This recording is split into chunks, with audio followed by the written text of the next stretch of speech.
We are back. Rutgers Dynasty Season 2. Hopefully not a 5-hour episode in this one. But I am excited for Season 2. We were able to bring back star players like KJ Duff and Antoine Raymond for their senior seasons, and they are not cheap. Earning 760 and 770 NIL respectively. Kelly Jones is also a senior, but the interesting thing about this roster with these seniors is it's kind of ready-made. We are, however, lacking a quarterback. We bring in the transfer senior, Nick Mini Cucci, but he lacks the arm talent to make him a really exciting option. We did get up to 87 throw power from 85, but is that significant enough? It's hard to say. Antoine Raymond, of course, is back. We bring in the transfer Ansu Sano at running back. We've upgraded Dysir Carter quite a bit. He's going to play predominantly in the slot, and I think he could feast there. So excited about that. And we will be starting a lot of freshmen, of course, using the Fangs recruiting mod. So the freshmen are better. But it's not just better for my team. It's better, of course, for every team, and worse in some cases.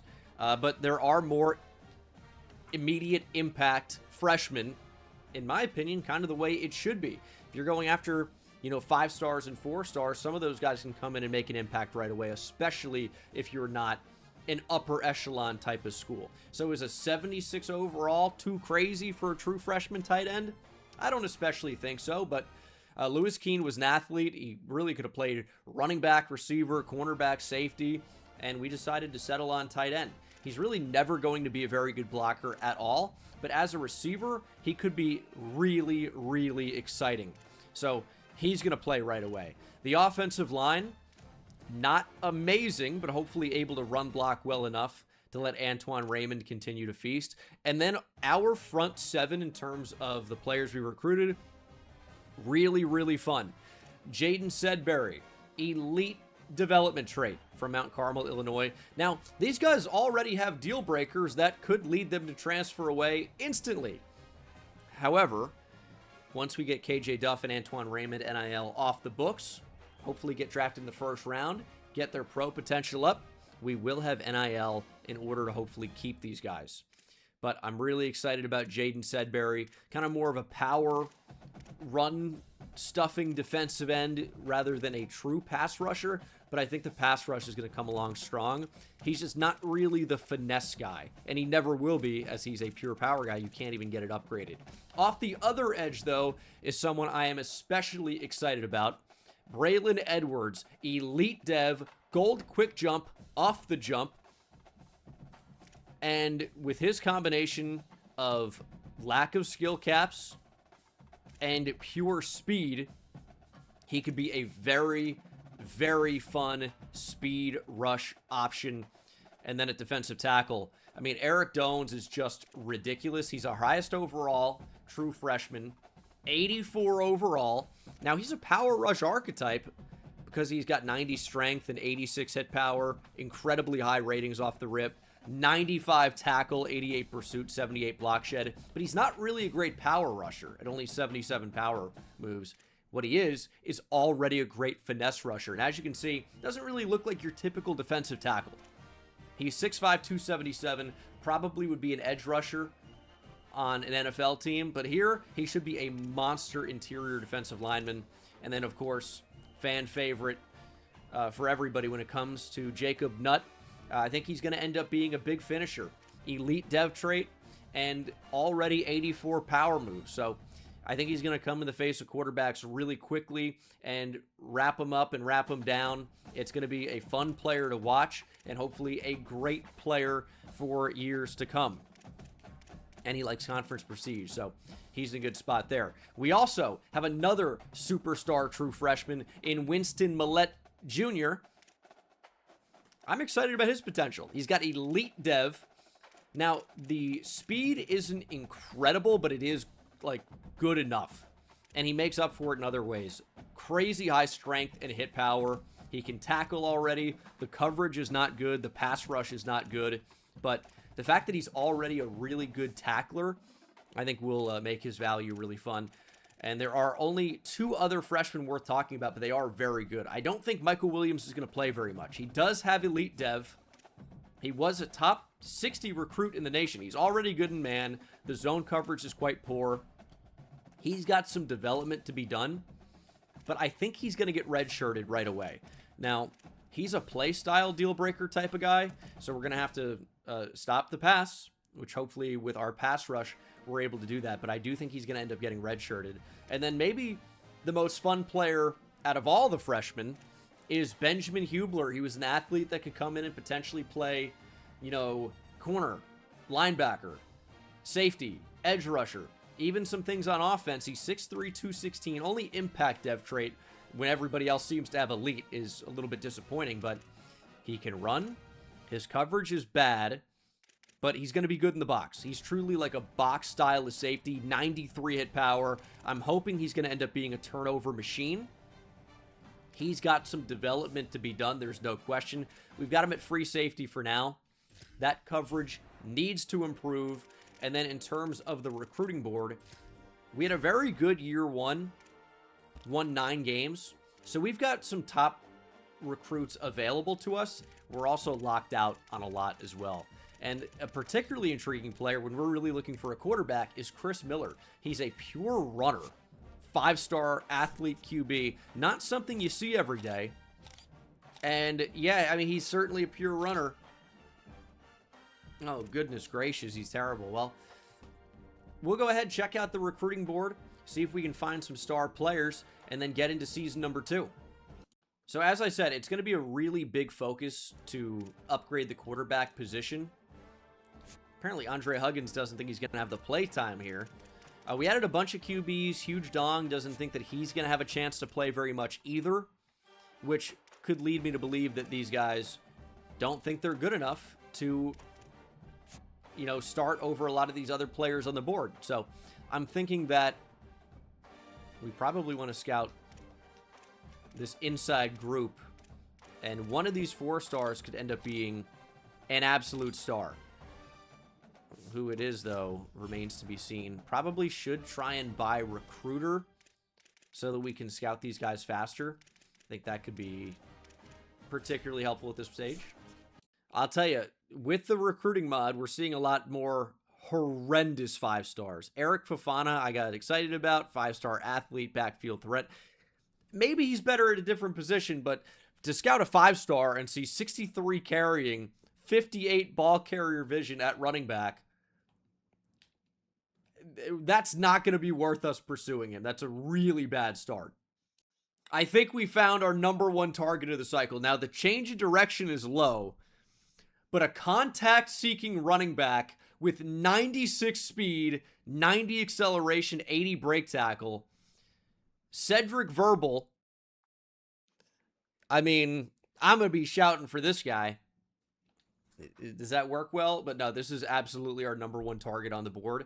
I would say that even if he's a bust or whatever, I mean, this could be like my Adrian Peterson type of player. 6'2", 221. It's right around where Adrian Peterson was. He might have been listed like 6'1", 216, 217. And then probably closer to 220 when he was older. But this looks like a special type of player. Oh my goodness. We might have to fit some green into the back of this guy's pocket if we want to get him. 4-star gadget receiver, 5'9", 203. And we got some names here. And, man, the playing time. I feel like the playing time is usually a good indicator if somebody sucks or not. 90 speed, 90 throw power, 5'9", 203. That's an interesting build. Ooh. Dontavius Omar is very interesting. He's not especially fast, but he's got great deep route running, great release. He is a gem. 87 catch in traffic, 91 spectacular catch. It's just, I know we're getting excited about the 4 stars and the 5 stars. We are still Rutgers. We'll have a chance at some of these guys, but can we really pull the number 11 receiver out of Marietta, Georgia, when Clemson, Ohio State, Georgia are all interested? Some of these we're going to get excited to get extremely disappointed. That's for sure. Schedule starts with Akron. We have a Boston College rematch. This was an upsetting loss in Season 1. We're going to avenge that. at Utah. And then our Big Ten schedule features Michigan State, Northwestern, Indiana, Michigan, Washington, Nebraska, Ohio State, UCLA, and Maryland. So no Oregon, which is nice. The bad news is it's every other top Big Ten team on the schedule. Don't love that. But we're going to get into season number 2 here, starting a lot of freshmen.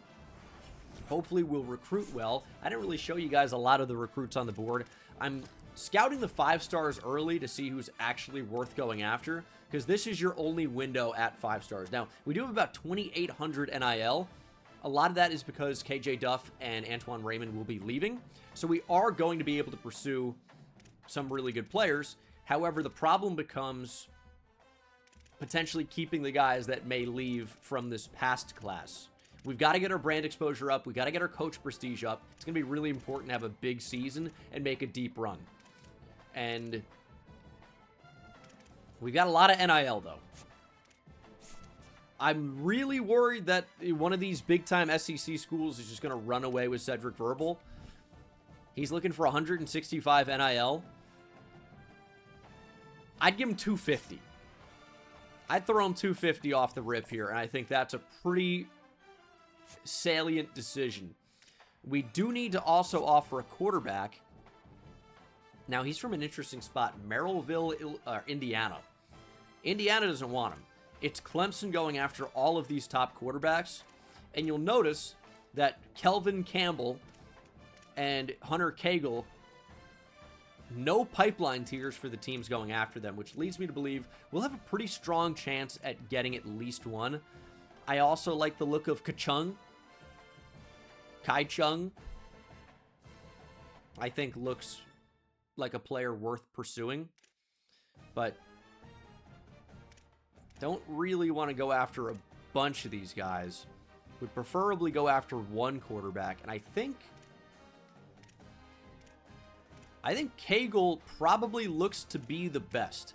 Is Pocket Passer as good as Dual Threat? Because Dual Threat gets dot. Does Pocket Passer? I actually don't know. But what we can do is offer both of these guys and go after both of them for this first week. And if there's more competition, we can get out of that. And we'll eventually, I assume, pivot to going after, other players.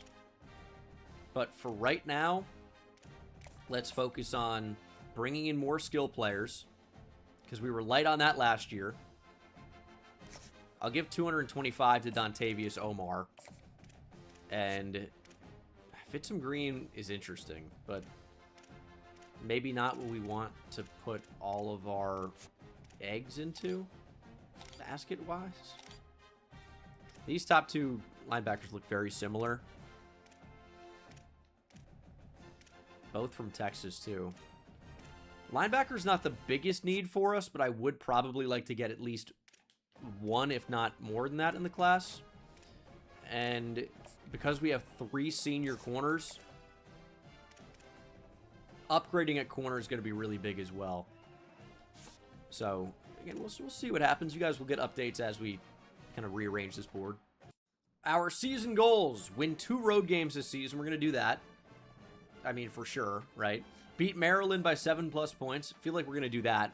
And then at the end of the year, we may be able to upgrade to elite facilities. That will be 750. Akron on the schedule first. Don't show me anyone being locked out, please. Christian Gutierrez we're done with. That's fine. Kelvin Campbell does not have an offer currently, but he definitely, at first glance, looks like the worst option of these 3. Boise State could be our only competition for Kai Chung. And then Hunter Cagle also has no competition right now. So do we just get out of the Kai Chung sweepstakes and focus on Hunter Cagle? He seems just kind of better in every way. So let's just focus everything we have on Cagle. Where are we at running back? Number 1 on Cedric Verbal. Not a lot of competition here early. Excellent start for Cedric Verbal. Craig Campbell is interesting. And you got to remember, we're going to lose Antoine Raymond after this year no matter what. We don't really have a great replacement. I'd like someone with higher change of direction, that's for sure. I don't know that Craig Campbell's really worth going after. And then it might be a big competition between Notre Dame for Dontavius Omar. But, I mean, all in all, the players that we wanted to see not really have a ton of competition. I mean, that's what we're seeing. So, can we really go toe-to-toe for the #1 left tackle? Seems like Ohio State's going to beat out Penn State even. And he's from Harrisburg, so what chance do we have? Probably not much. And these linebackers, no shot either. Maybe Lamar Cole. He's 5'11", 243. I'm not blown away off the rip here. I keep saying off the rip. I mean, did I learn that slang today? For those who don't know, that means like at the start.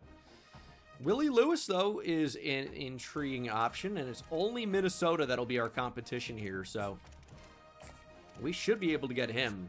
And then if we want Caleb Lima, who I think at first glance is really worth going after, it's going to cost $50. I'm already offering a lot of NIL. I don't want to use a lot of NIL here because I think we're going to need it. So we'll see. First game of season number 2, we'll face Akron. They're pretty bad. I mean, this is one of the worst teams in college football. A team you certainly expect to be beating. And hopefully we are able to. Third down alert. We're with the Scarlet out. Full red. And we'll take the first look at Mini Coochie. New transfer quarterback. Let's get the ball out instantly. That's Dysere Carter who makes the catch. Very nice start. Let's keep it up. Dysere Carter, I would say, is like poised for a big role. He's got star dev, decent enough athlete. Like KJ Duff here. They're just not really playing anyone over near him. Let's get the ball out quickly. Duff makes the catch, and Duff goes down inside the 5. Good opening drive, and we've got to do what we do best.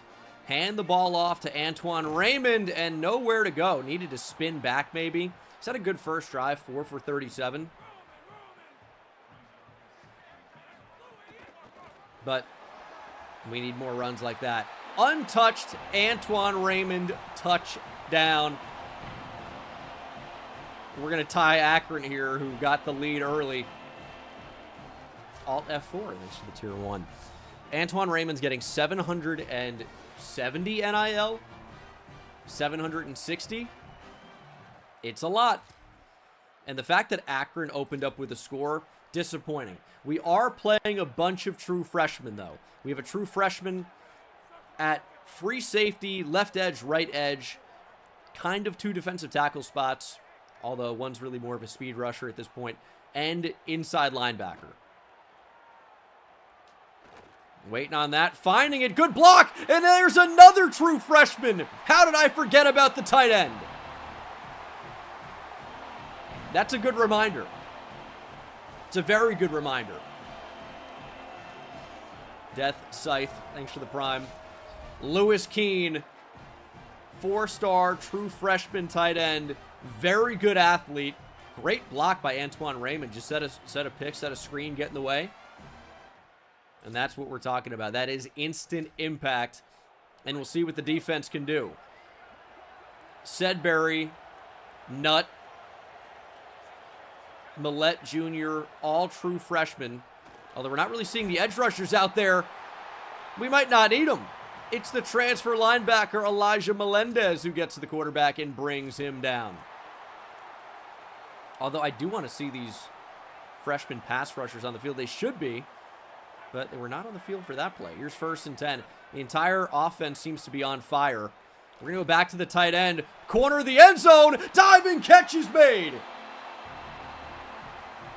Lewis Keene again. We could have something special here. He was an athlete recruit. He could have played running back at 6'4", 220. Although the trucking and the stiff arm really left a lot to be desired. He's got 94 change of direction, 93 speed. His agility is great. His juke move is great. His spin move is great. He could have played corner, could have played safety, could have played linebacker. And we decided to make him tight end. Clock is ticking here. We're down to 30 seconds here in the first half. It is 28-7, though. Do we go back to Lewis Keene? We've got to test it, see if it was a fluke. He didn't really seem to know that the ball was in the air. And Akron ended up scoring off that. Okay. Goodness. Well, that's a little bit annoying to hand the ball off here. Oh, Antoine Raymond, nice move. Way to pick up the first. He's averaging 9 yards per carry to start. Really nice start. Bubble is open. Pick up the block. Catch made by Carter. Nice move by Carter. And that's a first down. Kavion Thunderbird makes the tackle. What is this, Hunger Games? What type of name is that? A good one. I mean, I like it. I like it. That's true. Listen, sometimes you got... I'm getting roasted in the chat right now because Mini Coochie threw the ball to the other team. You got to give your playmaker a chance. Listen, that's like...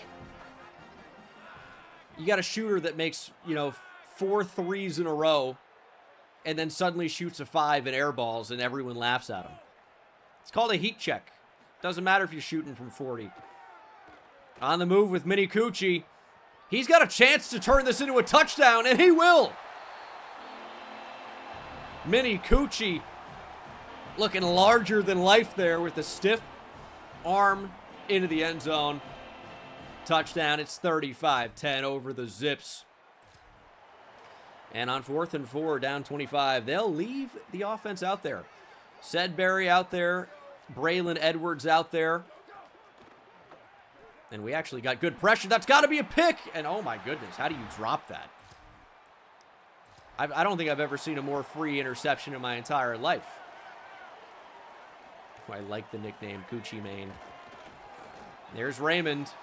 Oh, that's got to be a touchdown, Antoine. He's got 15 for 122. It's a great game, but you're one-on-one with a defensive back. Got to score. Got to score. Make a miss, go through him, I don't care. But, I mean, can't get tackled in that spot. Show me why we paid you.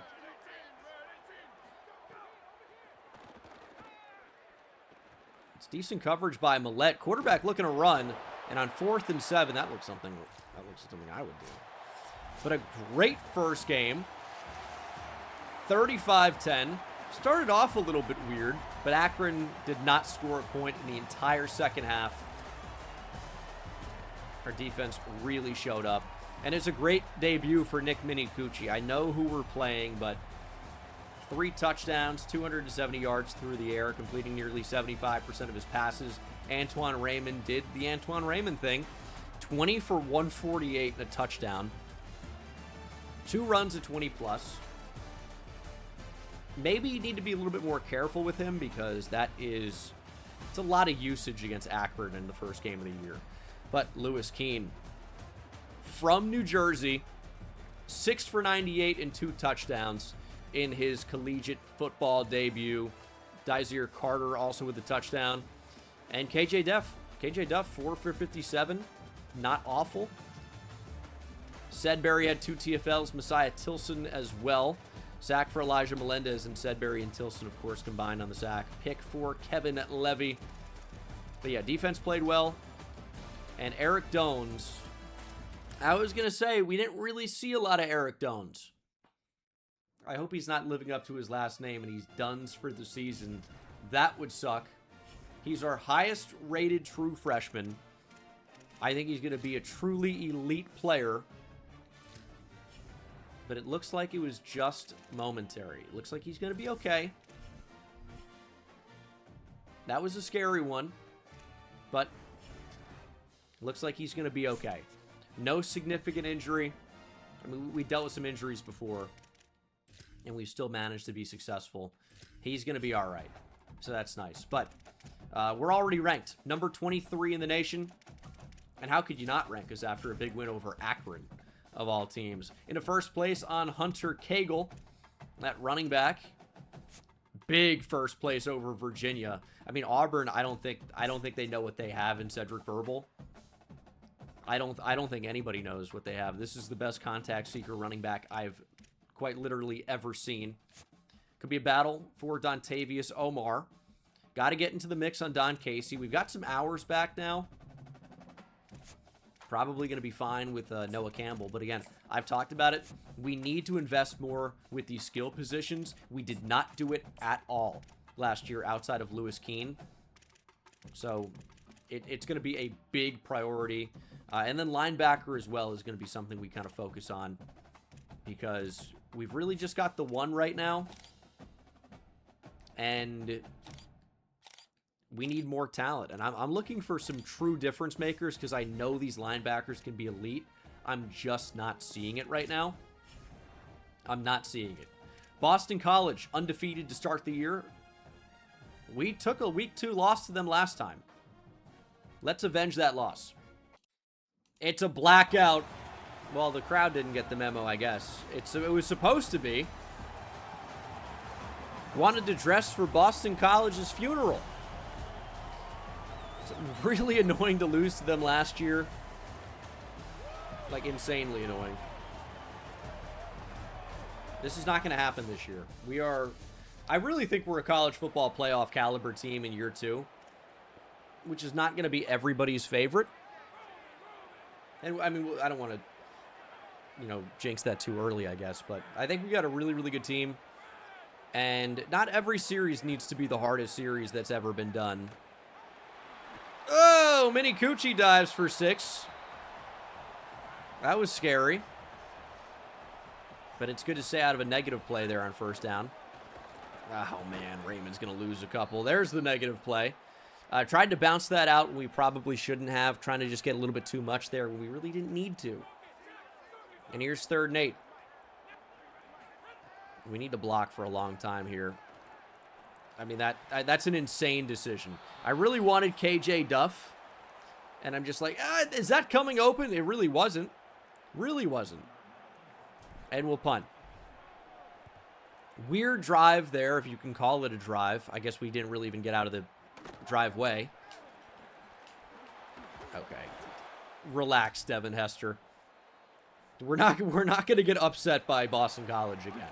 I guess it wasn't really an upset last year. The way it would be this time around. Here's 3rd and 4. That's wide open. Get it out there. There's Lewis Keene. Nice job. That's the guy we want to get the football to. But we also want to get the ball in the hands of KJ Duff. That's for sure. I don't think you can doubt what his ability is. Not a bad start for us. Not the best start, but it's 0-0.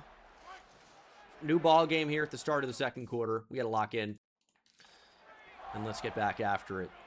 Antoine Raymond on 2nd and 7 will lose a few. The counter run can be great. It can be terrible. And it's 3rd and 11. I mean, do you just give KJ Duff a jump ball here? Go up and get it, KJ. Oh, he's done it. KJ Duff mosses him. Nuts on his head. Touchdown. You know what? We might not have been giving KJ Duff the football enough. It's too tough to stop that stuff. Too strong, too buff.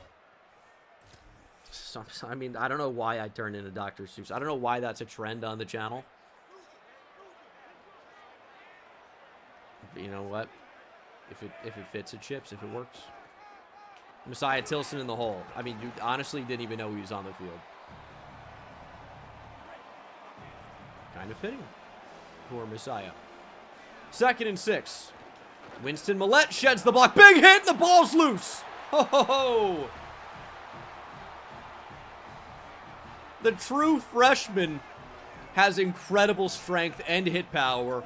Winston Millette just I mean, you really saw the difference between him and Messiah Tilson. Tilson got run over, and then Winston Millette rose on the third day to absolutely shut the lights off. And we didn't make anything of it. I like that, though. That's a tone-setting type of play. Here's 3rd and 8. Get after the QB, man. We contained all right, but we just didn't cover well enough.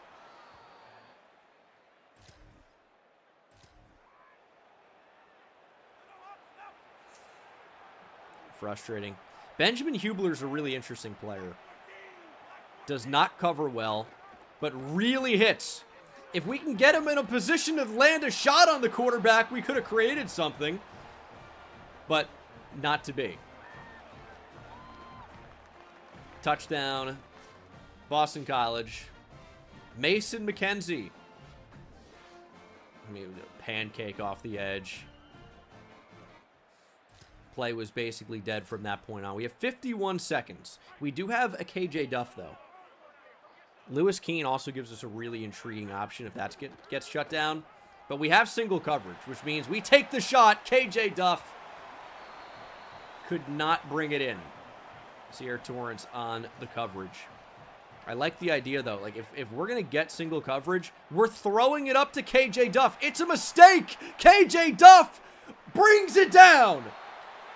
Oh, my goodness, KJ Duff. I mean, we need to take a second look at that because that is absolutely ridiculous. And that's why he's going to be a first-round pick this year. KJ Duff has about 10 inches on this guy.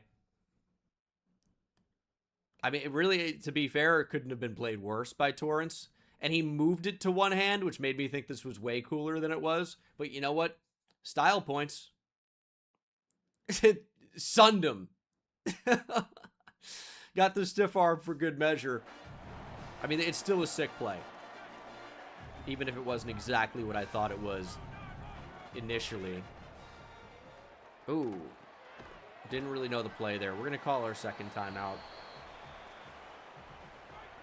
I kind of thought he was releasing to the flat. Although Lewis Keene could be a great option here. And they don't look like they're ready to defend this. Dysere Carter makes the catch, and we're down inside the 5. I really wanted Lewis Keene there. But there was a lot of space. I think we just had to throw it in that window and hope that someone was going to be there. I mean, I see KJ Duff. We're going to go back to him. High point. Duff got a foot down. Touchdown, KJ Duff. Mini Coochie fit it right in. Duff adding a touchdown to go with some pretty exceptional catches so far. I mean, I guess he does have one from earlier in the game. There was a lot of space, but look at the body control. Look at the footwork in the back of the end zone. And it's 14-7 courtesy of KJ Duff. And our defense going to have to make a play here on 3rd and 6. We've been embarrassed by this quarterback once, and I think that's probably enough. Yeah, no shot there. True freshman Braylon Edwards got to him first. I mean, these exciting whites are dominating us. What the hell was that? A 72-yard rush we just allowed? Unreal. Who did... Annoying. Very annoying. Bo McCormick III. Sounds like an heir to a throne in a region in England. Like a duke, I guess would be the official title. I mean, what the hell, man? 72-yard rush from this guy? 1st and goal now. Go back to... Millette just got pancaked. Oh, my God.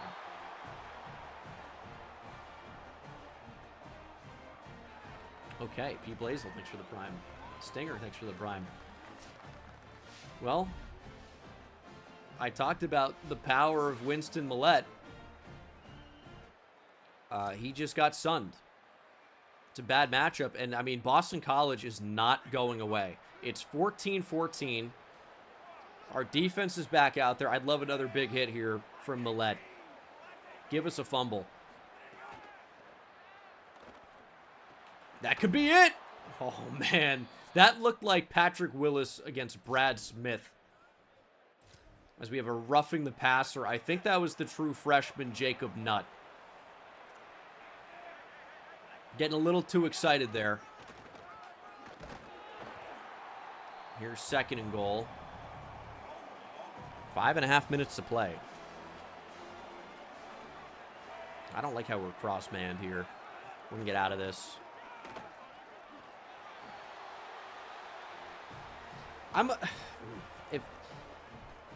If you don't have anything else to say, don't say anything at all. If I speak, I'm going to get in trouble. Could be the worst angle I've ever seen in my entire life from these guys. I want to know the names. I want to know the names. Because, I mean, this is unacceptable. Especially. Oh, no. Ugh. We're paying him so much. Kelly Jones. I guess we're paying him to cover, not to tackle. What does he possibly think is happening here?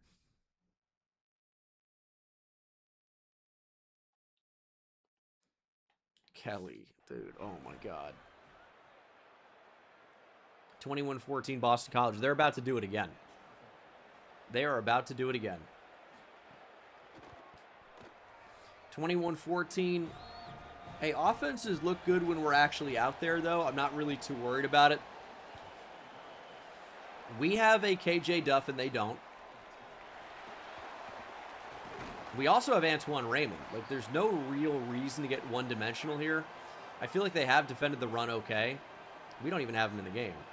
We have Sano, the transfer in. Okay, we don't have an Antoine Raymond. Antoine Raymond is out of the game. Knee cartilage tear. Oh boy, Jesus Christ. I mean, nothing's ever easy, man. I swear it's always something. We can't have nice things. Game 2 of the freaking season against Boston College. This is going to happen.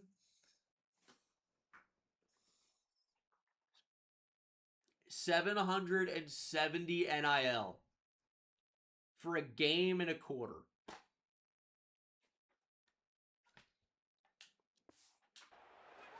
And I don't even... Does he get drafted now? I don't know what happens. But that's allocating a lot of money. We do have a backup, though, that we got out of the portal.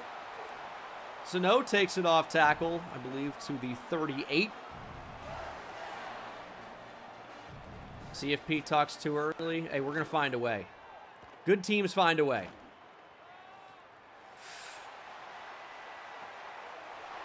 Touchdown, Dysir Carter. I've got a feeling this one might be coming back.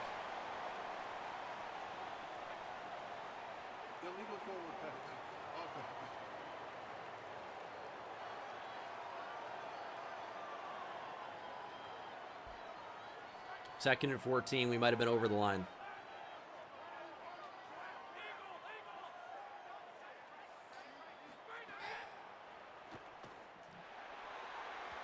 I mean, I'm a little rattled here. A little bit rattled.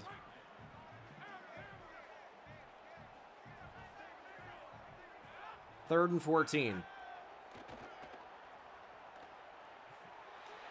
KJ Duff. It does not work back to the ball, and that's going to be underthrown and intercepted. I'm not going to say that's an easy throw, but I would have liked to have seen a better throw and KJ Duff work through the football.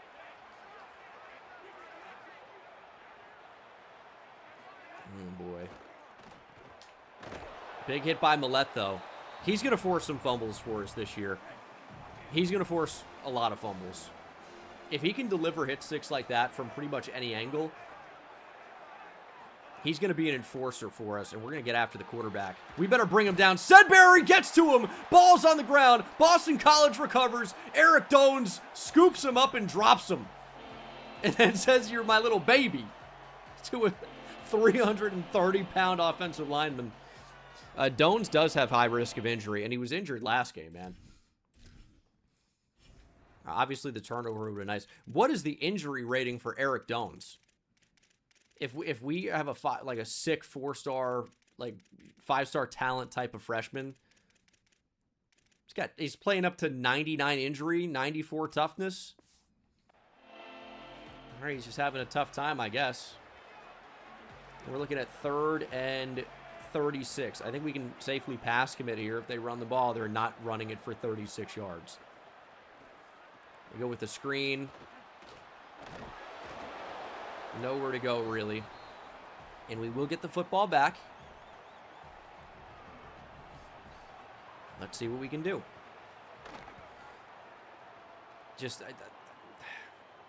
Interception was tough.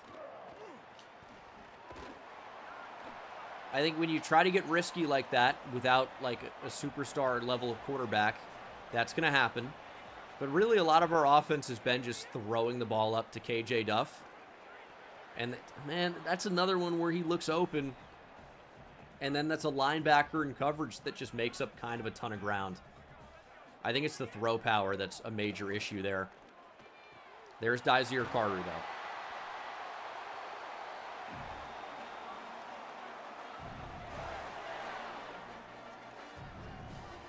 (21-14).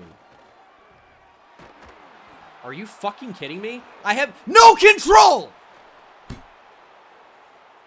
I can't even move. This is one of those plays where you literally can't even move. You're locked into the animation, you can't do anything, and you just have to sit there and take the sack. What the hell?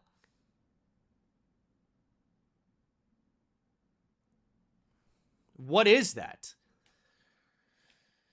Oh, boy. Touchdown Boston College. It's going to happen 2 years in a row.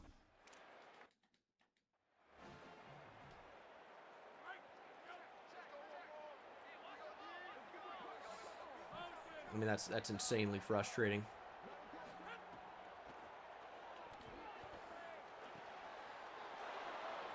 .87 throw power might genuinely be unplayable. And it could have been a defensive touchdown. He didn't even want it. Can't even throw a slant. I mean, I know it's late, I guess, but dude, he looks absolutely wide open. That's going to be the game. I mean, we have pretty much no chance, I would say, of getting back into it. We're down 35-14. Our ranking is gone, obviously. Mini Coochie's absolutely ice cold. I guess we'll run. If he dies, he dies.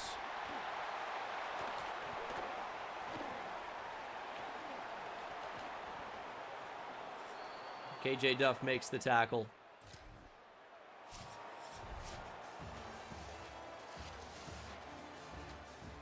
Boston College with a dominant victory. I mean, we turned the ball over way too many times.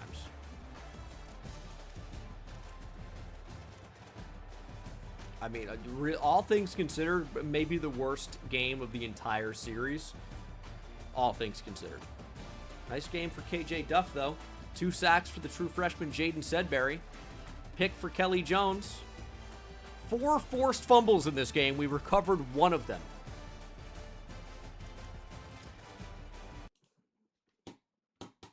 I don't know who we're even playing next week. Utah. We're on to Utah. We just don't have a better quarterback on the roster. We just don't. I mean, Mini Coochie's the best guy here. This is why we're heavily recruiting one. Antoine Raymond, for those curious, is only going to be out for 3 weeks. That's a pretty quick recovery time on a knee cartilage tear. I guess it wasn't a complete ACL tear. But, I mean, I don't know what knee cartilage tear has a 3-week recovery time. This is great news. So the doctors in the chat are going to have to explain that to me. Because that does seem wild to me. But he'll be back soonish. We are 1-1. Obviously, are we getting votes, though? Did anyone vote for Rutgers to be ranked? No. But if we beat Utah this week, they're 1-1. Why did they get to be ranked and we don't? A lot of good questions to ask. If we beat Utah, though, at Utah, who's the top 16 team in the country, it's going to rain, probably. I think we get back ranked. I mean, I don't know how we've lost to Boston College in consecutive seasons. It's truly one of the most unbelievable things I've ever experienced. But what I will say is that... It's probably going to be the sell. What I will say is that the season is far from over. I also, like, how is Lafayette, Louisiana B- proximity to home to North Jersey? Central to North New Jersey. Insanity. Either way, though, I'm not complaining. Helps out our grade. We also need to get Dontavius Omar in on a visit. He probably likes pro potential, but even if he likes coach prestige, it's not a great sell for us. Unfortunately. I mean, it's still good enough. We want to get him on a visit with quarterback Hunter Cagle, the future of this team. Week 6 Northwestern is going to be maybe too late, to be honest. Because it's week 3 right now. He's already into the top 3. Like, this recruitment's flying by. No, he's approaching the top 3. Still, man. Week 6 might be too late, but week 4 is too early. So, I don't know how that one's going to go. I really don't. But there are some other good receivers we're going after. So it doesn't necessarily need to be Dontavius Omar. Doesn't need to be. On the defensive side of the ball, still looking for a linebacker or two that can help us. And I'm not being blown away right now with what I'm seeing. Good players. But I'm looking for one of those gems. And currently not really finding any. Caleb Lima has locked us out. Our focus continues to be on Willie Lewis at corner, who, again, I think has starter potential. So, season's not over. A loss in non-conference play to Boston College is ugly, but not the worst. It's fine. That's kind of my motto with this Rutgers team. Hey, man, could be worse. I like Rylan Reynolds. Could even have a good career as an actor after, if he drops the L. We're going to offer him a lot. I like 210 here, plus the 15 hours. It's going to be tough to stay in this. Do we need to take the hours off somebody else? The way I see it, we're already in the mix on Don Casey and Darnell Charles. Maybe we don't have to give 50 there to make sure that we have a better chance at the linebacker. A lot of fish in the sea at receiver. So let's move our focus a little bit, actually, I think. Put 25 on Rylan Reynolds, and we will prepare for Utah. Could be a tough road game. I want to make sure everybody's healthy. Obviously not Antoine Raymond, but the fact that he's even going to play again this season at all is very encouraging. Very encouraging. Again, I don't know what the deal is with the knee cartilage there, but that's great. Great that he's going to be in a good position here. On the road, facing the Utes, whatever the hell that is. No, I know who's playing. This could be a tough team, man. They've got the Heisman winning quarterback from a season ago. Biggie, thanks for the prime. This could be a big upset for us. We, I guess, got upset last week at home. Utah's going to know very quickly what that feels like. Very quickly. Here's 3rd and 7. The sprint outs. Get it out of the game. If you don't know how to make it work, get it out of the game. Oh, my God.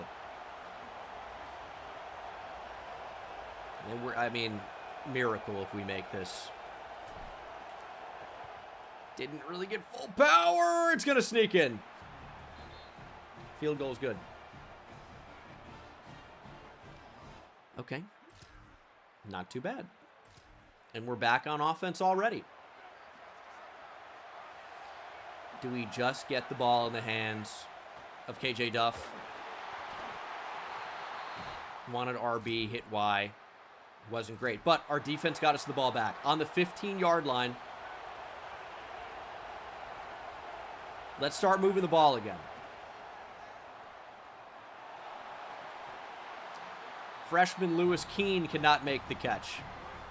Had a defender all over him. But that's a catchable ball. 2nd and 10. I mean, they're getting feisty here, this Utah crowd. Pick up the block. Doesn't even need to. Mini Coochie kind of hiding behind Lewis Keene and then hitting him with the old okey doke. Faked it. And then went the other way. Touchdown, Mini Coochie. It's 10-0 Rutgers. Maybe we needed an early season loss to kind of get us in check. Figure out who we were as a team. Sometimes you got to lose to win. And that's just a lot of looking around, waiting for the perfect ball. It's just after last game, kind of afraid to throw anything that might even be contested at all if it's not to KJ Duff, who makes an extraordinary catch. KJ Duff Dynasty continues. Oh my goodness. Can we get another look at that? 45 yards down the field. Don't show Nick Mini Coochie like he did anything here. He threw it in the general vicinity of KJ Duff, and KJ Duff elevated and dominated the corner. His only play was to go underneath him and try to take the legs out. But KJ Duff doesn't drop those. Here's Nick Mini Coochie showing what he can do as a runner.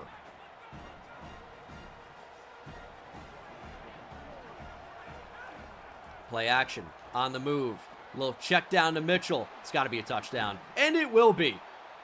Dominant first half by the Scarlet Knights. Dominant first half.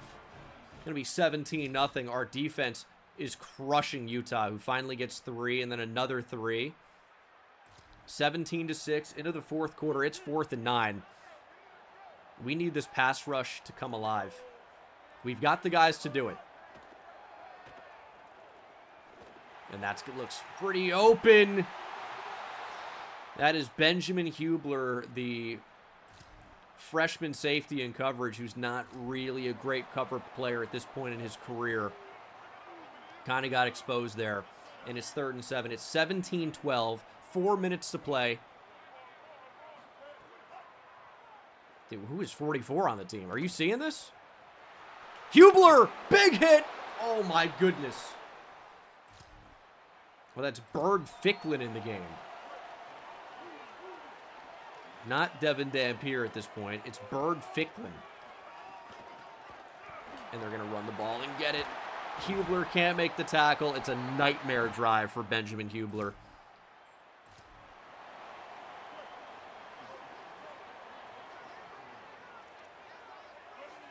Three minutes left to go.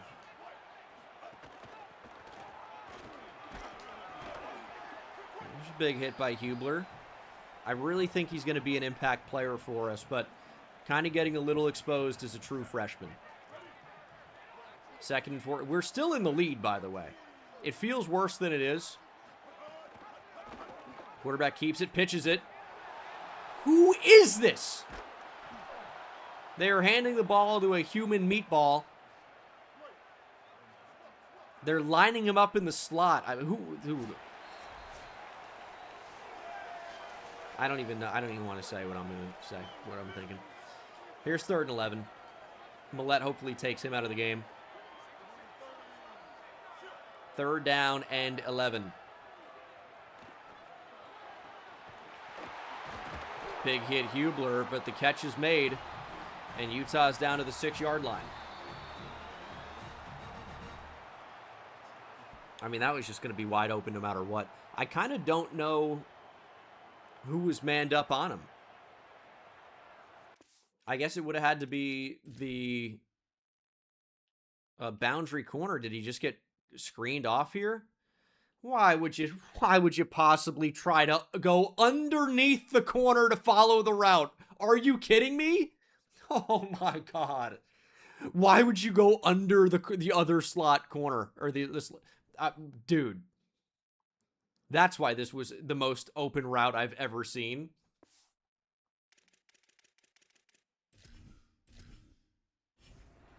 That's simply unreal. Sione Motua Puaka, 5'11", 279 at tight end.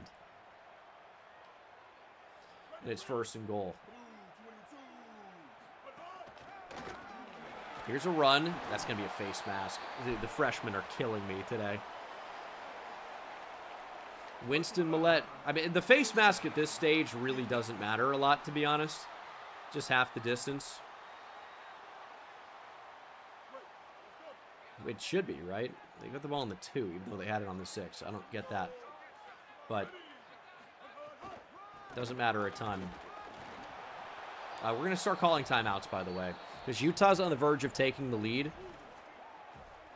We're going to run commit straight down. We need somebody to lay a big hit. That's a good tackle, Winston Millette. A lot of time left. A lot of time left. 3rd and goal. They're going to run the ball. Hubler, one-on-one, big hit. He blows it up. We will call our final timeout. They're going to go out of the pistol. Oh, my goodness. The game is on the line right here. We got to make the stop. Touchdown, Utah.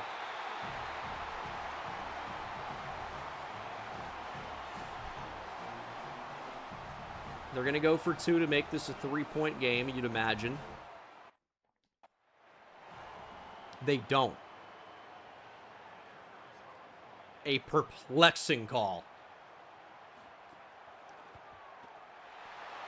They take a 2-point lead with 1:37 to play.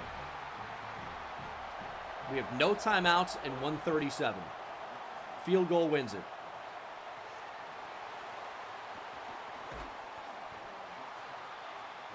Very winnable game here. I just don't, I mean, I'm afraid to make a mistake. Which is not where you want to be. We're going to run with Mini Cucci. It's a really good start, actually. Really good start. I don't really even think time's going to be too much of a factor here. I was hoping for a better route there. The catch is made, though, by Lewis Keene.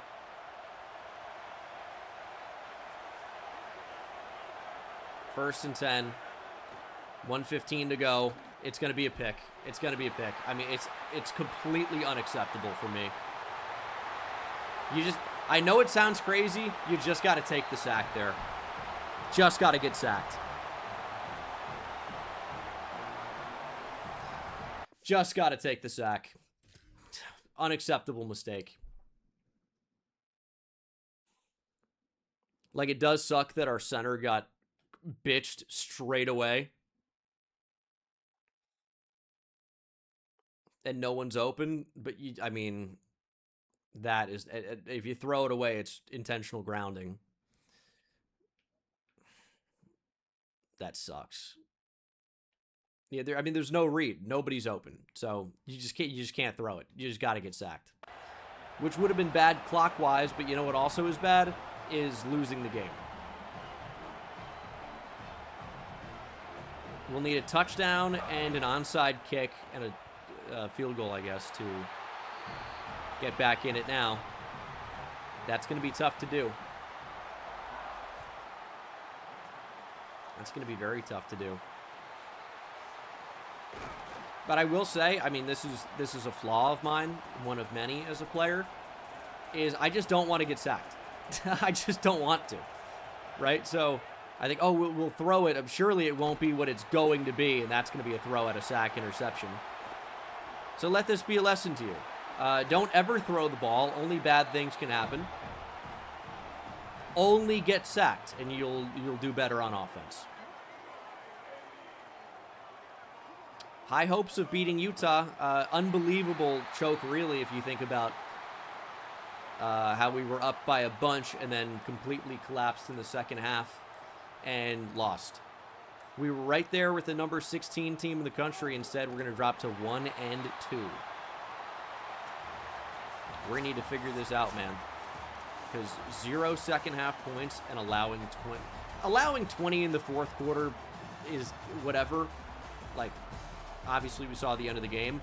But even allowing, 14 in the fourth quarter is pretty unacceptable in this type of a spot. They just drove down the field at will.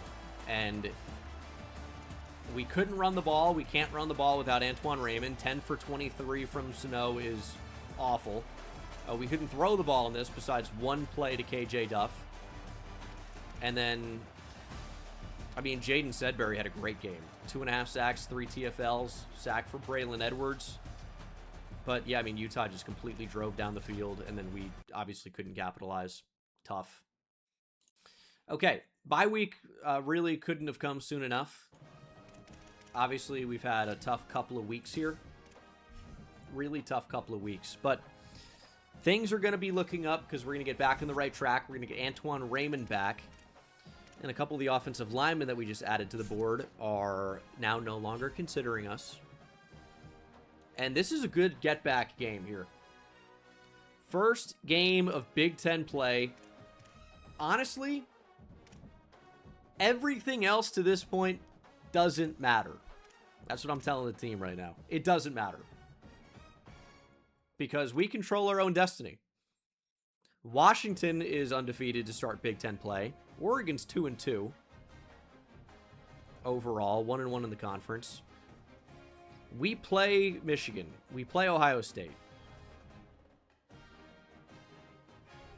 I don't know if we're going to have a chance to beat either of those teams, but if we do, we're right back in the college football playoff talks that I guess have exclusively put us into.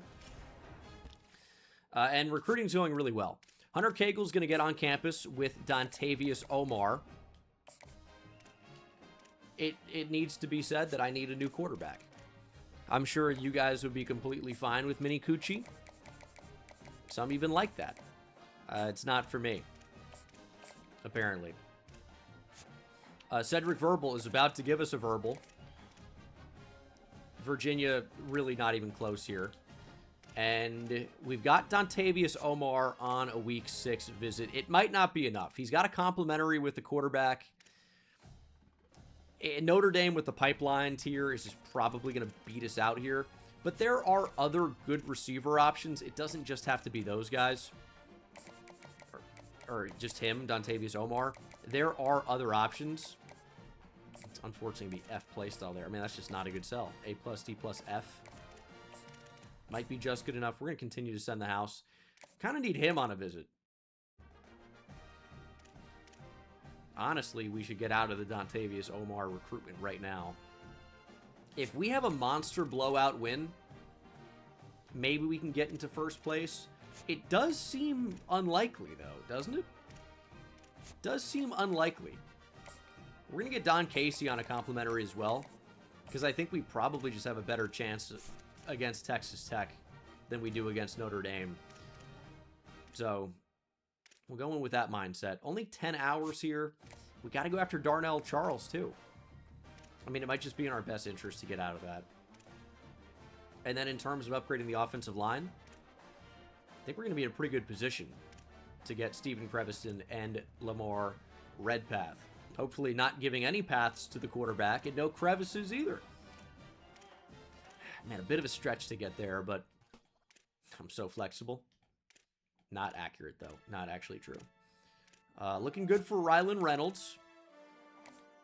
Except program tradition's bad. A lot of the things that these recruits care about, we are not good in those departments.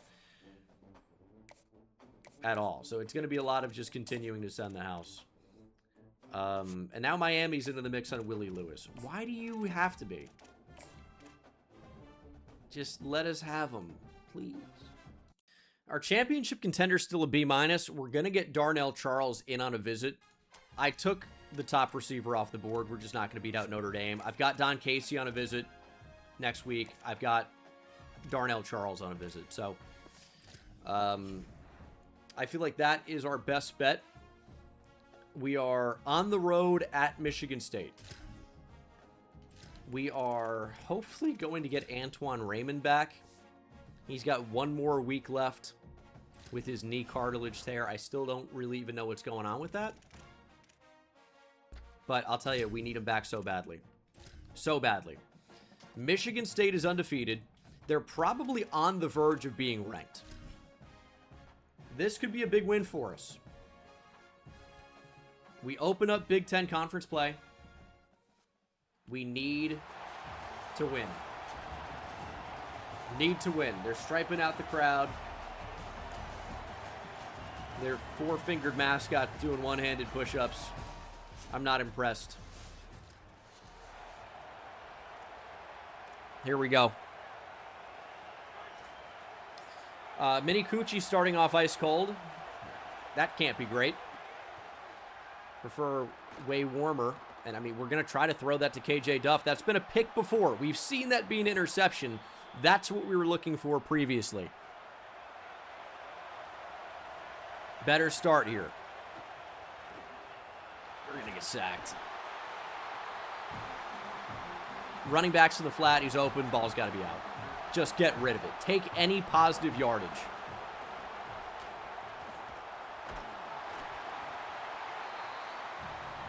Third and 17. We haven't thrown the ball to Lewis Keene in a minute. He's actually wide open. That's a good ball as well. Lewis Keene down the sideline. Touchdown. Quick strike for the Rutgers offense. Looked a little bit shaky there. And then found our guy. Might need to be a bigger part of this offense. Those two guys right there. Until Antoine Raymond is back, it's got to be those two. 888. KJ Duff, Antoine Raymond will join them. And Lewis Keene are three big playmakers on offense. I mean, Dizer Carter's got potential, but Keene's got to be a bigger part.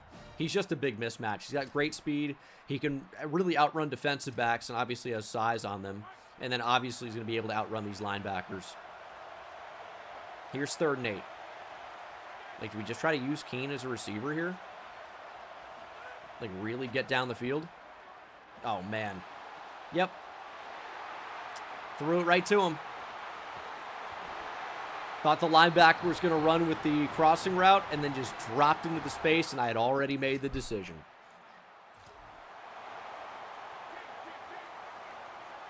We're having a heck of a night, man.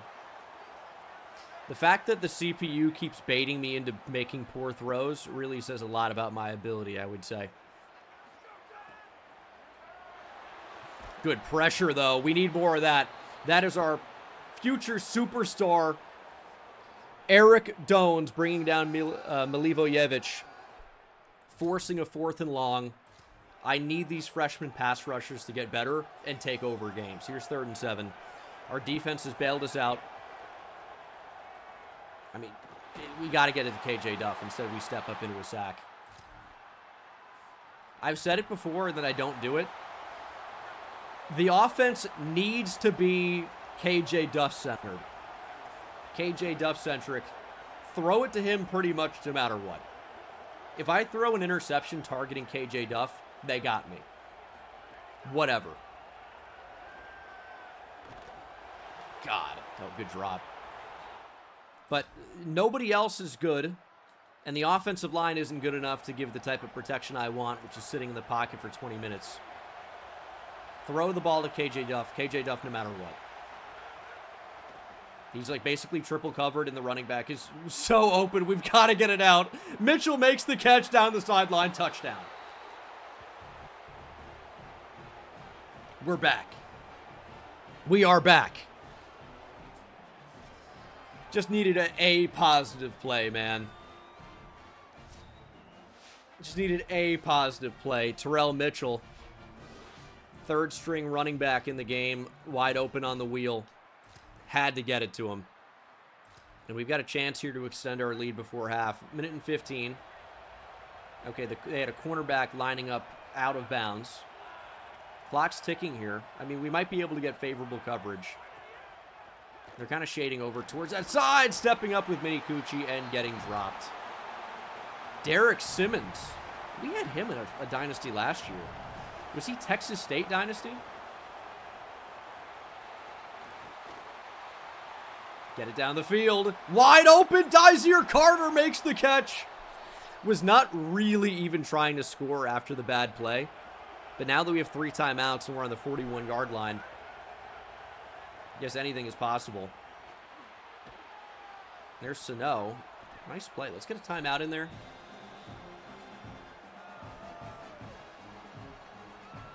We're in a good position here.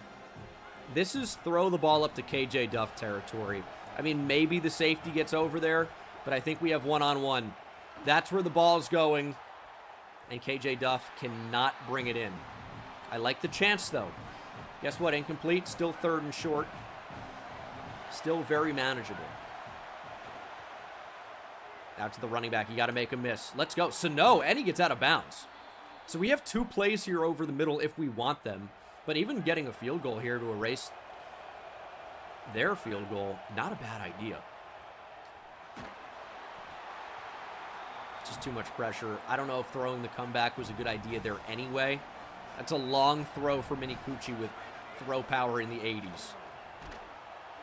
Dysir Carter can't make the catch. And we are going to run the ball and call a timeout. I think 6 seconds is plenty of time here. Call a timeout with 2 seconds. Line it up. Shorter field goal. And here we go. This is a wild kick here. Oh my goodness. This should be easy. I guess in the end it was, but it didn't look that way. 17-3. Good first half, though. We've been here before, but we're up 24-3. 24-10 now as Michigan State scores. Into the 4th quarter, we've got to convert a 3rd and 9, but I like where we are in this game. And in fact, I am so afraid at what happened against Utah, I'm going to wait to snap the ball. Duff and Allen being pressed on the outside. Keene can't hear the adjustment. And we're throwing it up. Work back to the ball. It's going to be intercepted. That was disaster. But I'll tell you, man, the pass rush forcing all these errant throws is pretty tough to deal with.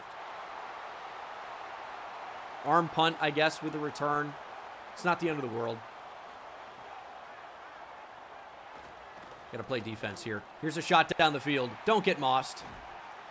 Good coverage. We're going to take back over. Benjamin Hubler with the breakup. We've got to take more time off the clock. Got to. Although 3rd and 5, do we pass it here? I guess we're going to. Would love to keep the clock running. Oh my God. I mean,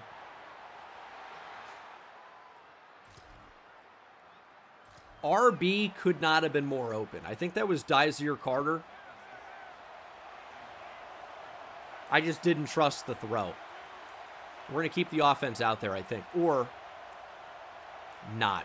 We're going to call a timeout. We're going to make it a 3-possession game. It's just a tough kick to make. Could probably end the game with a 1st down. Or just about. But we're going to try a kick. And that's going to be right down the middle. 3-possession game. Going to be tough for Michigan State to come back from this. Our defense has played so great. I think you lean on the defense in this spot and force Michigan State to do something they really haven't been able to do today. So, hopefully we can do that. 4th and 4, 2 minutes on the clock. Milivojevic is going to need something special here. And that's pretty good coverage from Kelly Jones. That's why we're paying the man. And that's going to about do it. Kind of a sweaty one here, but what a huge win on the road. I mean, it wasn't completely clean, but guys, in the end, It's a 17-point blowout victory on the road against an undefeated Big Ten team.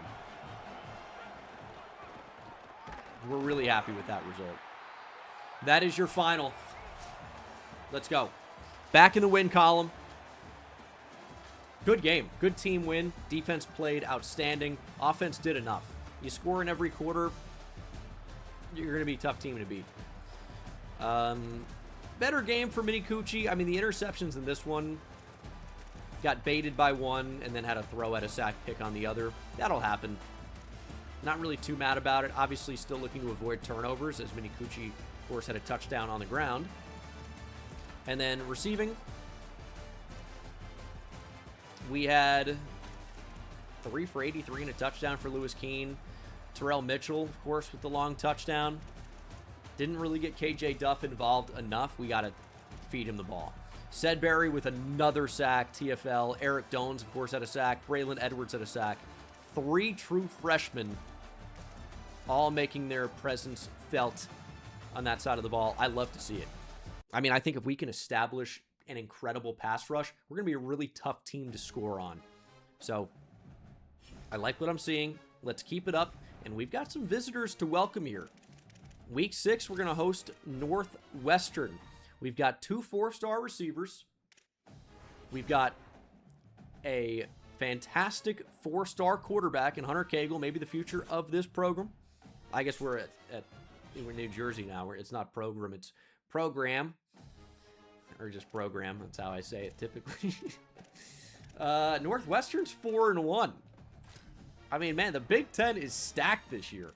Still basically no competition for Cagle. Got some hours back. This visit's about to go a long way. And then running back couldn't be any better.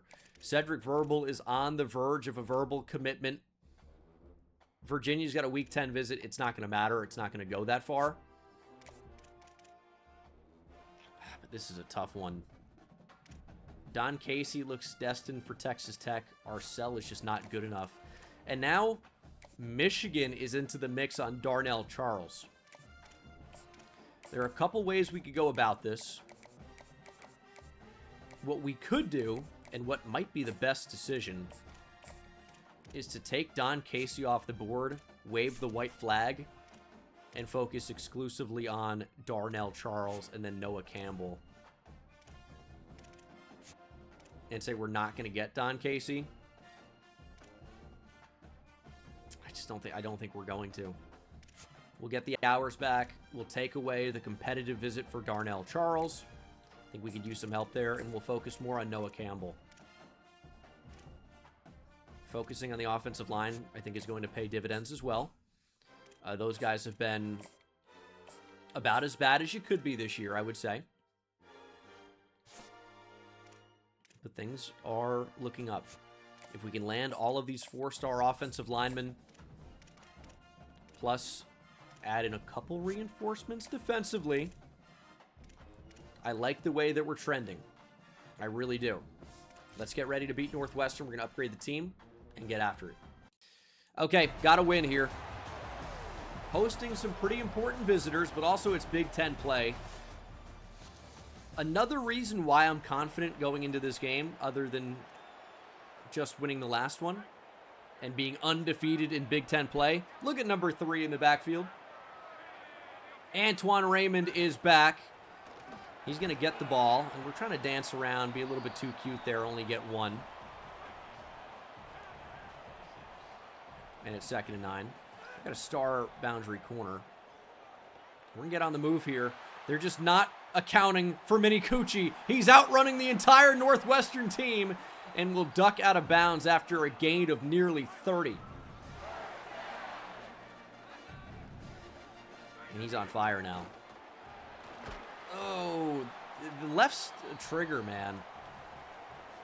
Sometimes when I try to hard cut, it's just like stuck in the mud. I think this year you just need to avoid that, and that's instant pressure, unfortunately. On only a 4-man rush against play action, we just got crushed. And now we're looking at 3rd and 8. All right, good blitz pick up there. We're going to run again with Mini Coochie. Good block, and Mini Coochie has the first down. He's got 2 for 40. What a start for our Vanilovic. And we're going to get blitzed again. Holy. Running back was open in the flat, just looking at the left side of the field. Couldn't get over there in time. And we are being brutalized behind this offensive line. That's wide open, but they're playing the flat. So only a gain of 7. Does set up third and more manageable, but it's still third and very long. And they're shading a safety over towards KJ Duff, which is going to make it tough to just throw the ball up to our best player. And we can't get rid of it. We'll have to try a 51-yard field goal. This is not going to be easy. But it does go in. 3-0. All right, so we do get points. Happy about that. We'll see what the defense can do. Got to make a stop here. 3rd and 7. They're driving down the field. We're going to show some pressure here. That's good hit there from Melendez. Nice job. Northwestern ties it, but they don't extend the drive. And now it's 3rd and 17. I'm not going to blitz with Melendez. We're just going to try to hold the offensive line. Quarterback's going to throw it anyway. It's caught, and it's a touchdown.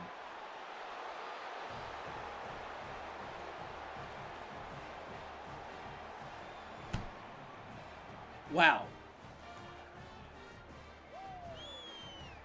That happens a lot in this game, man.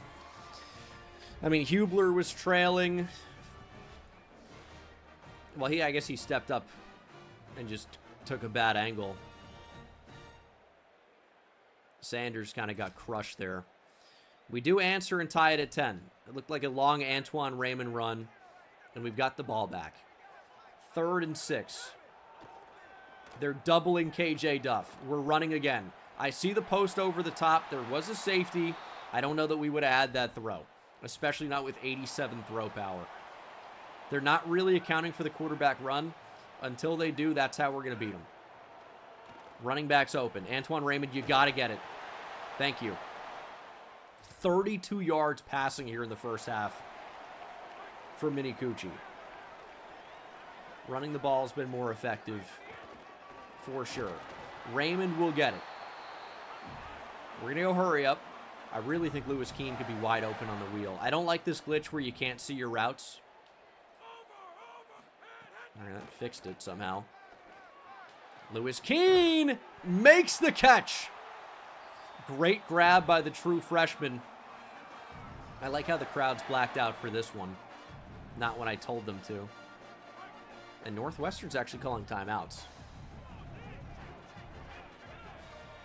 Should be taking the lead here. We know Antoine Raymond finds the end zone in these spots. There he is. Antoine Raymond, touchdown. Keep it up. Keep it up. 17-10. Defense holds strong to end the first half. Into the third quarter. Got to convert a 3rd and 10. They don't have a lot of help over towards KJ Duff. We're actually going to leave Raymond into block here. Rare that I decide that. And we actually have a lead blocker here. He's not a great one, but Lewis Keene just gets in the way, and that's enough. And Vanilovic is going crazy. Mini Cucci, over 100 yards rushing. Absolutely slicing through the Northwestern defense. We're going to manufacture a touch to KJ Duff. KJ Duff with a nice juke move gets the first down, eventually tackled by Grant Kingston. And we're looking at another 1st and goal. Actually, they're playing inside leverage. Can KJ Duff just win to the outside? We're throwing it up to him. KJ Duff can't reel it in. It's a good try. I almost think we can try it again. A little high point, though, maybe. Good coverage, and it's 3rd and goal. Let's flip this towards the wide side of the field. It's going to make Allen the bubble player. We're going to put Duff on the fade. I will throw it up to him 3 times in a row and not think twice. That's where the ball's going. KJ Duff, find the ball, KJ! Oh, it's going to be incomplete. I don't know what I've called here. I feel like I pressed the wrong button. And I can't audible out of this. I'm going to have to call a timeout. I hope that doesn't end up hurting us. But making this, like, guaranteeing this is a 2-possession game is super important in this spot. We've got to make it 20-10.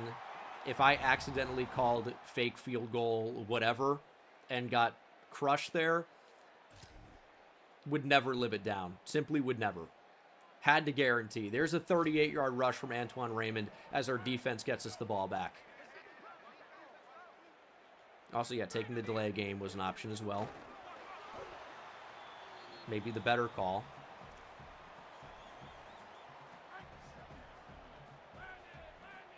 But it may not matter. Wide open. Taylor makes the catch. He's put the ball on the ground and Northwestern recovers. They've actually got space here down the field. It's only offensive lineman in pursuit. There's Mini Cucci. He's not going to catch him.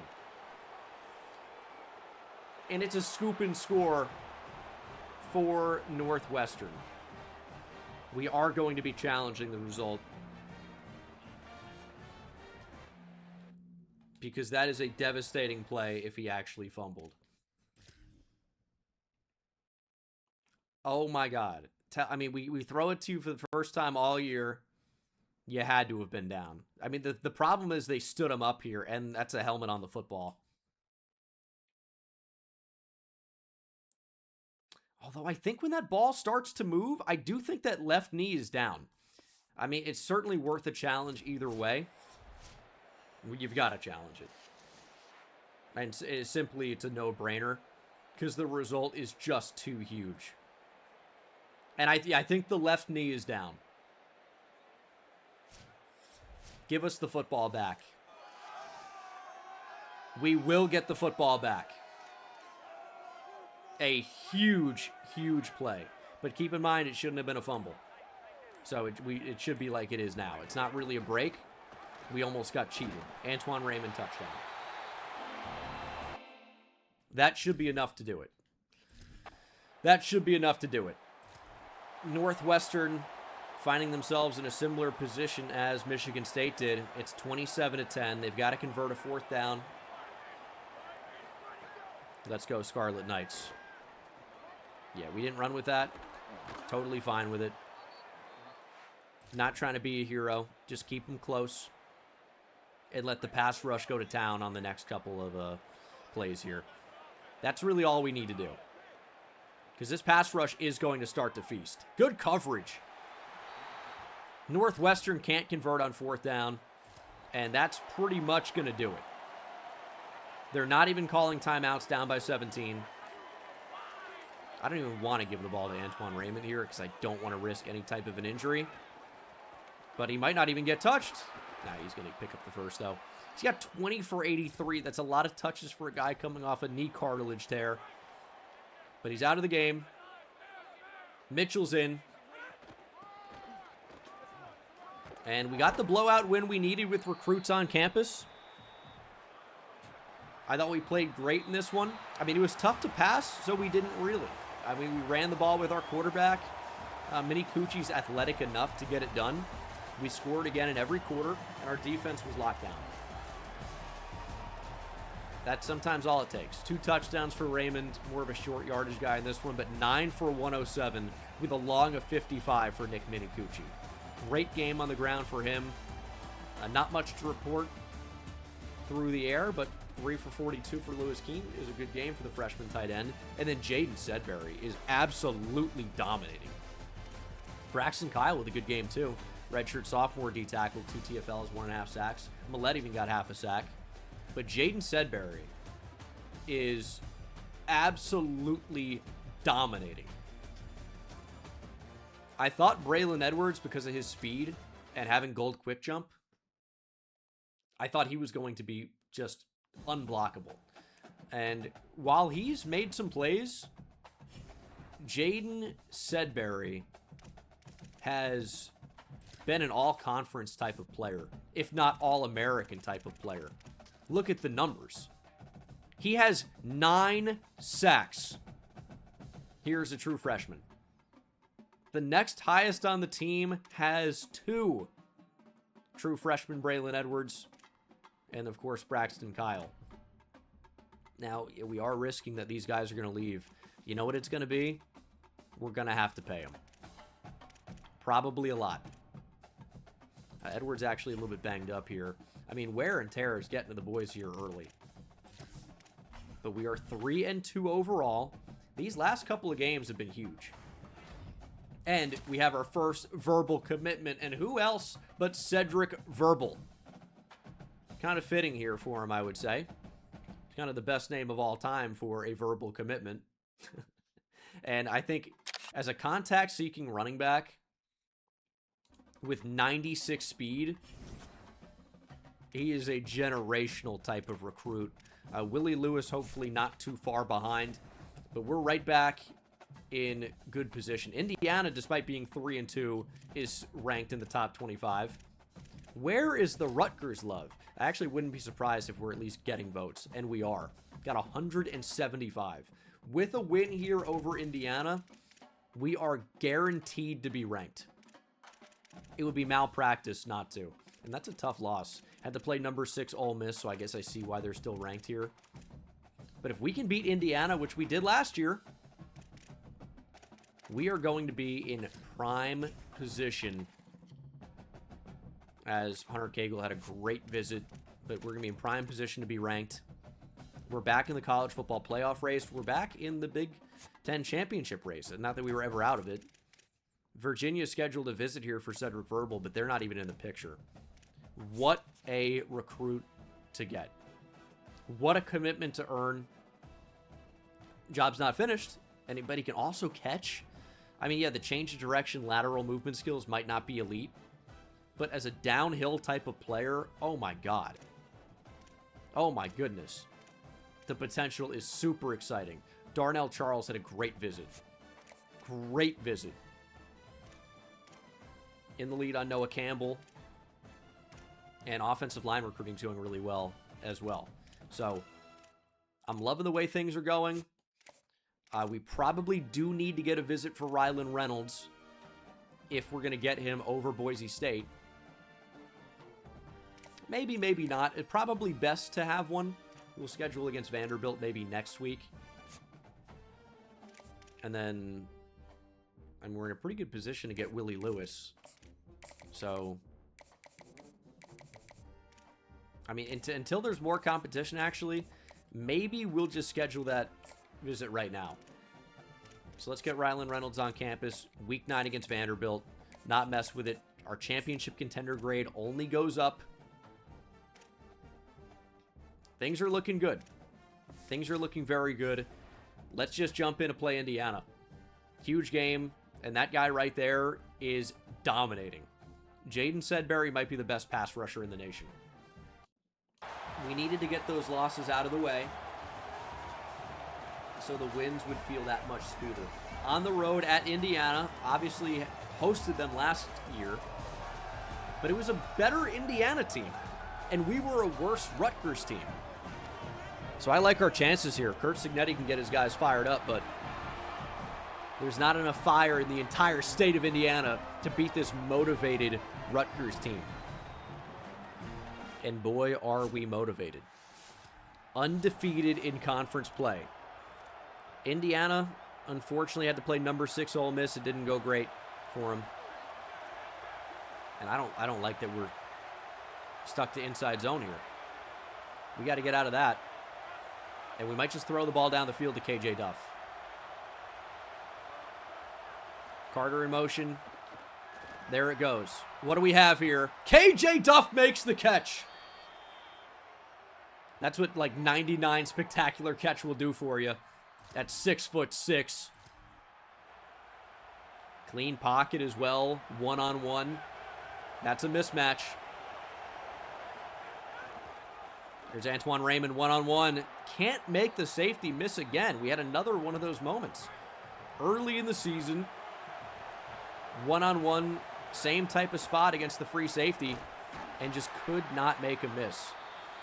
And I don't like seeing an injury there. It looks like it's an Indiana player. I retract my previous statement.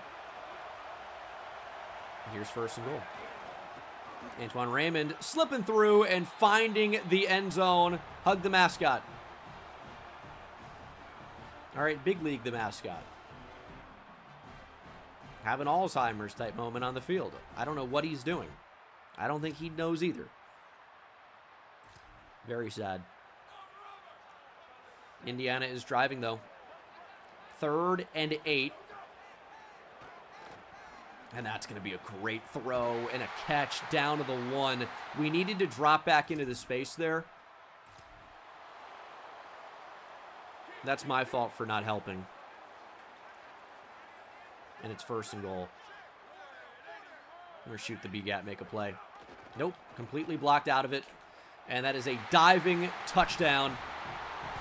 Off-read option for Thompson. All right, Indiana's going to fight too. 7-7. We're looking at 3rd down and 6. Again, I mean, how do you not look at KJ Duff isolated here? Actually, I might prefer that. Thought we were going to have a little bit more space.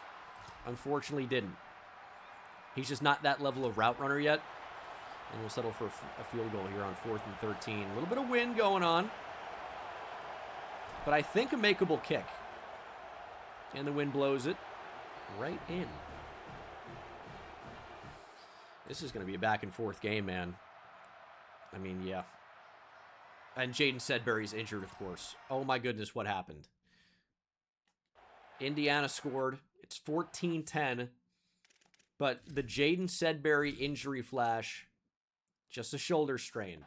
That's going to hurt the defense, though. That's going to hurt the defense a lot. Touchdown here gives us the lead before half, though.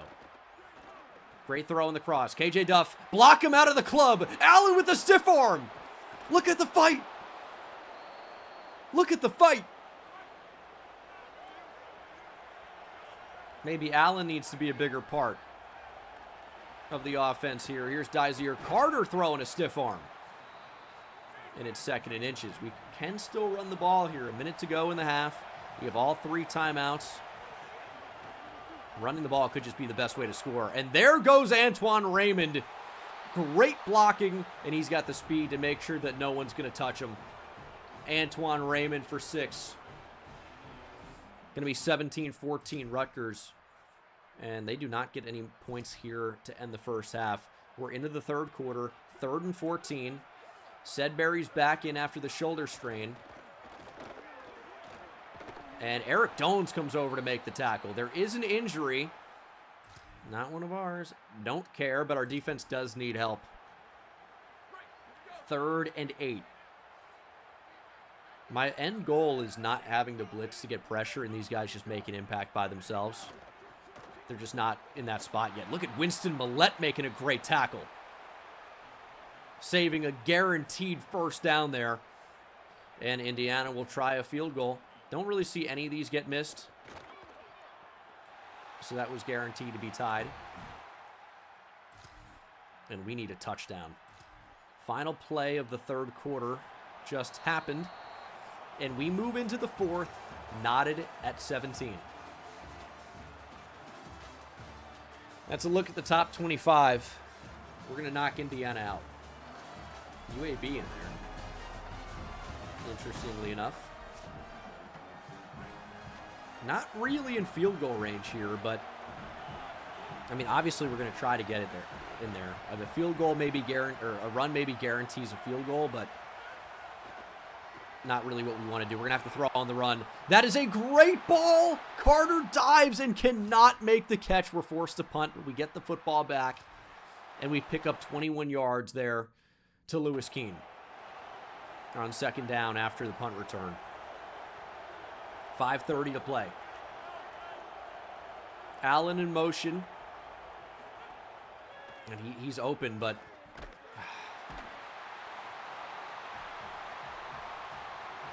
can't get it off. We're just going to throw the crosser. Probably best we got sacked. It was Amari Adams, by the way, the guy that we pursued heavily in the transfer portal. I really thought we were going to get him. and he picked Indiana at the final buzzer after we didn't meet his NIL demand. And the pass rush is coming alive here. 3rd and 17. I think you know what we have to do. Trust KJ Duff. The safety's creeping over that way. But we've got one-on-one. KJ Duff cannot catch it. And we're going to have to try 3. There is some wind going on. I'm actually really afraid of missing this for some reason. But it is good. 20-17 Rutgers. We take the lead here in the 4th quarter.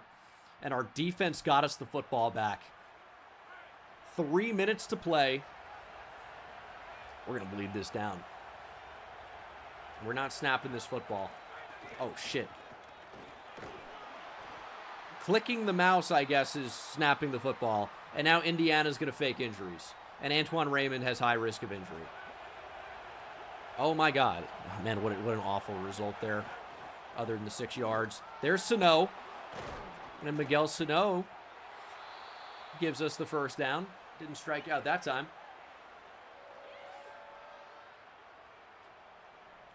.249. They still have 2 timeouts. Ridiculously. Mini Coochie's feeling it too. I mean, this has been a tough game. Our whole team's banged up. Indiana with 1 timeout remaining. I mean, quarterback power can't be the call here. Going to give Mitchell the ball. Cutback is there. Juke is there, and Mitchell has the first. Indiana's called their final timeout. Now, if we can get this next play to take a second, which it will, we're going to bring this down to the 2-minute warning, 2-minute timeout. Indiana, beyond that, cannot stop the clock. So a first down ends the game no matter what, pretty much. However, almost anything else will also end the game. And we're going to get the first down. Just give yourself up. Sano gives it to us. That's going to be the 2-minute warning. And that is going to be the game. This is what we play for. Victory formation as we've taken down number 21 Indiana. Hello? Can we take time off the clock, please? Hoosiers can't stop the clock. Mini Coochie will take one final kneel down, and that will do it. Why is Chew Clock not chewing the clock? What the hell? Usually when they can't stop the clock at all, it'll just run the timeout. And it's not happening. Thank you. Goodness, finally. All right, we're starting to catch fire here. Undefeated in conference play. 20-17 victory over number 21 Indiana. On the road. Not an easy thing to do. We are 2-0 against Indiana in our 2 meetings. Evan Thompson, the freshman quarterback, just not good enough to win right now. Mini Coochie, the experienced senior, too dominant. But Antoine Raymond, I mean, getting him back is the difference between winning and losing games. 15 for 144, 2 touchdowns. It's the difference between winning and losing. I mean, that's simply it. Didn't pass the ball well, but we ran the ball well. Jacob Nutt with the sack. Eric Dones and Braylon Edwards with sacks. Unfortunately, Jaden Sedbury, after hyping him up, put up the Tony Snell stat line. He didn't do anything. Dealt with some injury problems in that one, but everyone else stepped up, and we will be ranked back in the top 25. That is a big-time win over a big program. We are coach level 16 now, and we'll get ready for week 8. I mean, I've told you about this schedule so far. At the start of the year, we went over it. And we're playing pretty much every top team in the Big Ten except for Oregon, and Oregon might not even be that good anyway this year. Antoine Raymond, of course, is your Big Ten Offensive Player of the Week. And this will be our toughest game of the season. At number 3 Michigan, they're 7-0. Indiana is no longer ranked. We move up to 23. If we can get by undefeated Michigan, number 9 Washington, number 15 Nebraska, number 5 Ohio State. This is a tough part of the schedule. Oh my goodness. Oh my goodness. But this is a team we can beat. This is a team we can beat. You just got to, if I say it enough, I'll start believing it. Hunter Cagle, just commit already. Cedric Verbal's on his way. Darnell Charles, oh boy. It is going to be a tough one. He's on a week 9 to Michigan as well. We've done all we can to get him, but Michigan's got big-time resources. Noah Campbell's the only other option for us right now. On the offensive line, I like where we are. I think we should end up being able to win out for those recruits. And we're about to the position where we need to get more. Boise State's not going to be able to keep pace with us, especially not with a week 9 visit if we win. But it's against number 9 Washington. I think I said Vanderbilt before because of the color of the logo, and I just said Vanderbilt, which I'm sure the comments, the chat, not going to let me get away with that one. I just remembered that I said that, but yeah, we're playing Washington, so sometimes I just say the wrong thing. Either way, we've got good momentum right now, and I don't love the matchup, to be honest, but you know what? We've won tougher games before. Okay. Game of the year for us so far. We're back in the top 25 after a slide. But we haven't lost a game that matters, some are saying, all year. Michigan doing, honestly, too much to play Rutgers, to be honest. As their hands phase through the side. Let's go. I just don't think we lose these games, you know? The reflection in the helmet's cool, actually. With the tunnel. I just think this team is battle-tested at this point. Michigan knows a thing or two about losing at home, ranked as high as they are. Sometimes even higher. We win these games. Get the ball to KJ Duff. Nice catch. Good ball, by the way. It's a very good ball. We're lacking a lot of top-tier speed on this team. Dude, I like how that corner didn't even know we were running. That's beautiful. In the past, the CPU would just know. But he had his back turned, so he didn't know. Nowhere to go for Antoine Raymond, though. We're going to give him a yard. I mean, I want to run the ball in this one. That's a great route.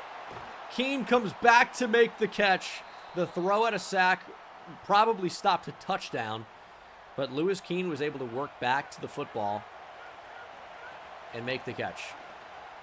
That's open. That's another good ball to Lewis Keene. Well, it's another ball to Lewis Keene. That was a good ball. And we're cruising right now. Nice cutback for Antoine Raymond. His best run of the game. Got to keep him healthy. He's ice cold. We got to get him fired up here. The O-line's moving people. If Antoine Raymond wants to go for 5 yards to carry, he's going to be getting the ball every play. I'm a little worried about that boundary corner. Let's get this angle on it. All right. Let's hand the ball off to Antoine Raymond instead. First down. Michigan cannot stop the Rutgers offense here. Keeper, Mini Coochie, explodes into the end zone. Too quick. Which is better than exploding into Mini Coochie. Get baby that way. Unless you want a baby. 7-0. Big third down. Let's make a stop.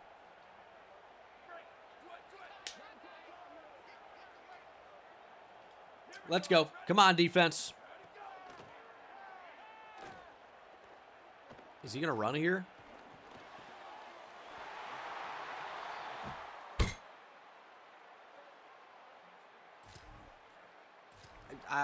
What? Like, you guys know that's a pick there, and you're saying blind read, I'm an idiot. Dumbest throw of all time. Throw an interception, I get the rudest things imaginable said to me. They throw that, and it's a first down. Unreal. Unreal. Freaking J.J. McCarthy back there. Gonna run again. Light his ass up! We honestly needed Benjamin Hubler to hit him. He's got 93 hit power. We really haven't seen it. Okay. Some are saying that was read well and that should have been a pick 6. Just maybe a little bit late. But they settle for 3. That's a win for us. That's a win. Big win. Let's go offense. Just keep running the ball, man. All right, we got the football back. 2-minute drill. Get the ball to Antoine Raymond. Or, how about defensive pass interference when we're trying to throw the ball and blocked out of the way? I don't care about the rules. Make the call. 2nd and 10. On the move. Mini Coochie with plenty of space. Mini Coochie down the sideline. Oh, my goodness. I don't know why. I thought we tried to cut back and get the block. Just step out of bounds there. Don't be a hero. Don't be an idiot. Michigan calls a timeout. I mean, that could have been a devastating mistake. Instead, Vanilla Vic is dominating for us. Raymond open in the flat. It's a decent move. And you know what? He's got platinum spin cycle. Maybe that should be our go-to open field move.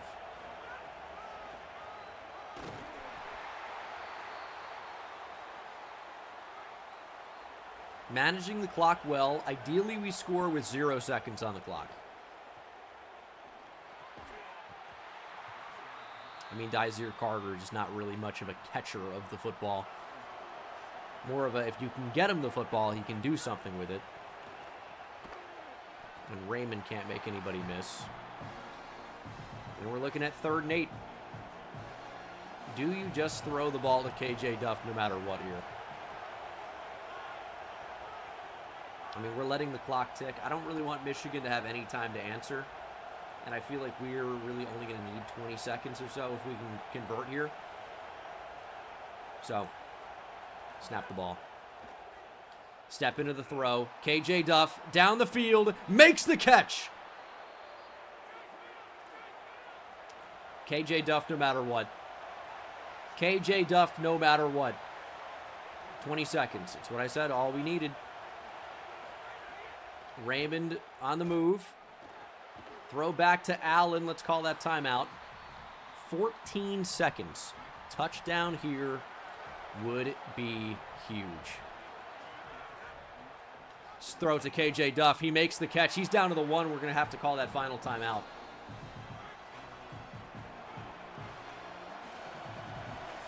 It's an interesting spot here.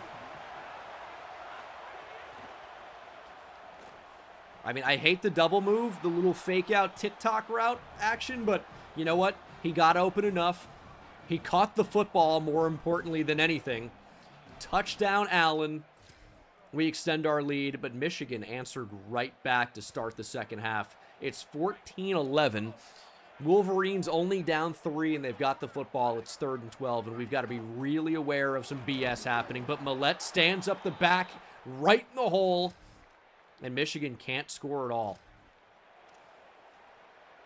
We're actually going to take this to the end of the 3rd quarter. Up by 3. Surely there's no chance to burn the entire 4th quarter on this drive. I'm going to try. Absolutely going to try. Like a little throw out to Mitchell here.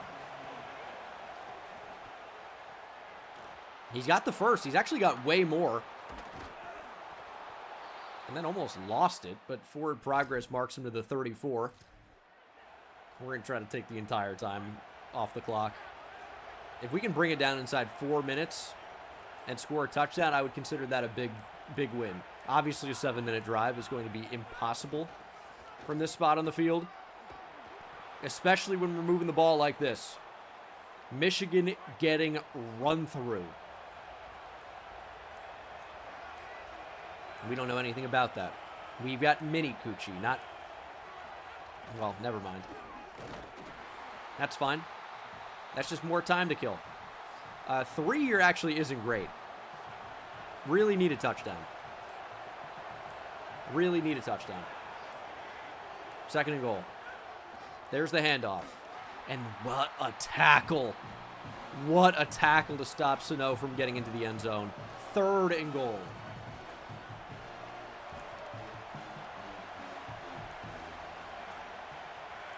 Mitchell in the game. I mean, where... I called a timeout. Can you not call a timeout when the sub menu's open? Give me a break, man. I don't hate that.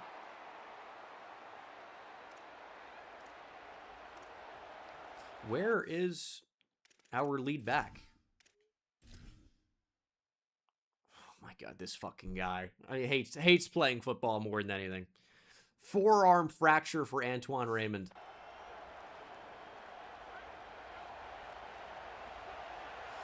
.337 to play. We're going to get sacked. We're going to have to take 3. We're going to bring it down inside 3 minutes, but...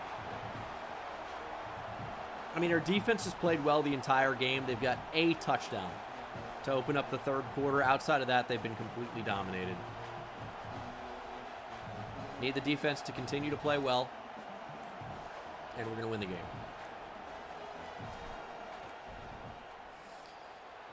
(17-11). It's not my favorite score that there's ever been. Touchdown and an extra point gives Michigan the lead. I mean, we've been here before. I don't like the spot very much. I like that, though. That is our best true freshman that we thought coming in overall-wise, Eric Dones, but he obviously has been outplayed by, I mean, really, pretty much Braylon Edwards, and,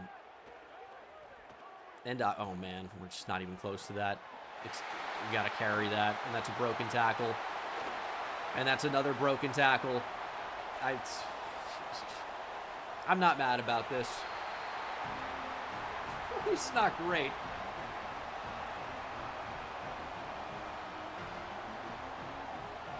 The way I see it, ball's in our court. If they were going to score a touchdown, which they might not have if we actually were able to tackle there instead of going for hit sticks.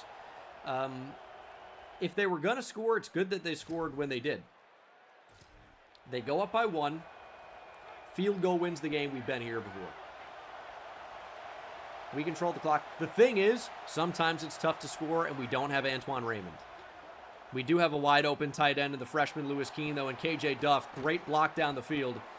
It's a big start. It's not field goal range, but it's close.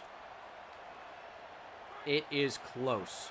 Already into Michigan territory, down to our 4th running back, and Dukes is going to get the ball. And the blocking is going to be pretty good. We're going to have chew clock on, too, by the way.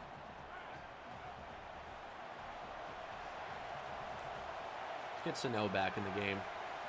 2nd and 1, handoff, cut back, and running right into the waiting arms of the defender. 3rd and 1. 45 seconds to go.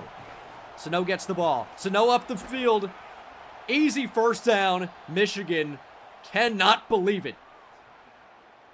Forced to call a timeout as Ansu Sano puts the ball on the 29-yard line. I want to get a little bit closer.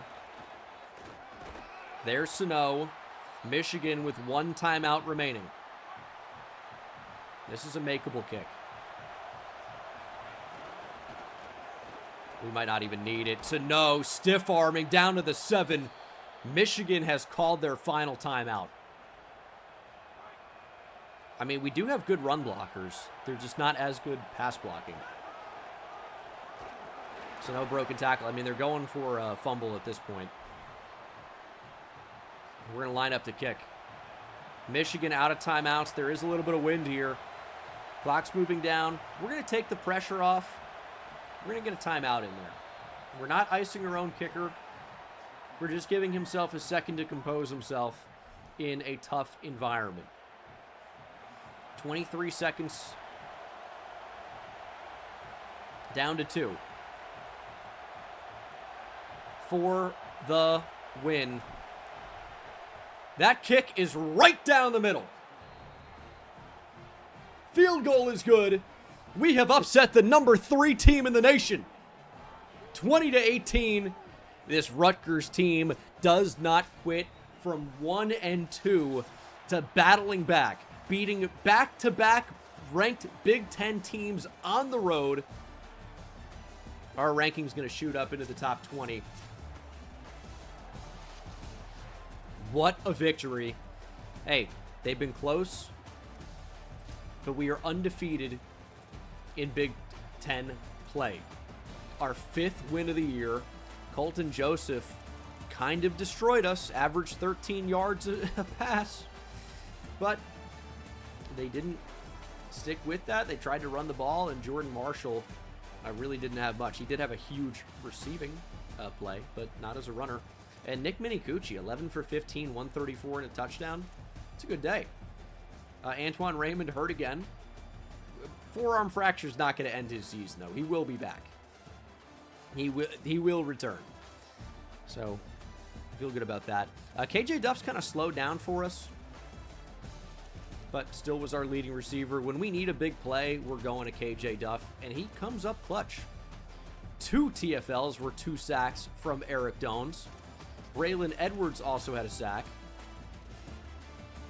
You absolutely love to see it. I will say it's another game where Jaden Sedbury just didn't show up. It's like as soon as we talked about him, like, this guy has 9 sacks through 5 weeks, and now he has not recorded a stat in his in his last 2 games. So that's an interesting arc there. But the fact that we can beat number 3 Michigan, phenomenal. Next week, we will have a visitor in the form of Rylan Reynolds.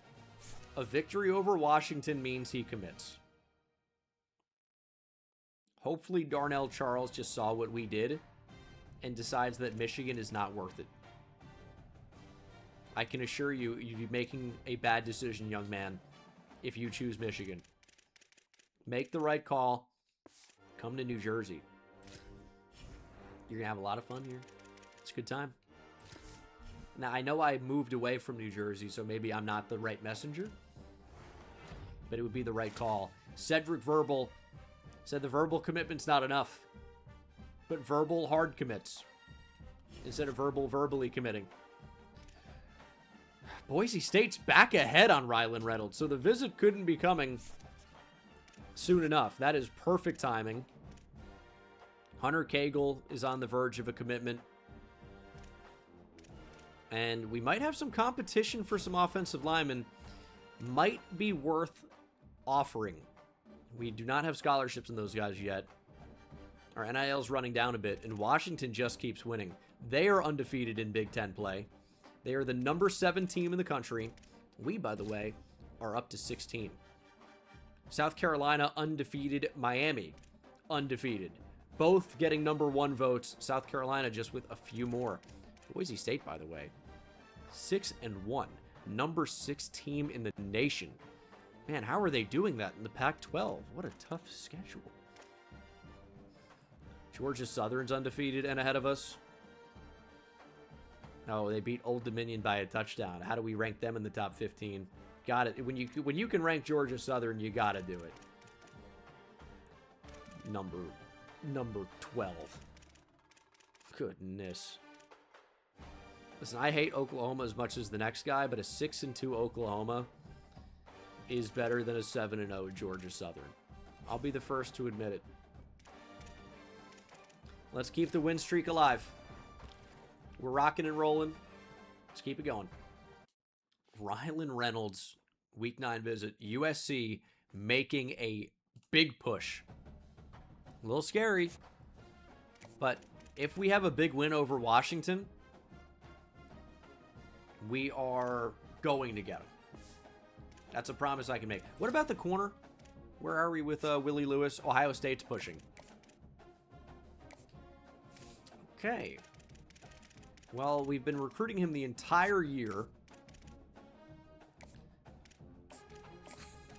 I really don't want to lose that one. That would be a huge waste of time. Suddenly, we've got to put 40 back on him. I mean, it just needs to be done. Arcel is really good overall. I think I'd rather the Week 13 visit over the Week 11 visit. I think we could definitely beat Maryland in a rivalry game. I question whether we would beat Ohio State. But, I mean, who knows? Maybe we'll need that. We'll see. Washington is another top 10 win for us. That's how we have to think about it. I mean, Antoine Raymond's going through it. The forearm fracture's a 9-week injury. Well, it still could not end his season, depending on college football playoff luck, depending on what happens. But that's a pretty long injury. It's week 9 right now. Man, I don't like the numbers on that. I really do not like the numbers on that. And I wish we had more points for an upgrade here. Mini Cucci, we can't even really do anything. Millette can't do anything. Braylon Edwards can't do anything. Sedbury, nothing. Dones and Nutt could potentially have upgrades. I think Dones has such great potential for us, but as I said, we got to get power moves up so we can unlock some of these fantastic abilities. And I really think he's just going to be a star. And then Jacob Nutt, I think, also has star potential. Want to get Pocket Disruptor on him as well. Inside Disruptor would be good too. Against inside runs, I like that a lot. But I want to focus on building this elite pass rush. These guys all have elite dev. I will do whatever it takes to keep them in the offseason. Whatever it takes. Let's keep winning. Washington's right on the same level. They've had a fantastic season so far. They're ranked at number 7 for a reason. But after we beat ranked Indiana at Indiana, after we beat number 3 Michigan at Michigan, if we can now beat number 7 Washington, I don't know how you don't rank us in the top 10. We've proven on multiple occasions we can beat the best teams in college football and lose to some of the worst, but we beat some of the best. It's a blackout. Crowd's going crazy. I feel like the last time we had a blackout that was uncoordinated, we lost. That's not going to happen this time. Washington is driving. Millette's starting off the game on fire. He just didn't run with that. Didn't matter. He wanted the route further down the field, or farther, as Damon Williams. You guys remember that story in the offseason where he tried to transfer away and then ended up weirdly transferring back? That's going to be a touchdown. Oh, jeez. Desmond Roebuck makes the catch. 1st and goal for Washington. I mean, they're driving right now. Can we get Millette to lay a hit stick on him? Yeah, that's a nice tackle. Kirby Barrington doesn't have anywhere to go. Give me man coverage. I trust myself. I'm going to run the ball. Good stop. Winston Millette drags him down. 3rd and goal. Looks like they're going to throw out to the flat. Millette drags him down. No touchdown for the Huskies. They will settle for 3. Let's go, defense. It's a great job. Yeah, they drove down the field, but we bent. We did not break. We've got 7 as a result. Way to play. Low-scoring game right now. That can change in an instant. We've got to continue to play well. I mean, there's too many players to cover. That can't be caught. Nice hit from Jaden Sedbury in coverage. And an interception by Winston Millette gives us the ball on the 4. Dude, this is the Winston Millette game. Have a day. Terrell Mitchell, touchdown. Who needs Antoine Raymond? We do, historically. But not right now. 14-6. And we've got the football back. They punt the ball, but they don't really punt it far. We're near midfield. 48 from the 48. Play action. Had one-on-one. But I think they blitzed the slot. Nope, they actually only blitzed 3, which is not even a blitz. A blitz is 5 or more. They only sent 3, and our right tackle just got annihilated. We will try to upgrade the offensive line heavily in the transfer portal. I can tell you that. 45 seconds. Got to wait on the slant. There's Dysere Carter, but not really a ton of space.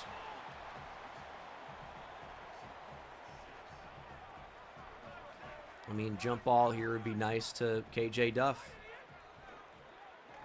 Tight end is open. Ball flutters, but gets out to him. Lewis Keene out at the 32. 25 seconds left. I mean, this is where I would historically rip the ball up the seam to Dysere Carter and really pay the price when it's an extremely negative play. We've got to call a timeout. That was a bad check down. That was a bad check down. 17 seconds. No timeouts, which is kind of fine as long as we don't get sacked. We need a first down and an immediate spike, and we're okay. Can we fit that ball in there? We can, but Carter can't make the catch. Again, I've talked about it before. He's not really much of a catcher of the football. He's more of a catcher in the ride. A little bitch, Holden Caulfield. Should be a good reference for you guys. Down the field, KJ Duff made the catch, but he's out of bounds. Try a field goal. Not an awful result here. It's a good kick, too. All right. Hey, 17-6. I've seen worse halves before. We're playing the number 7 team in the nation. 6-1 Washington. And we've held them to 6 points. We've scored 24 now. And we've got the football back. This could be a blowout win with a big-time linebacker recruit in attendance. I mean, what a moment that would be. What a moment. We're going to have everything kind of working across. Kind of made our own play here, but I like the potential of it. The idea ended up being so good if we just had the time to execute. Washington with a touchdown. Washington with the football back, but facing a very difficult to convert 4th and 18. We're actually going to blitz Millette. Taking a shot one-on-one. No way he catches that. There's no way he caught that.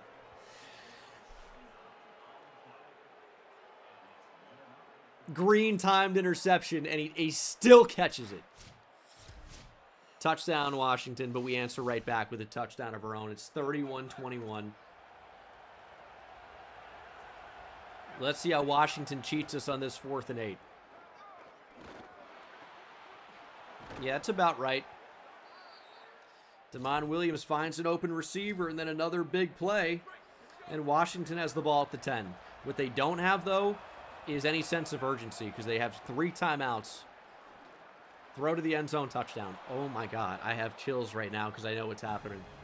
They still have 3 timeouts, so that what they can do is actually kick it deep if they wanted to. The blowout victory has quickly become a 3-point game pending the point after.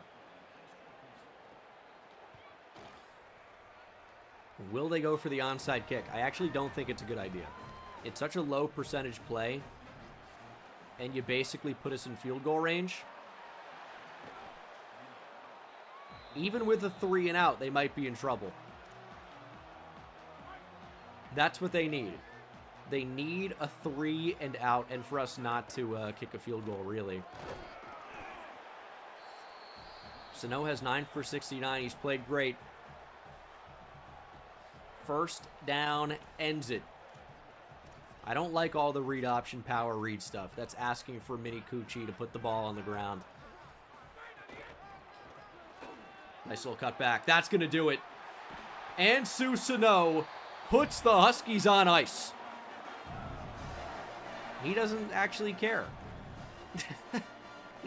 He's having a good time. He's dancing. And we're dancing on their grave. 31-28.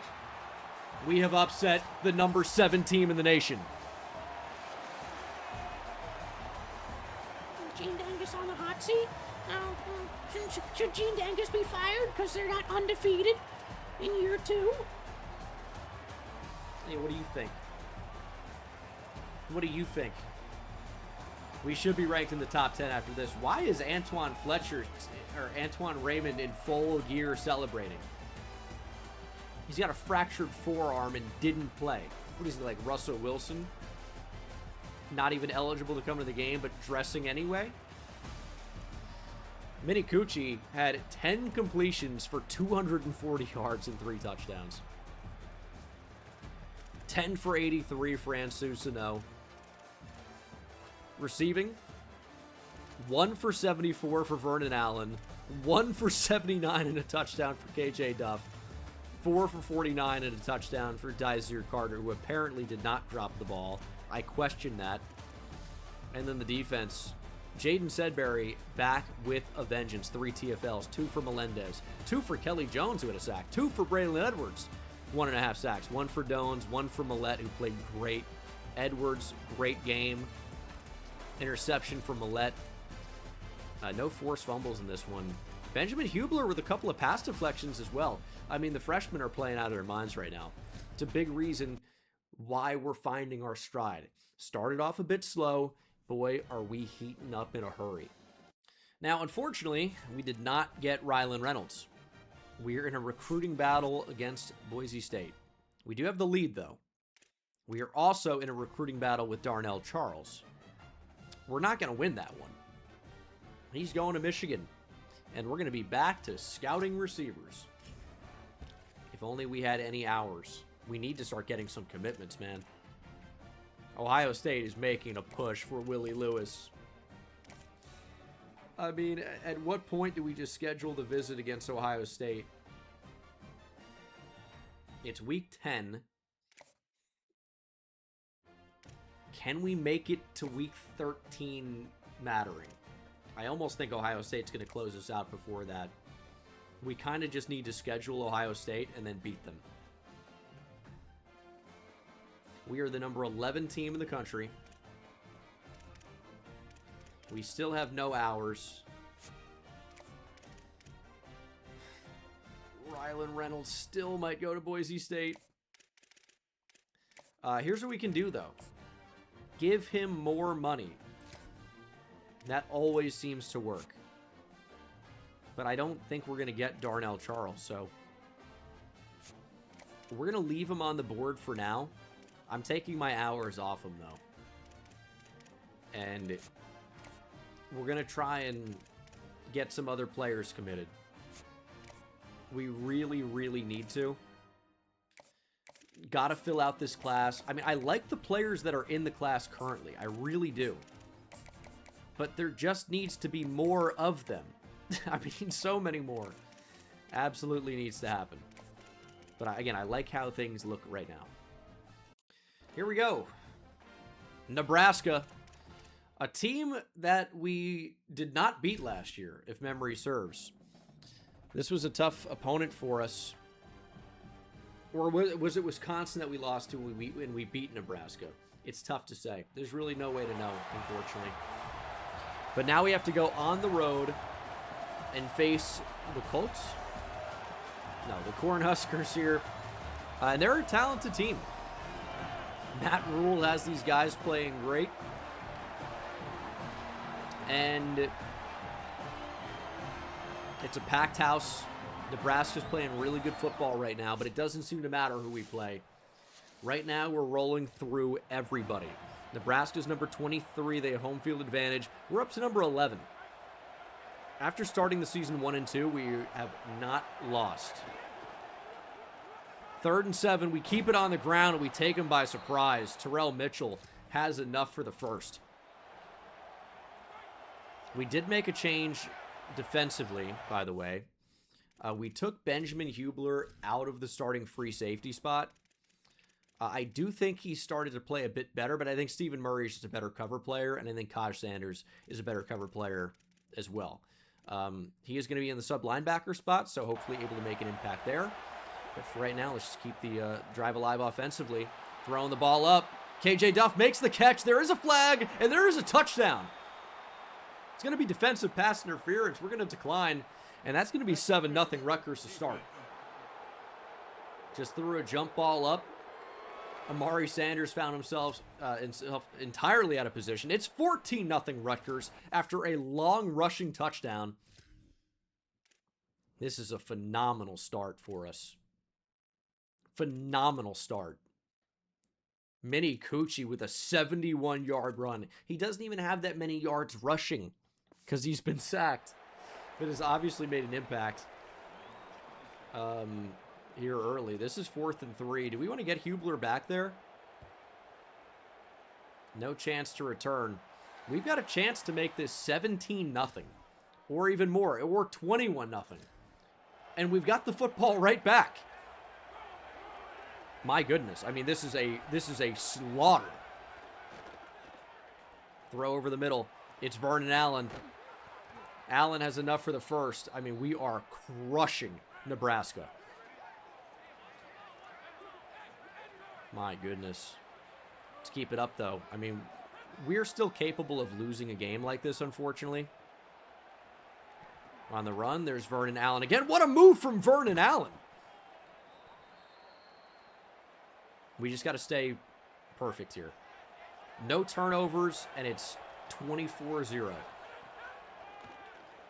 Going back to Vernon Allen. Allen cannot get a hand on it. I thought he had a good release. He just didn't have the speed to truly separate there.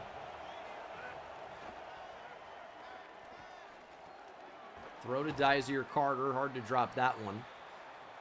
I am a little surprised he didn't find a way. And we're really slowing it down here. We're playing conservatively. Don't want to give Nebraska a chance to get any momentum. And 24-0 would be totally fine. Got to get rid of this. Comeback route. Perfect timing. KJ Duff. Touchdown. Go talk to the fans. Break through the cage. Let's go. KJ Duff. 28-0 Scarlet Knights. What a first half. Are you kidding me? And I'll tell you what. Mini Coochie took a shot. Defense coming quick up the middle. Mini Coochie still got rid of it. And our dominance is continuing here into the third quarter. Nebraska does not have a point. They're getting humiliated on the road. And look at the pancakes. Oh, my goodness. Oh, man. They don't even look like they belong in the same field. We're going to get another snap off here. Sano is stopped. Does get the first, though. We go into the fourth quarter up 28. Mini Coochie on fire. The whole offense is on fire. Try to cut back with Sano. Not mad. Not mad. We're up 28. We've got shoe clock on. Even them getting a stop there is only delaying the inevitable. Terrell Mitchell's got 4 for 55 even after being dropped for a loss. We're inside 6 minutes. And you know what? We're going to keep it on the ground. We keep going the wrong direction, though. That's not great. We're going to make it 31-0, though. Not even really going to worry about the clock.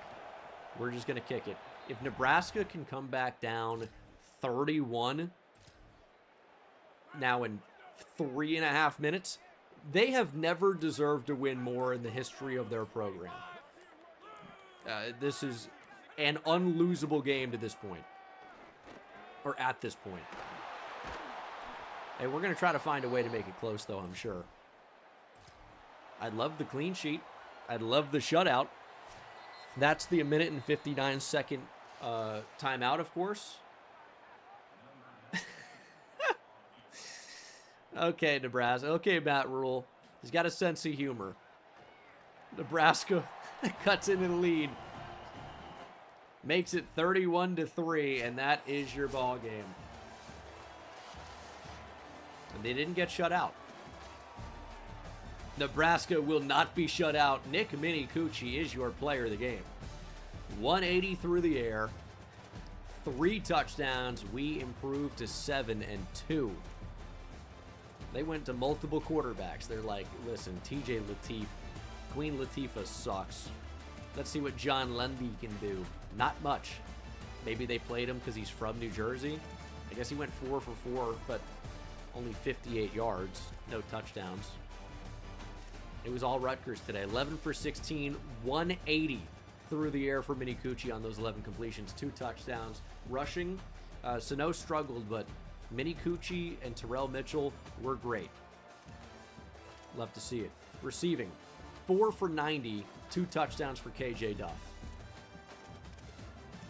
I mean, we didn't really even have to do much. Our defense just dominated. TFL for Sedberry, 1 for Eric Dones, only 1 sack. The pick was for Winston Millette. Picks in back-to-back games. Forced fumble for Kyle, which he recovered. Rutgers continues to roll. Week 11. Playing Ohio State. This will be an interesting one. You know, this is, as I've said before, is the best team we've played the entire year. Best team we've played. And we're not really at full strength, unfortunately. A lot of players are risking injury. But this is a must-win game, I would say, overall, for recruiting, maybe more than anything. We've got visitors here for Ohio State. We got visitors. On campus, Willie Lewis, who's our biggest competition, Ohio State. We've upped his NIL, $235. Rylan Reynolds, already visited, but we've upped his NIL to $270. And Lamar Redpath, we've upped his NIL to $235.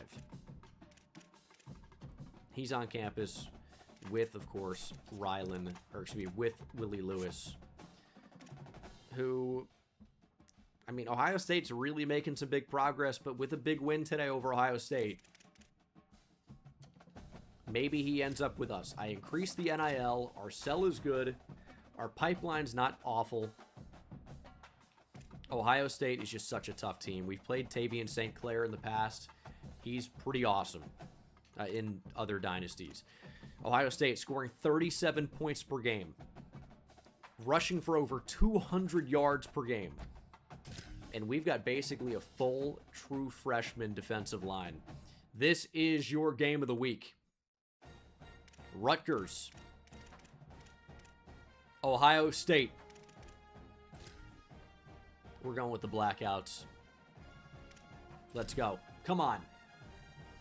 This is the game of the season. We are undefeated in conference play. Can we keep it that way? Our biggest test. After starting 1-2, we have won every game for what, 7 or 8 straight weeks? This is what we play for. All but guaranteed a Big Ten championship game if we beat Ohio State. We're playing our best football. 2 top 10 teams collide. Do we have what it takes to stay undefeated in the conference? Or will the mighty Ohio State do what it takes to win? We were right in line to make that play, just couldn't do it. And I hope that's not going to be an omen for what this game's going to look like. So close, but yet so far. Hubler into the backfield, makes the tackle. Bo Jackson dropped for a loss, and the true freshman athlete, you can't even call him a safety or a linebacker. He's just a defensive player. Makes a phenomenal play. And we're going to try to do what Ohio State could not, sustain a drive. Here's 3rd and 2. Going to be tough without our star player. We're going to throw on the run. That's a great ball. Catch made. And we are unfortunately not going to sustain the drive, but end up with a touchdown. Ohio State answers right back, and this is chaos to end the first half. What the hell is happening? Moments, man. Stepping up, we should have a blocker, but just go down. They're actually not going to give us the first down. They're going to mark Mini Coochie short. 2nd and inches. Sano gets the ball. Nice run. He's got 5 for 35, playing well.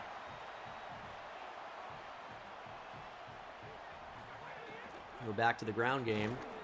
Just got to run through the arm tackle there. 2nd and 8. Inside a minute. I mean, do they have the speed to run with Keene to the sideline? Either way, it's man coverage. Doesn't matter. They leave the quarterback. Mini Coochie's got 9 for 90. 40 seconds to go here in the first half. Trying to get rid of the ball, but we finally do. Mitchell makes the catch. And we are knocking on the door. I tried to throw it earlier. The ball just didn't come out. Mini Coochie finally got rid of it. And we'll keep it. And we'll not really get anything. We're going to call a timeout. We've only got 1 remaining. Maybe didn't need to in that spot, but felt obliged. We're going to give the ball to Terrell Mitchell. From the 3. Mitchell can't get there. We're going to go hurry up. We're going to give him the football right back. Snap the ball. We've got to snap the ball. Mitchell up the middle. Touchdown! What an end to the first half. Don't fake an injury. I don't want to deal with it. Not after what I've seen from Antoine Raymond. I like that spot. We would have had a heck of a decision if he was marked short, by the way. Because that was very close. That was very close. But Terrell Mitchell had enough. 14-7 Rutgers. Into the second half, we are driving. And I think we should try to take time off the clock. If we can make this 21-7, a 2-possession lead, approaching the fourth quarter, we're going to be in a good spot. Mitchell dancing. Gets a few down to the 4-yard line. He's outperforming Bo Jackson. We have completely shut down Bo Jackson. I think his stat line was something like 8 for 23. Terrell Mitchell with the move, and it's a second touchdown for Terrell Mitchell. Who would have thought that he was outplaying Bo Jackson? Obviously, offensive lines, defensive lines playing a big impact. But Terrell Mitchell scores again. Zach, thank you for the prime sub. Need our defense to keep playing well. And we've got the ball back. It's a fumble on the kickoff. Ohio State is falling apart. We've got the ball on the 2. Oh my goodness. This could be the dagger here in the third quarter. Mitchell. 3-piece, get in there. Terrell Mitchell. 3rd touchdown of the game. And I got you, by the way. Hold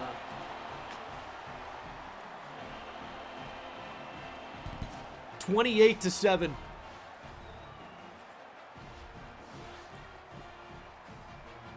Unbelievable. Unbelievable. This Rutgers team could be the team of dreams. Our defense gets us the football back. 3rd and 8. Heat check moment here. Down the field for KJ Duff. Good coverage. Good coverage. Our defense is just dominating. Our defense refuses to let Tavian St. Clair or Bo Jackson do anything. It is 28-7. 3rd and 2 for the good guys. Quick throw, KJ Duff. He's got a little bit of room here, but can't outrun the pursuing defender. It is 35-7. 35-7. It doesn't get worse than this for Ohio State. I know we're top 10, but is this one of the more embarrassing losses in the history of Ohio State? We're not an onside recovery. Hubler thankfully jumps on it. It's 35-14. We're going to stay out there. We're going to stay out there. Congrats on the touchdown, Ohio State. You've got 2, I guess. And there goes Terrell Mitchell. He's got 9 for 45, pair of touchdowns.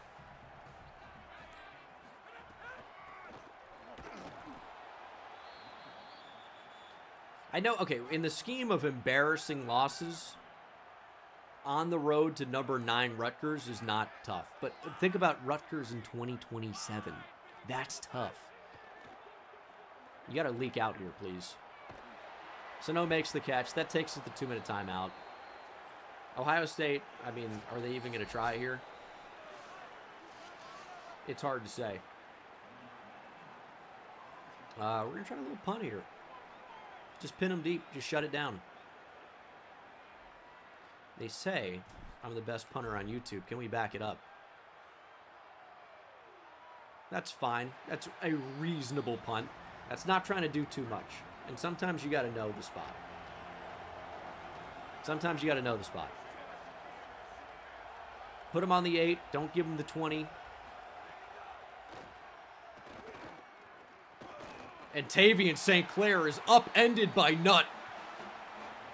Nutt all over him. St. Clair, not a Saint anymore. 2nd and 12. Pass to the flat. Just make the tackle. All right. 1:36 on the clock. They need a miracle comeback. They need a touchdown, I don't know, probably 20 minutes ago. Shot down the field. Kelly Jones cooked. We're paying him like $370 NIL. 90-plus overall corner. Can't run with the receiver. What was Ohio State known for receivers or something?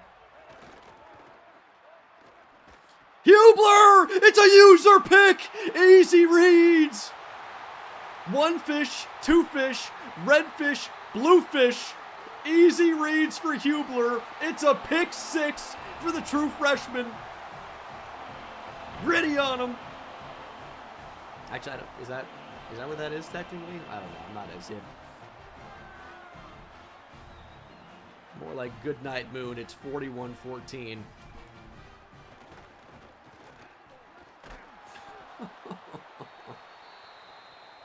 I'll get disrespectful on him. Score stays inverted. 1:15 on the clock. There is no path to victory for the Buckeyes. No sportsmanship for the Hall of Fame CPU. Hubler on fire.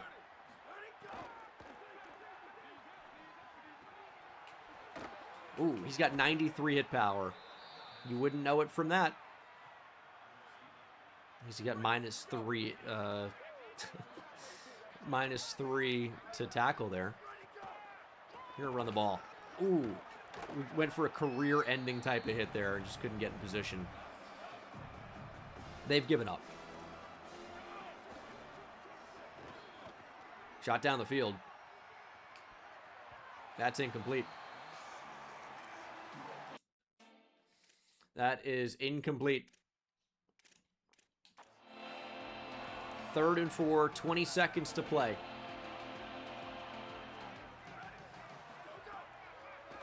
I mean, there's no path to... Oh, Kelly Jones cooked again. And it's dropped. Oh, my God.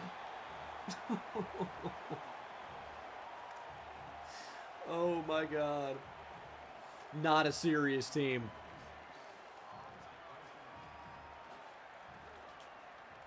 They don't want it. They do not want it badly enough. I'm not even sorry. I mean, you deserve to lose. Obviously, why would I be sorry? Sano dropped for a loss. Ohio State waves the white flag.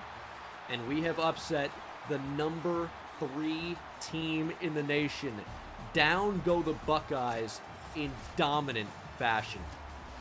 41-14. We scored our most points of the year. Mini Coochie didn't even have a touchdown. 10 for 15, 134. 4 touchdowns for Terrell Mitchell on 10 carries. He had a long of 25. Average 4 per carry. Mini Coochie, 11 for 92. Why is he running so well in Sim? Long of 62. He's breaking a long run once per game. Had a touchdown. Sano, 12 for 67. And then receiving, I mean, KJ Duff had 2 for 19. We didn't need him. Defense balled out. TFLs for Jacob Nutt, Jaden Sedbury, Braylon Edwards, Benjamin Hubler, and Eric Dones. Sacks for the entire true freshman defensive line. Interception for Messiah Tilson and Benjamin Hubler, which would go the distance. DJ McClary also forced a fumble, which he recovered. And, of course, the pick 6 for Hubler. What a game, man. What a game. We are 8-2. We are 7-0 in the Big Ten. We're going to the conference championship. Already up by 30 or whatever in the 4th quarter. This is the face of Benjamin Hubler, the true freshman. 100% focus. Not even excited for the interception. Catches the game-winning pick. Pure focus, pure determination, pure vengeance on the mind of Benjamin Hubler, and he's never even had to play Ohio State before. It looks like Ohio State killed his entire family. That's the type of energy we need. It is expensive, but it's a nice get. Rylan Reynolds from Scottsdale, 4-star linebacker, has committed. We are in a recruiting battle with Ohio State for Willie Lewis, but the only reason we even are, and we have the lead, as Benjamin Hubler gets us Big Ten Defensive Player of the Week. Great game from him. The only reason we're even in the recruiting battle is also National Defensive Player of the Week. Stop cutting me off with your greatness, though, please. The only reason we're even in the recruiting battle in the first place is because we had the blowout win over the Buckeyes. Hunter Cagle, future of the quarterback position here, on the verge of committing, I hope. Whenever you're ready, guy, please. It's the hard sell with F playstyle. It's just so tough. But, I mean, we increased the NIL.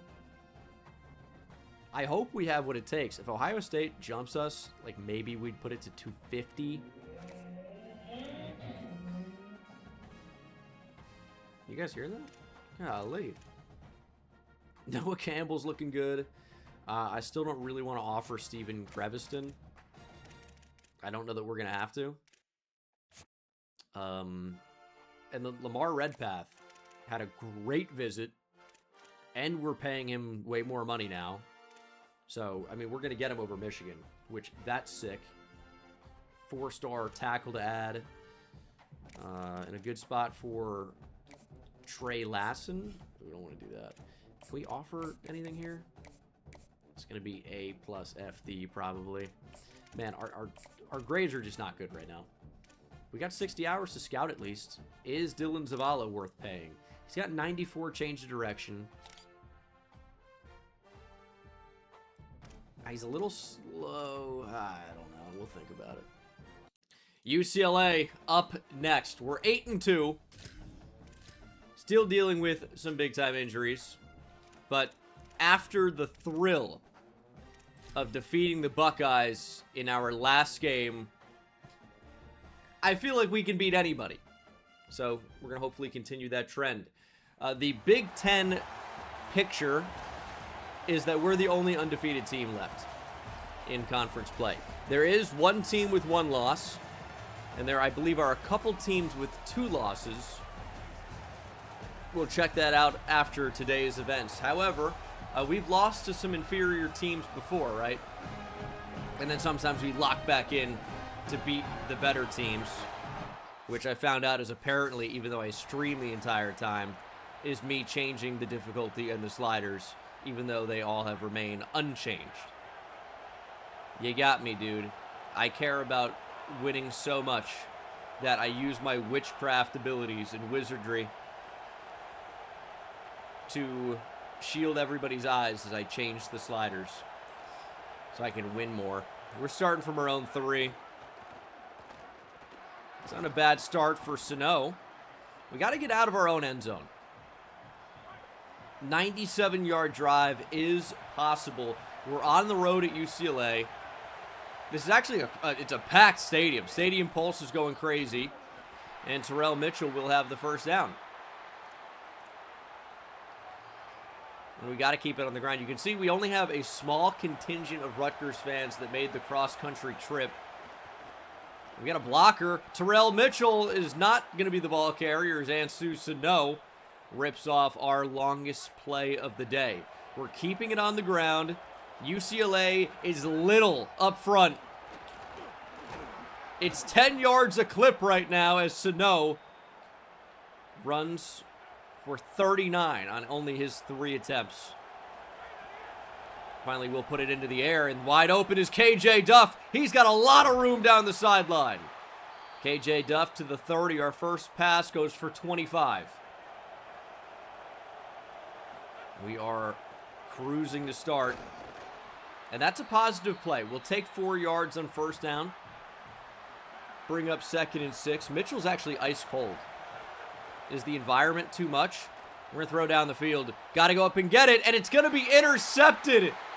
There wasn't even a window to green time it for Carter, and that's why we don't throw to Carter. It looked like he beat press. It looked like he had him down the field. And it's a turnover after a great start.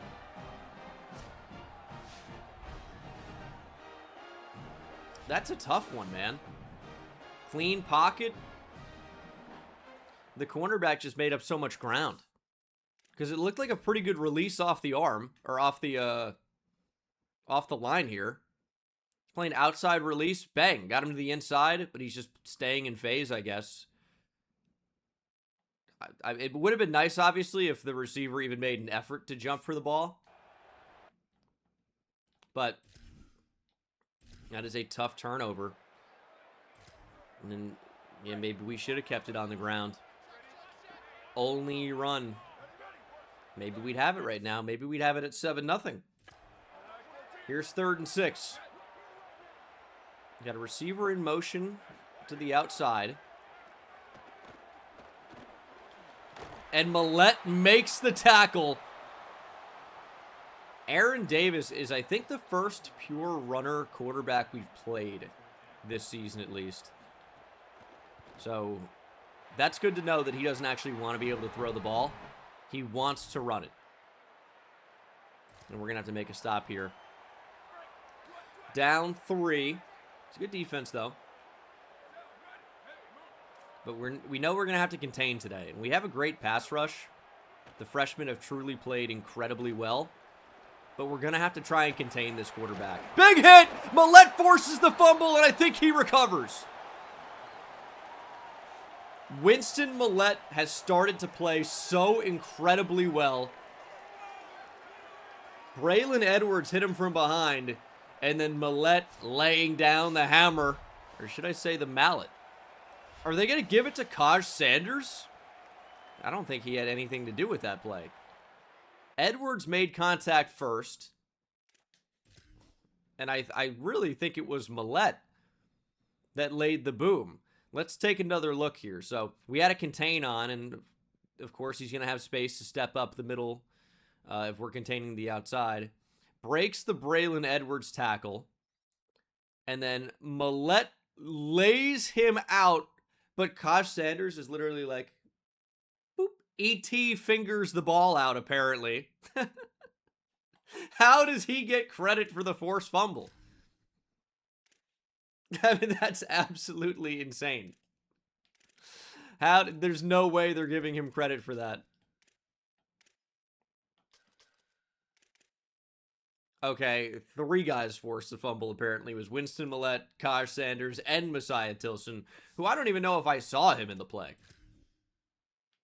He should have been, like, around back here. What did he do to force this fumble? Oh, that's actually Levy, excuse me. All right, he's over here. No, he's not even. I guess it must have been a different play. In simulation, probably. Okay. I don't know. That was weird, but Millette obviously laid the boom there. Should be getting credit for it. And we got a fresh set of downs. Pass out to Carter. Nowhere to go for him, really. Ends up just being like a bad run. We should actually be running. Because running been super effective so far. And we're going to get sacked. Yeah, let's keep passing. See how that goes. You know where this ball is going. Mitchell stays in the block. Actually, I think we have the tight end. He's wide open. It's a good ball to Lewis Keene. Speed down the sideline. Lewis Keene converts 3rd and forever. I wanted to go to KJ Duff pretty much the entire time, but Lewis Keene is just so fast. And remember, we had an opportunity to move him to running back. He's got really high agility, change of direction, juke move, and spin move. If we can get him the football in the open field, he's a yards after catch machine. Run up the middle. There goes Ansu Sano.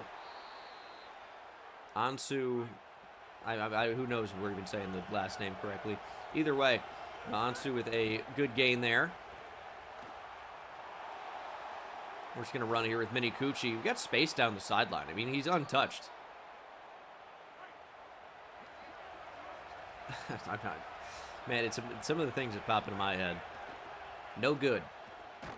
Ball out. KJ Duff makes the catch. Touchdown for the Duffmeister. Duffman. KJ Duff. Touchdown. Just gave him a chance. He comes up big. Myrtle Mafia, thank you for the prime.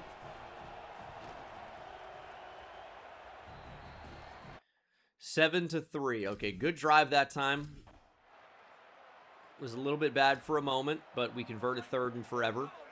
And then the rest is history. Here's 3rd and 5. Remember, pure runner at quarterback. And that's wide open underneath. Tackle made by Millette, but easy first down. We'll see another 3rd down here. I mean, I think Benjamin Hubler's got to be our user type of player. The size and speed is really good, and that's going to be an incomplete pass. Quarterback just trying to do a little bit too much on the run there. We've got 57 seconds to get into the end zone. UCLA down by 1. We need to extend this lead. Starting with the draw. There goes Sano. He's got enough for the first, so that's going to stop the clock. It's kind of a bold call to run in this spot. We have 3 timeouts, and running has been really effective. So, not afraid to try it. We're going to step up. Playmaker Sano. There goes Mini Cucci. Just get out of bounds. He stops the clock at 40 seconds.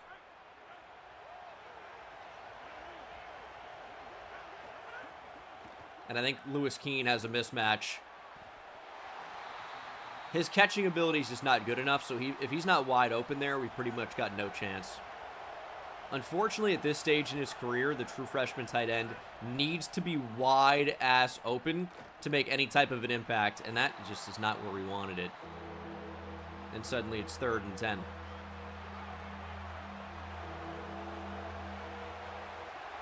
Not a bad idea to just look for KJ Duff. But we're going to throw for Lewis Keene, and that's going to be intercepted. I was hoping we'd be able to fit that in there. Not to be. Second interception of the first half for Mini Cucci. UCLA obviously no time to answer. And we move into the 3rd quarter, still up by 1.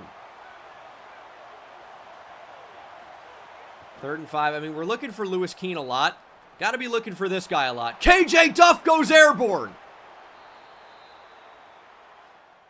What a play from KJ Duff to pick up more than 20.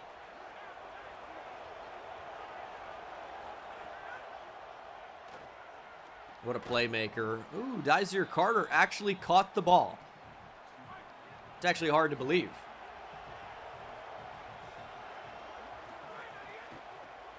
On the ground, Sano gets the first. He's got 15 for 103, dealing with some wear and tear. And what I'm seeing is that I'm not seeing Terrell, unfortunately. Where is Terrell? And Sano goes down to the 1. Our depth at running back is starting to thin out very, very quickly. I am worried about an injury. Terrell Mitchell dealing with turf toe, so he's done. And Eric Dones tore his labrum. Oh, the star freshman's going to miss multiple weeks for us for sure. It's not a season-ending injury, but he will be missing a few weeks, no doubt. And at the end of the year, that's not great. But maybe back for the conference championship if we play in that game as Sano gets into the end zone. Keat, thank you for the prime. Okay, needed that.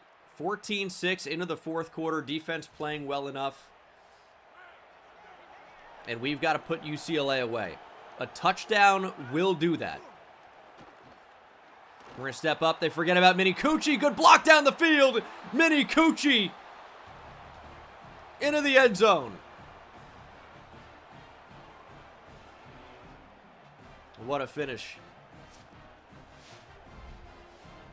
Vanilla Vic, Cucci Main, whatever you want to call him. He's capable of making some plays with his feet. And that is an interception by Kelly Jones. Ball on the 14-yard line. This game is over. Nothing UCLA can do now. Just not enough time. If they get a turnover, maybe it's a slightly different question.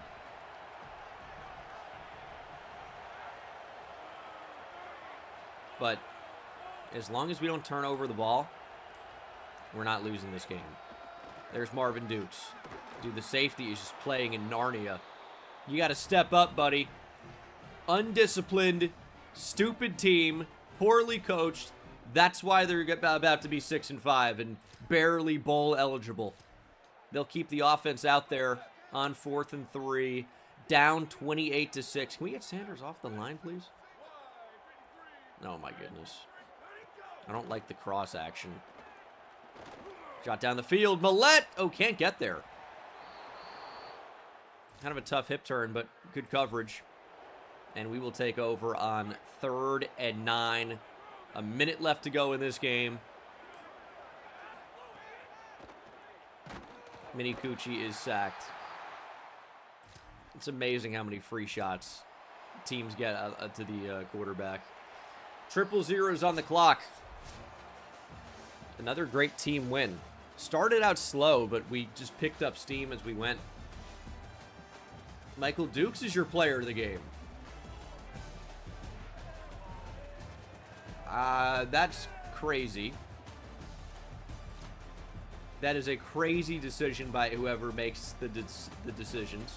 Obviously, it's not going to be Nick Mini Cucci, but I mean, Ansu Sano had 16 for 105. I guess he just didn't score a touchdown.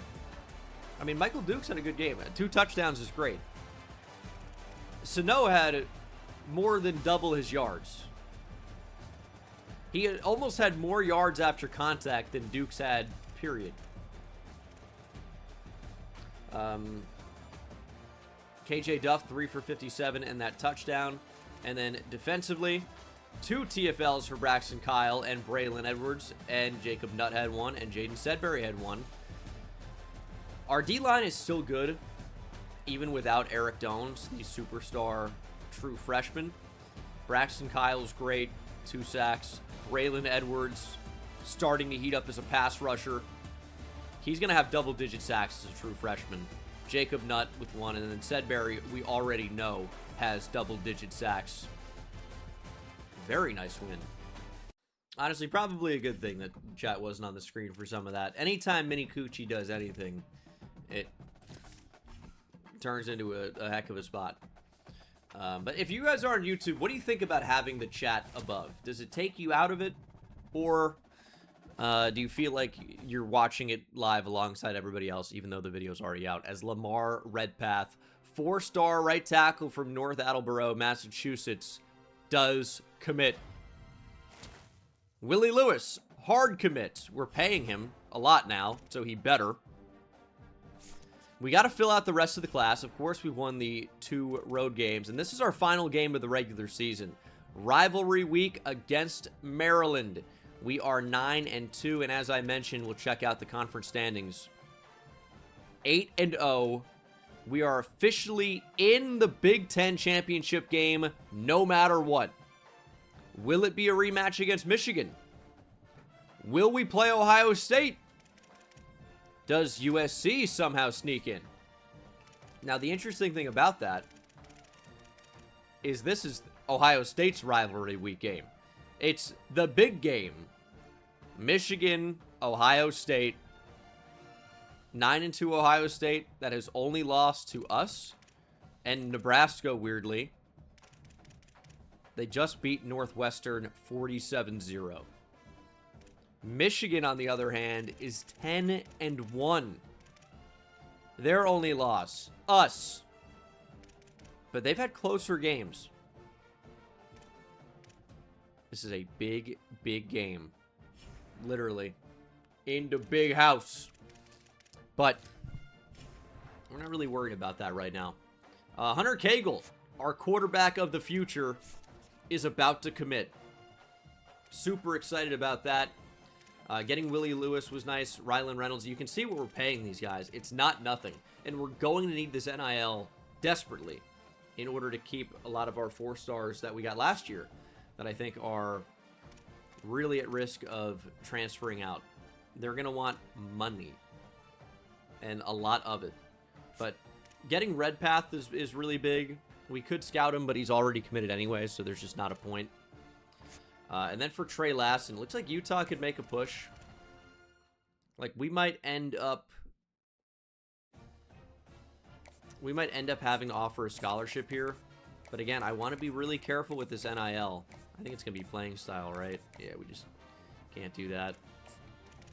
So we might not end up with Trey Lassen, but again, the portal's going to end up being really big.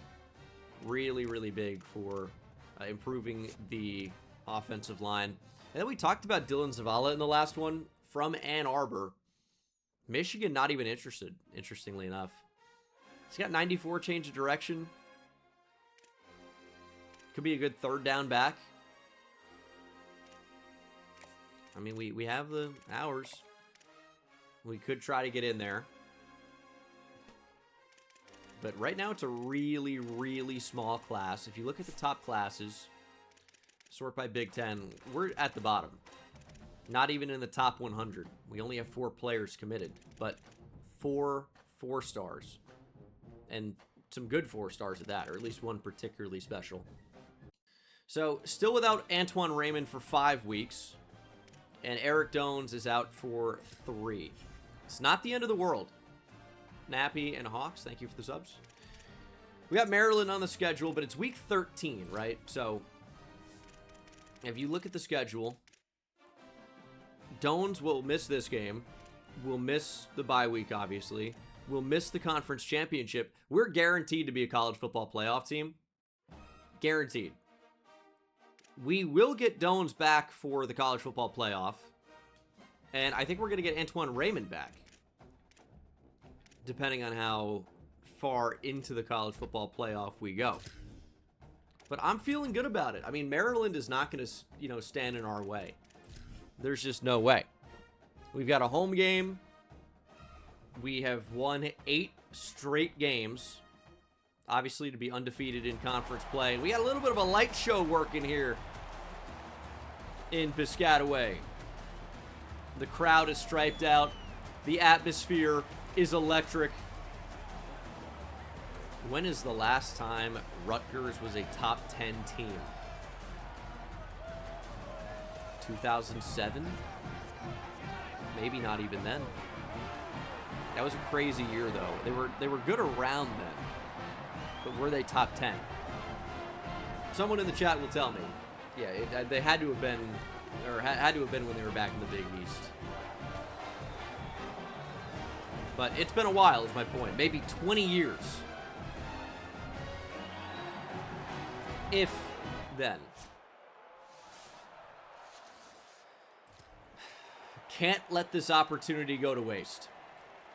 But it's good to see how electric the crowd is. There are some Maryland fans that we pushed into that corner of the end zone. And Terrell Mitchell is back and healthy. We got a nice two-headed beast at running back in Terrell Mitchell and Ansu Sano. So even without Antoine Raymond, we're still capable of winning some games by running the football. There goes Mini Cucci. He's another reason why. Sano jumps in here on 1st and 10 from the 41. We'll sneak through. Ansu Sano has 9.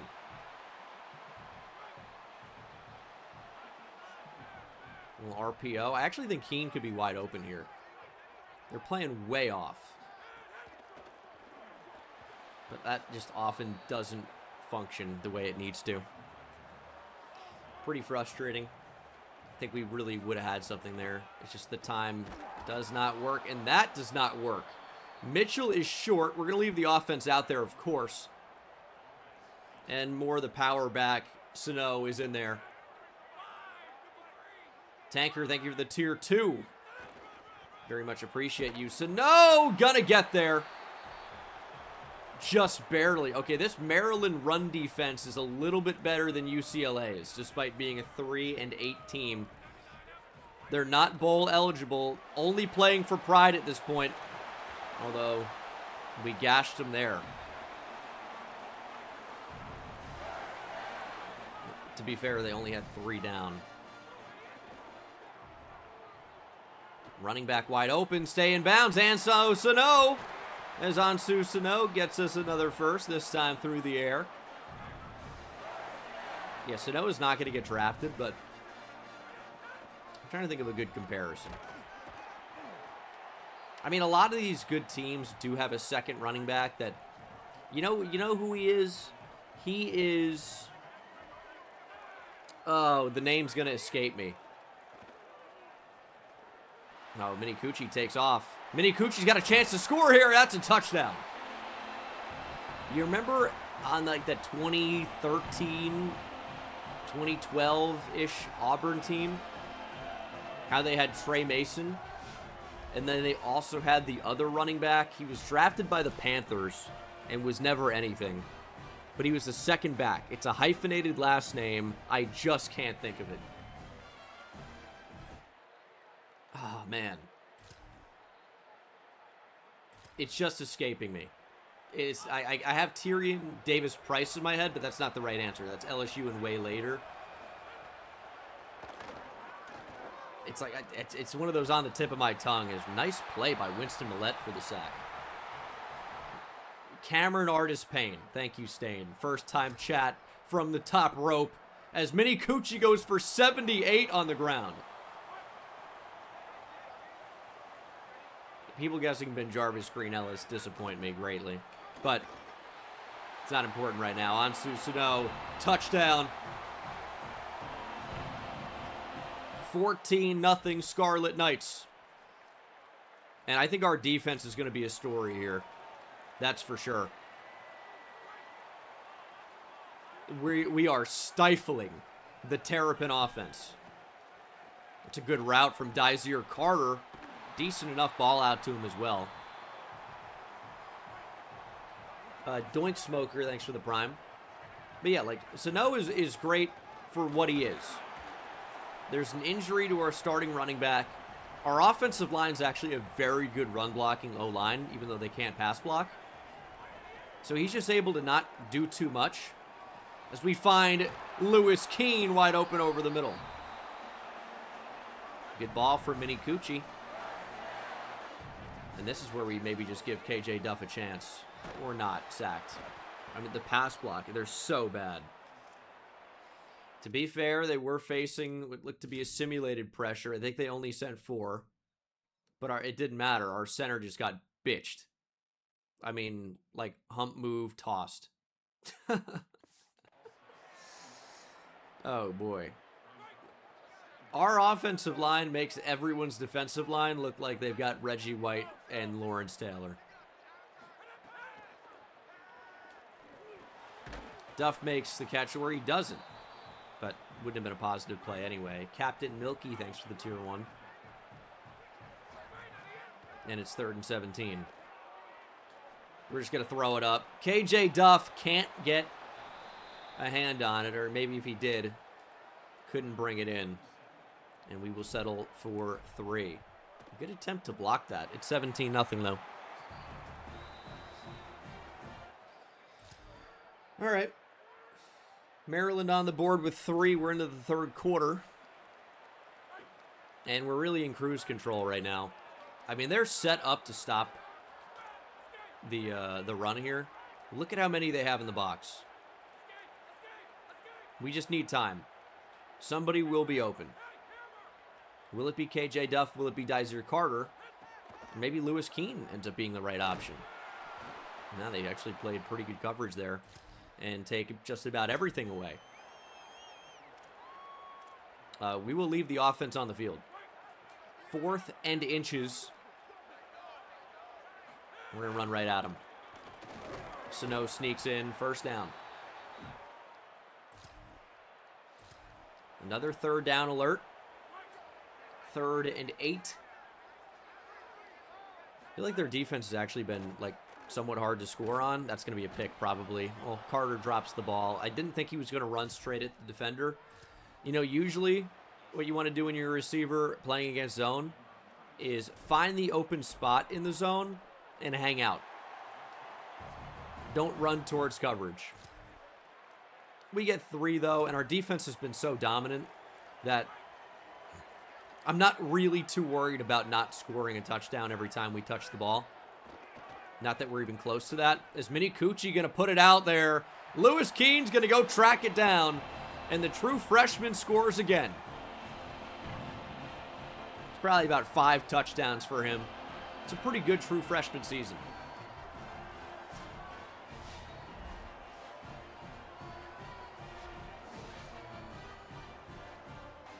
Really good ball. Put it only where Lewis Keene could catch it. And it's 27-3.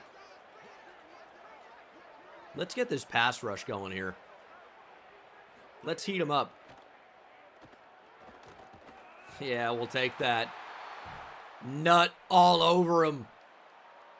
And really our entire defensive line has been all over this QB. Jacob Nutt is only the most recent to make a play. 4th and 7. Ooh, wide open on the crosser. I say wide open. It looked like it. Had a defender close, but he didn't really do anything. But it's 34-3. My word. This one's dead. Great way to end the season. Terrell Mitchell, broken tackle. 1st down, down to the 2, and do we try another touchdown here? I think we will. Drop 40 on him. Is this a final home game potentially for, you know, a lot of our players?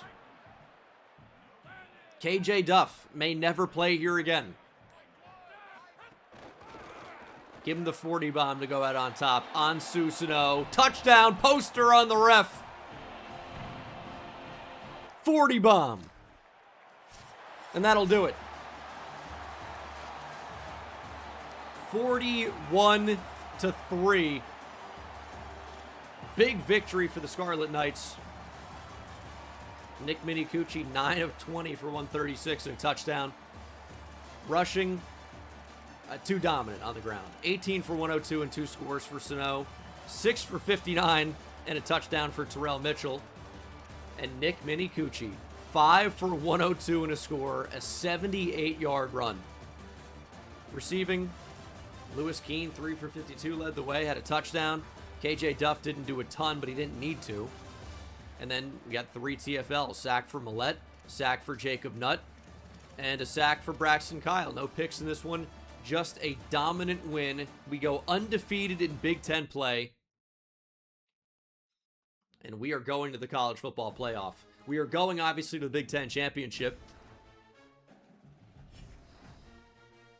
Whether or not we can win another one of these huge games against an Ohio State, against a Michigan, maybe even against the USC, we shall see. But that is the answer. Our quarterback of the future, Hunter Cagle, 4-star from Merrillville, Indiana, has officially committed. Not a hard commit yet, but that's on the way. That is exciting. And of course, we beat Maryland by 7+. I didn't do the math, but I think it was 7+. And Ohio State gets their rematch. They beat Michigan, I believe. You'd assume, right? But maybe not. 31-29. Ooh, what a game. What a game. Ohio State punches their ticket to the college football playoff. Michigan could get in too. And you look at the conference standings, of course. Ohio State, man. They needed that win to get in. They needed it. And they did get in. If we look at the college football playoff bracket currently, Notre Dame is expected to be the 12th seed. And we are expected to have to play in the first round. So we will host a playoff game if that happens, but it might not. If Boise State, Alabama, LSU, or Miami lose, we've got a chance to skip the first round entirely. And the fact that Alabama and LSU are both supposed to be in right now, it's quite possible that they're going to play each other in the conference championship game. And in video game land, although maybe not in real life, I would say it would be possible that one could beat each other and drop. South Carolina, we saw it number 1 at one point. A late season loss pushes them back to number 7, despite being undefeated in SEC play. Similar story for Alabama, but they're number 1. Oh my goodness. Georgia Southern 11-1. Dude, the SEC is crazy this year. But so is the Big Ten. So is the Big Ten.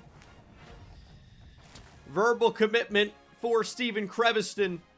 4-star left tackle from Fort Collins, Colorado. A hard commit for Lamar Redpath. We are locked out on a few prospects we added late. And we will have to play Ohio State. They're looking for revenge. And we're just still looking to fill out our class. A lot of these guys have locked us out. Tried to get in late on a number of these guys. Unfortunately, it's quite difficult. But we're not really in a strong position on a lot of these. I mean, it's probably not even worth staying in because we're just not going to win. Need a miracle on a lot of these. But for Kalen Jean Michael, though, him? I don't think so. That's kind of an interesting reference. I don't know if anyone's going to get that. It's not exactly right, but I'll take him off the board. I've left Darnell Charles on because I'm curious about his development trait. It's not like we absolutely need the hours anyway. We do need some more here, though. Walter Williams has interest Kind of out of nowhere. Okay, I mean, I'll sign up for that. 3-star right guard. I'm in no matter what. Absolutely. Who else? Zebediah Sanders. Okay, Zebediah. Leave an Amish in here. Try to get him. And the reason I feel good about, I can offend the Amish all day. They'll never see this. They'll never see it. Big Ten Championship is here. Before we do that, I will show you the season stats for the regular season. Nick Minicucci, just over 2,000 yards passing, 16 touchdowns to 9 interceptions. Ansu Sano ends up being the leading rusher. He had the most carries on the team, although it's actually quite close overall if you consider Minicucci in there as well. 9 rushing touchdowns for Minicucci. Antoine Raymond, unfortunately, has only appeared in 5 games, so you see what his level of impact was in those 5 games. He was getting the ball a lot, but performing. KJ Duff, only 600 yards receiving this season, but 6 touchdowns, and there's still some games to be played. At minimum, 2 more games for KJ Duff. Could he go for 100 plus? We shall see. Jaden Sedbury, what a great year. 17 TFLs, 12.5 sacks. Braylon Edwards, the other great true freshman, 8.5 sacks, 13 TFLs. Dones, Kyle, Jacob Nutt, all performing really well. Our D-line's great. I wish we forced more turnovers, but what a season this has been. Minicucci is a senior, so you will not be seeing 4 years of him. He's going to be done. And we will try to win the Big Ten Championship. Hosting the Buckeyes. Well, not really. It's going to be a neutral site game. But we are the home team. We crushed Ohio State last time we played them.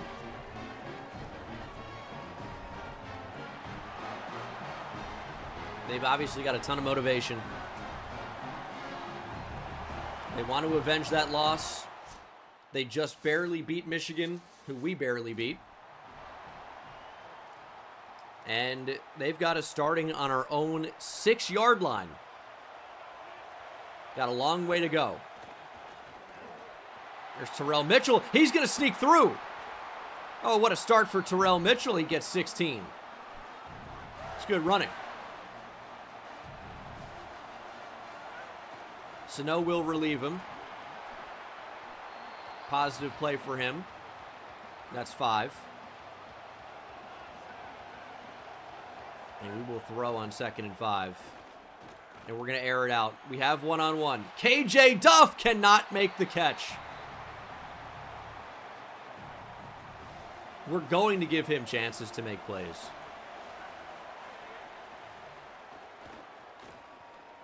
KJ Duff does make that catch, moves the chains.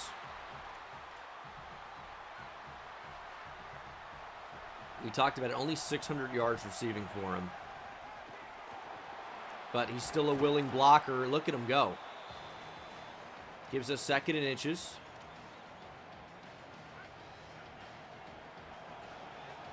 And we got to be worried about the blitz off that left side. Yeah, it's coming. We're going to throw back across. Lewis Keene. KJ Duff is leveled.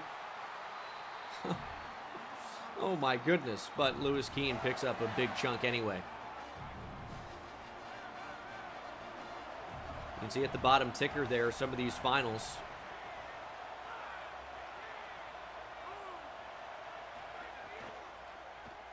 Ball out on the RPO. Taylor makes the catch. Thought there'd be more there. Oh, Toledo beat Ball State in the MAC championship. That's huge. Going to the end zone. KJ Duff, one-on-one. Duff makes the catch. Oh, my goodness. One-on-one means we're having fun. That is a mismatch. You need a safety.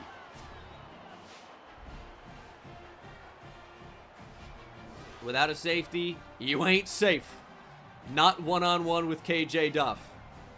That's an NFL touchdown, too. I think that's 2 feet. What a play. Let's go, defense. Our defense was actually incredible last time we played Ohio State. Tavian St. Clair, Bo Jackson couldn't do anything. That's actually a good broken tackle for us. DeCorian Moore transferred to Ohio State, only going to end up with 2. And we've got the football back.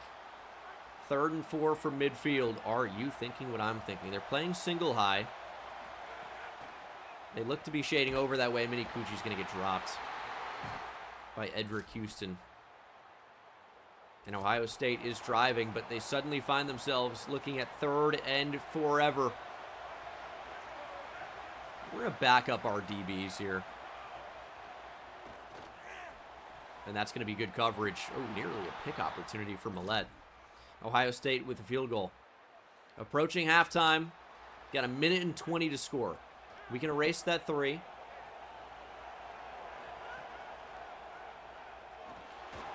Throwing for KJ Duff. It's a one-handed snag for Duffman. Whew. Oh, and the cornerback's flopping. What am I watching, the World Cup? KJ Duff goes airborne and makes an incredible grab. Great release off the line. Back to Duff. It's another first. He is the passing offense right now, and he has Heisman 50-50 unlocked.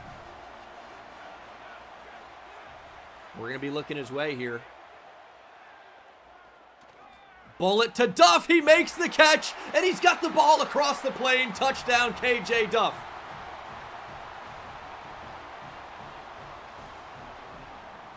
I mean, could this be the KJ Duff breakout game?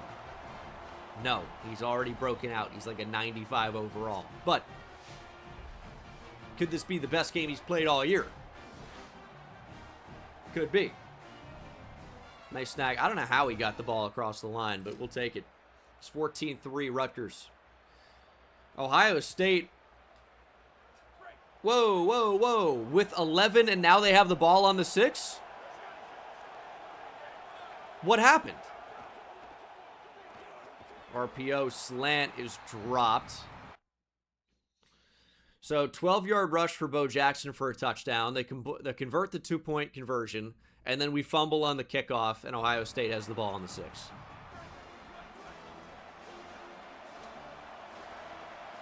That is a big swing.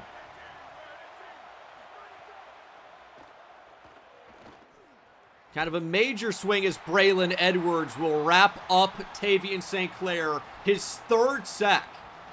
While KJ Duff is dominating on offense, Braylon Edwards, the true freshman, is dominating on defense. 3 sacks in the Big Ten championship game. Oh, wow, what a route. Get the ball! What? You just can't lock in and make a play. Touchdown, Buckeyes. They take the lead.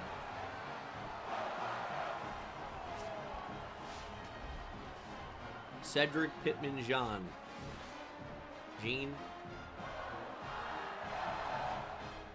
That's how he tries to make a play. It's just so bad, these DBs sometimes. 18-14. 3rd and 6. Throwing for KJ Duff. Can't find him. We'll have to punt, but our defense does the job. Gets us the ball back.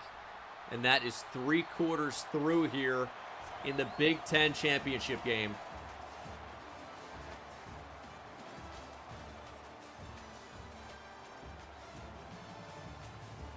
We have not run the ball very well, but we've also passed the ball today about as well as we have the entire year. It's tougher against this great defensive line to stay running the football, but they leave a big hole there as Sano picks up the first. He got 6 for 32, and we've turned over the ball, but we do score anyway. Or actually, it was a penalty, excuse me. It was a big penalty. But we've got the lead. We've got the ball. 3:11 to play.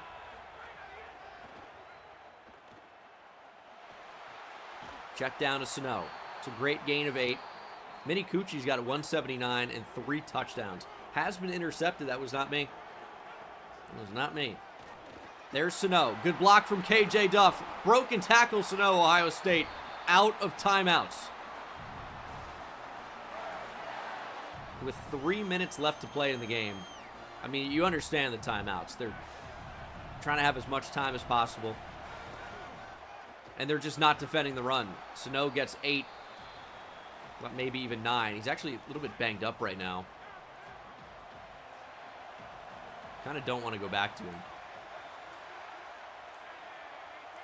But what choice do we have? Sano makes the catch. Brings us down to the 2-minute timeout. It's 3rd and 7. We're going to take him out of the game. This is a heck of a spot. We've talked about this exact spot before. We can guarantee that we run the clock down to 120. And we could go up by 6. 120 is a lot of time for Ohio State to drive down the field and score a touchdown. We're going to try to score. Oh, great blitz pickup. We're going to have to take the sack here. Zion Ely gets in there. Didn't feel comfortable throwing the ball up. And in order to keep the clock moving, we decide to take the sack. Just nothing we can do. Just nothing we can do. It's a great defensive line making a play. We're going to take 3 here. Again, I don't like going up by 6 late, but with the clock, it's the only call we can make. It's 4th and 21, obviously, as well. But even on 4th and 6 or 4th and 7, I'm not going for it there either. So we just kind of have to play the game that says our defense has been very good. Ohio State's offense really hasn't been great today. One of their touchdowns came from phenomenal field position.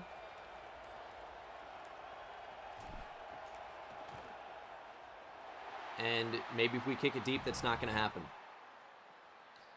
We're obviously not going to throw it away there because we want to keep the clock moving. I feel like I just said that. We want to keep the clock moving and give Ohio State as little time as possible. But if they want to move the ball down the field in 1 minute and 13 seconds, they're going to be able to do that. So we'll see what happens. 24-18. We go up by 6 late. That's good coverage. And Tavian St. Clair are going to scramble and slide. That keeps the clock moving, though. We actually might want to try and keep him in the pocket. We're going to contain. We're inside a minute here. They've got no timeouts. No way to stop the clock. If we just wrap up short of the line to gain, a lot more time's going to tick off the clock. And it's not like they're in a position to spike it. It's 3rd and 3. They need to try and convert. 40 seconds left to play. Good coverage. It's a throwaway. As St. Clair was under pressure. My goodness. Who was that got to him? Looks like Simon got in there. Or maybe not. Maybe not. It was Johnson off the edge. We might actually rip a timeout here. It's a big 4th down. A lot of our backups were in on the D-line. This gets Braylon Edwards back on the field. Sedbury's out there. 4th down. Big Ten championship on the line. Under pressure, St. Clair. He's sacked. Jayon Simon. There's 88. Must have been intuition. We knew in advance. Victory formation for the Scarlet Knights. We're Big Ten champions.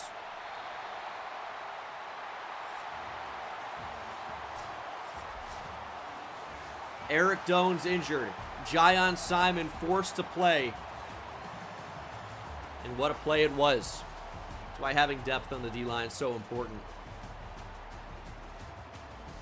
Big Ten champions. We beat the Buckeyes twice here in the past few weeks. Nick Minicucci, great overall game. Of course, did have the pick. We ran the ball fairly well. Just minimal attempts, and some of that in garbage time, but ran the ball well. The story of this game, though, might have been KJ Duff. 5 for 89, 2 touchdowns. 4 for 72 for Lewis Keene, by the way. Every catch he made was impactful, if his long was only 24. How many catches of 20-plus is that? A lot of them. And it was really just those two. And then defensively, 4 TFLs for Braylon Edwards, 3.5 sacks. Simon 1, Nago and Kaj Sanders and Sedbury with half a sack. No picks in this one. Yeah. First conference title since 2012. Rutgers is back. We are Big Ten champions. What a season. What a year. And I'm hoping that we're going to see some players of the week here. I'm hoping KJ Duff and Braylon Edwards here for the Big Ten. We'll see what the story Morning Glory is. Walter Williams locks us out. Wants to go to Ohio State. Bad decision, young man. Braylon Edwards is your Big Ten Defensive Player of the Week. The true freshman going off on a national stage. His best game of the year. 3.5 sacks. 5 total tackles. 4 of them for loss. What a game. KJ Duff, Big Ten Offensive Player of the Week with those 2 touchdowns. And really a great first half. And if you look at the injury report here, it's just Antoine Raymond. So Eric Dones will be back. And Antoine Raymond, I'm thinking, could be back in the very, very near future. We are the number 2 team in the country. What does that mean? We are skipping the first round of the college football playoff, which means Antoine Raymond will be back as we take on the winner of USC Michigan. 2 teams that we've already beat in this series. I'm not worried about it. Why would I be? I'm not worried about it. Bama goes down, gives us a window in. Verbal commitment from big 4-star receiver Noah Campbell. Hard commit from Hunter Cagle. Hard commit from Stephen Creviston. As Walter Williams does indeed pick the Buckeyes. Bad decision, young man. Heisman Trophy ceremony. We don't care. We've never even had anybody in the conversation in either of my 2 series to start college football 27. Nobody from ULM. Nobody yet from Rutgers. Okay, that's an unreal year from Sam Levitt. You have 51 total touchdowns if you don't win the Heisman. Each of these guys have hung out together, got to know each other better, but there's just no way. It's got to be him. It's got to be. Sam Levitt is your Heisman winner. 4,300 yards exactly, 43 touchdowns, and then 8 rushing touchdowns. Early National Signing Day is here. We can see dev traits for the first time. Hunter Cagle, potentially the future of the quarterback position at Rutgers. Star dev. It's a good start. What about freak contact-seeking running back with 96 speed, Cedric Verbal, impact? Slightly disappointing, but we'll take it. Impact for Willie Lewis. Star for Rylan Reynolds. We missed out on Darnell Charles. He had normal. Noah Campbell with star. And who knows if we would have even got him and pursued him had we won some of the other battles. 6'5", 199, 90 speed, 94 acceleration. Catching's all right. Spectacular catches an 80. You know who he reminds me of? KJ Duff. Creviston with impact, and Redpath with impact. Where are we on these other guys? Still in the lead for Trey Lassen for now. We're going to lose Pittman to A&M. We can't change our recruiting at this stage. Going to lose Zavala. And obviously we lost out on Williams. We're going to lose out on Zebediah Sanders as well. Big Amish. That's not awful. I'm a little bit worried about the NIL. Our facilities only getting 2% right now. Staff at 21%. Recruits right in line. And the roster NIL, we're paying these guys a ton. But a lot of that's going to change because KJ Duff and Antoine Raymond will be gone. Fundraising team in there. Don't remember doing that, but okay. And will our coordinators be hanging out? Kamani Abel, yes. Our offensive coordinator has left. However, our coach prestige for Gene Dangus has improved a lot. Meaning that a lot of the 4-star freshmen that could have been leaving now might be staying. So that's kind of interesting. In terms of adding a coordinator, I mean, adding anybody with F prestige is going to be bad. But it's just kind of the only option we have. The best prestige that we can reasonably add is C-, and that's going to cost 200. Is that worth it? He's very interested. He's a master motivator.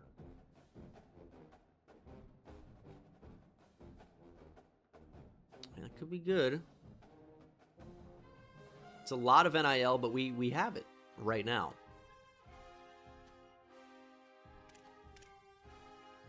Strategist is interesting. Maybe we go for Ricky Rain. Ronnie? Elite recruiter. Slightly higher prestige. Slightly more expensive.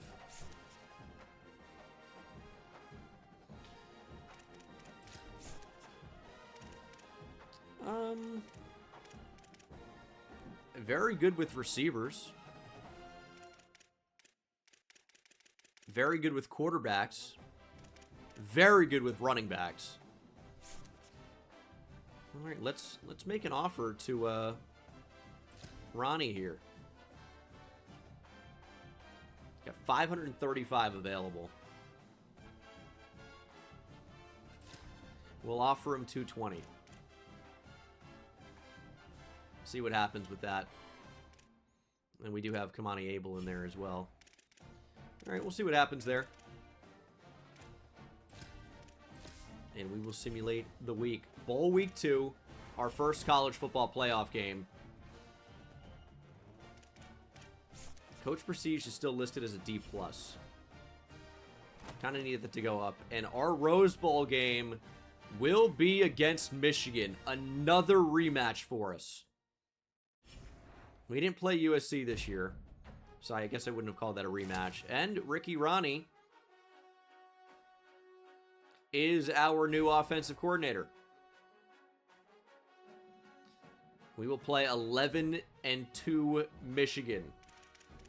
But the great news, Antoine Raymond is no longer injured. Back as our starting running back. He's missed a lot of games. He's only appeared in 5 games this year.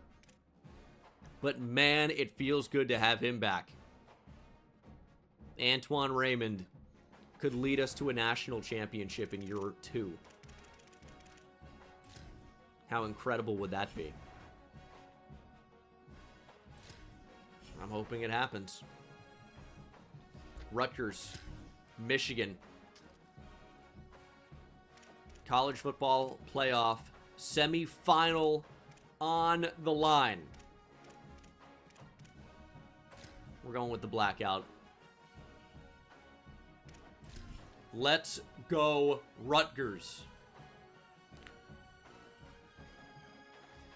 Antoine Raymond. They have not seen this year, by the way. Right? Or did Antoine Raymond appear in this game? I don't think so, but I guess it is possible. He missed a weird amount of games. He played, I don't know. It's very tough to remember because he had the knee cartilage tear, came back, and then broke his forearm. But either way, he's a tough challenge for any team to stop. This is the first game he's played in 9 weeks. Over 2 months since we've last seen Antoine Raymond. And guess what? He's going to get the ball here on first down. And it looks like he's lost a step. Picks up 3.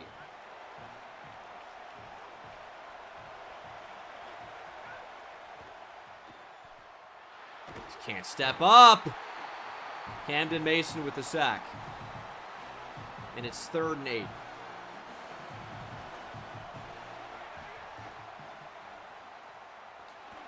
Can't get it out to Duff. And the ball's floating up and knocked away. And we're going to be forced to punt. Man, KJ Duff looked pretty open. Decent punt. Our defense gave Ohio State hell, and they're going to give Michigan hell. It's a 3 and out, and our offense is back on the field. Dude, this defense is something special. With these true freshmen, with Eric Dones back as well. But it looks like it might be a very defensive game.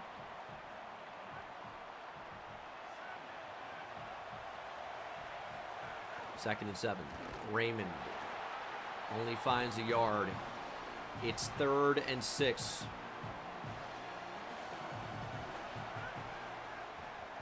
It's a good route. Make the catch. Dysere Carter, first down. Anytime he has to make any catch in traffic, I hold my breath, but he made the catch. Trying to step up. Mini Coochie sacked. This is gonna be a tough game. Struggling to run the ball, struggling to pass the ball, but Lewis Keene maybe could change that. Gets 11. It's 3rd and manageable. No option to run here. There, we got into one. 3rd and 2. Raymond up the middle. Nobody near him. Still waiting to see that make you miss at the final level for Antoine Raymond. I've talked about it all year. But that's a good play. Maybe starting to find something. There's Antoine Raymond. Look at the speed. Welcome back. He's starting to heat up. Sano will replace him. We go outside to KJ Duff, and Duff makes the catch for 8.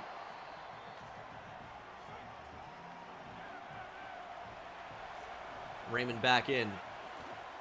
We're going to throw to the flat, though. Keene can't make the catch. It's good coverage there. 3rd and 2. Raymond gets it, and he's tracked down from behind. He can't get the yard that he needed. Or 2. And we will keep the offense out there. 4th and short. Raymond wide open. Raymond has enough.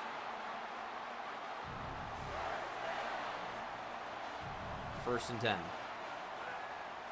High point. Jump ball to KJ Duff. Are you surprised? Touchdown for the Duff man.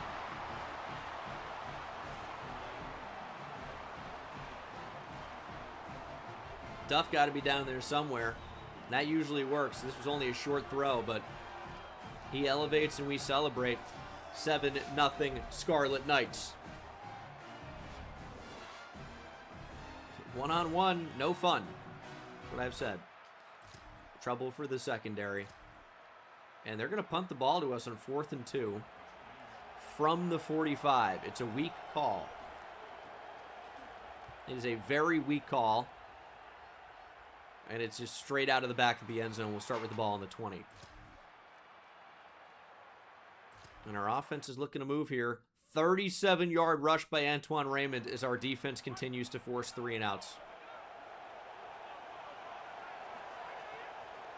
Play action. Quick throw to Lewis Keene, and the freshman showing off some of the power. He's got like 30 stiff arm, by the way. It's not 30, but it's not higher than 50. Jump ball at Raymond. KJ Duff tries to dive and make the catch off the tip. He nearly had it. Oh my God, can you imagine? Antoine Raymond spamming dribble moves on the open court there. Maybe a touchdown. Minikuchi puts the ball on the ground, and Michigan recovers.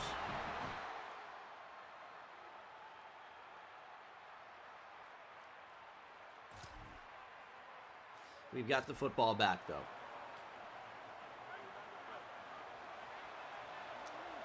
Boy. 3rd and 9. Step up. There's Antoine Raymond.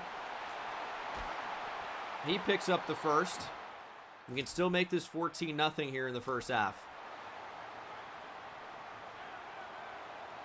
It'd be a very good result for us.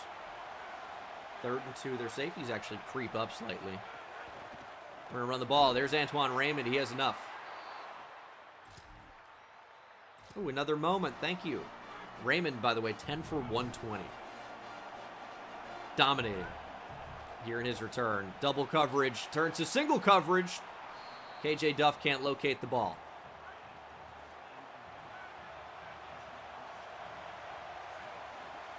Second and 10. Got some stuff working over the middle here.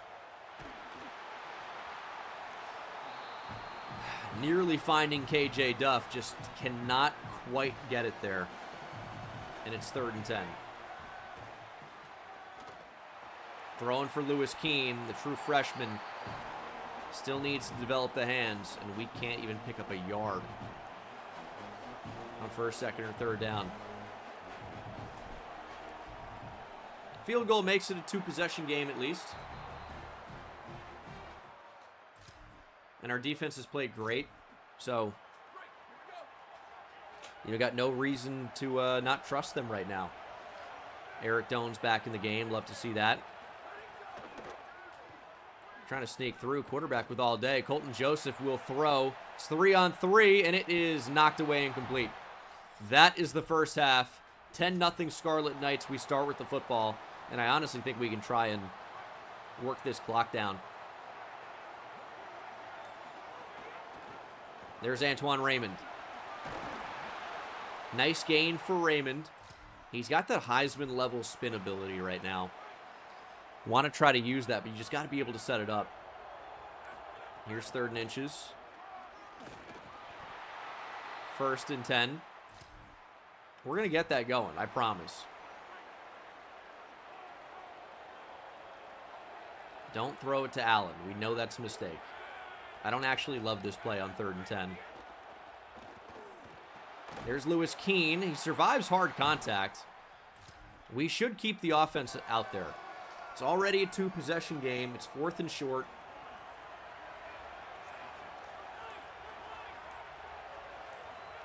Somebody's going to get open. It happens to be Vernon Allen making a rare grab. 1st and down. 1st down, 1st and 10, 1st and goal, Rutgers. There's Antoine Raymond. Brings us down to the 4. He's got 140 in his return. On fire. And stuffed. 3rd and goal.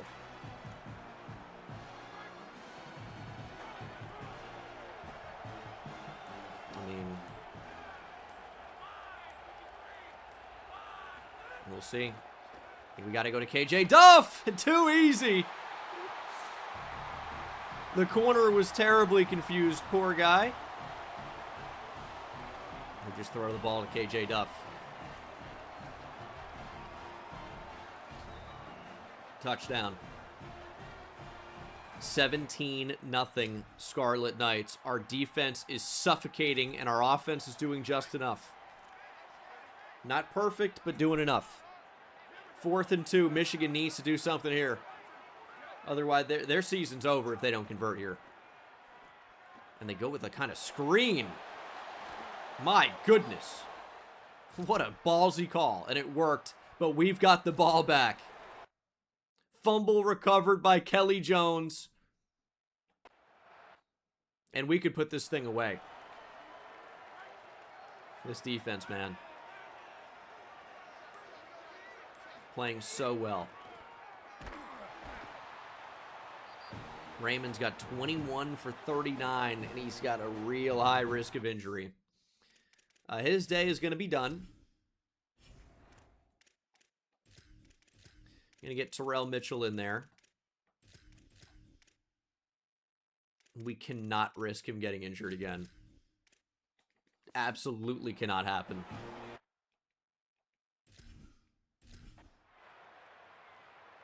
And Michigan again cannot get anything going. They fumble again, and Jacob Nutt is all over it.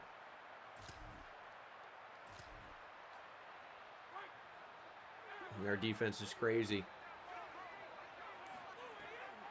3rd and 7.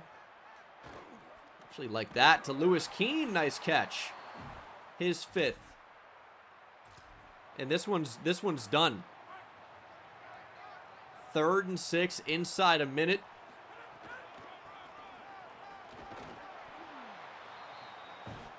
We are going to win our first college football playoff game. Confetti raining down here at the Rose Bowl in Pasadena, California. We go out west and take what's ours. Manifest destiny, ladies and gentlemen, for the Scarlet Knights. Stifling defense. The Rose Bowl is ours. Mini Coochie, 2 touchdowns. Antoine Raymond in his triumphant return. Triumphant indeed. 149 on the ground, 7 per carry, 7 broken tackles, 3 runs of 20+, 70 yards after contact. Lewis Keene was our leading receiver, but KJ Duff, 4 for 31, 2 touchdowns. That should be double-digit touchdowns for him on the year. Tackle for loss for Nutt and Dones. No sacks in this one, no picks. Just constant 3-and-outs. Millette had 3 pass deflections. Forced fumbles for Kelly Jones and Nutt, and they both recovered their own forced fumbles. A dominant Rutgers victory. And we are going to the college football playoff semi-final. 1 game away from a national championship appearance. What a season we're having here in 2027. But we can't get complacent now. Our defense is getting hot at the right time. It's going to be BYU in the Cotton Bowl here in the CFP semifinal. Okay. They went undefeated in the Big 12. They're 12-3 overall.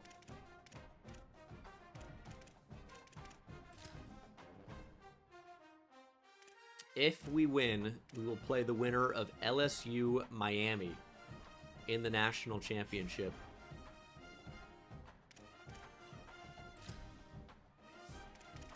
We lost to Utah earlier. One of our 2 losses. Now, we have a chance to get revenge against the state of Utah, even if they are in-state rivals. Let's upgrade and let's get after it. CFP semi-final. They are a 79 overall. This cannot be the team that ends our year. If we don't win the national championship because we play LSU or Miami and they're just better, so be it. Fine. If we lose to BYU, I will be upset. I mean, we're going to be upset if we don't, complete our ultimate goal. But at least it's understandable. Losing to BYU would be unacceptable, I would say. But our defense has been so good. If we take care of the football on offense, I don't really foresee this game being too much of a problem. KJ Duff open over the middle. He makes a tough catch. See, oftentimes he's got great releases, and then just, I guess because of his lack of top-end speed, DBs will catch back up to him. There's Dyzier Carter. Good route from him. Passing game looking pretty good to start.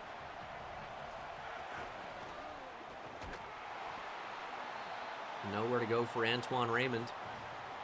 2nd and 9. I think we just go back to Duff. I mean, that's It's got to be the strategy. Throwing cross body, finding Vernon Allen. Or not cross body, but really across the field. Saw that left edge get pancaked, and we're like, oh, probably roll out towards that way. Antoine Raymond gets the first down. Kind of a slow start to this one, 2 for 5, but slow start to last game, and they completely went off. So I'm not really too worried about it. Pressure gets in. Can't find Duff. There were some good open options, but maybe not open enough for those to be, you know, guaranteed positive plays. And that's another one where it's like, again, Duff, good inside release, and then loses space as soon as the ball's in the air. Thankfully makes the catch anyway.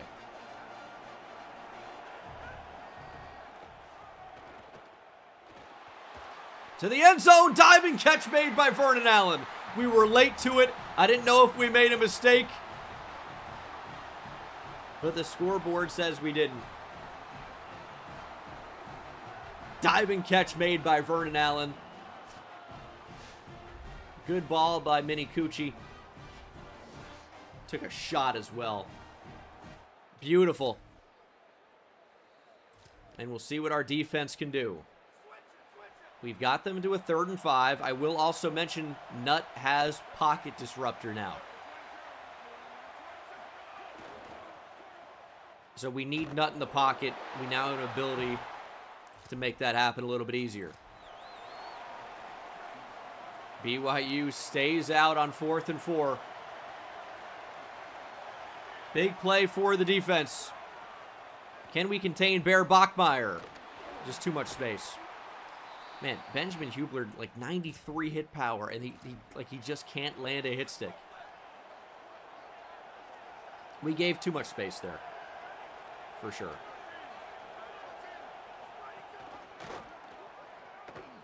Hubler trying to save a touchdown, and will. It's a nice play. Yeah, Bear Bachmeier wears 47. There's a cool story behind it. I would encourage you to look into it. Millette can't make the diving tackle. Broken tackle. And a BYU touchdown.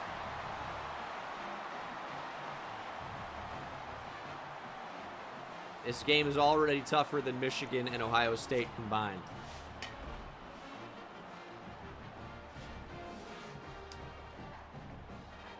Yeah, man. Moa touchdown.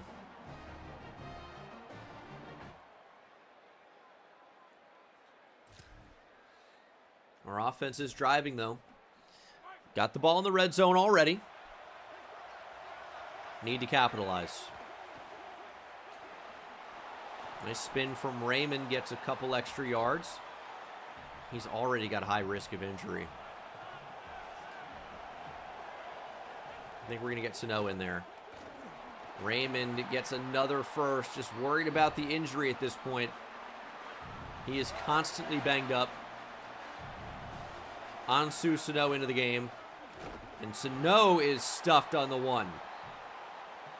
Redshirt freshman has been a touchdown machine for us at times. Not on that particular play. Inside leverage by the corner. They're going to give us the outside. Throw the ball out to KJ Duff. And good things will happen. Touchdown, KJ Duff. And we should change his name to TD Duff. Would be more appropriate initials. 14-7 Scarlet Knights. Man, I'll tell you, Mini Cucci's getting rocked. Call the police. Got the ball back, though, on the 3. I'll tell you what, it's 1st and goal. It's what you call a heat check.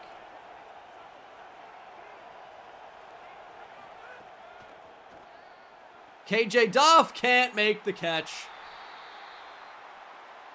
There is an injury, though. Had to give him a chance. Quick throw, touchdown. True freshman, Lewis Keene. I think he's had a very good true freshman year.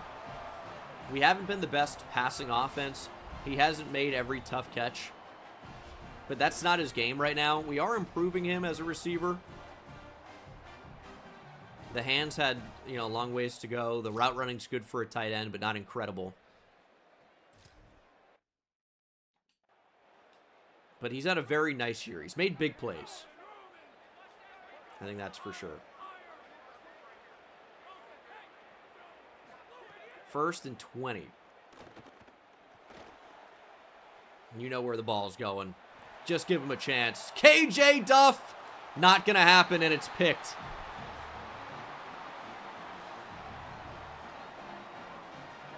Just trying to do too much. They were very aware of KJ Duff on that one. I mean, couldn't really have been more aware. Yeah, it's an arm punt, I guess, but it's 1st down. It was 1st and 20. Not the end of the world, but obviously something we'd look to avoid. BYU ends up with 3 as a result, but we start the 3rd quarter in business. We are driving. Remember, in college, only need that 1 foot. It's not too difficult to just get 1 down.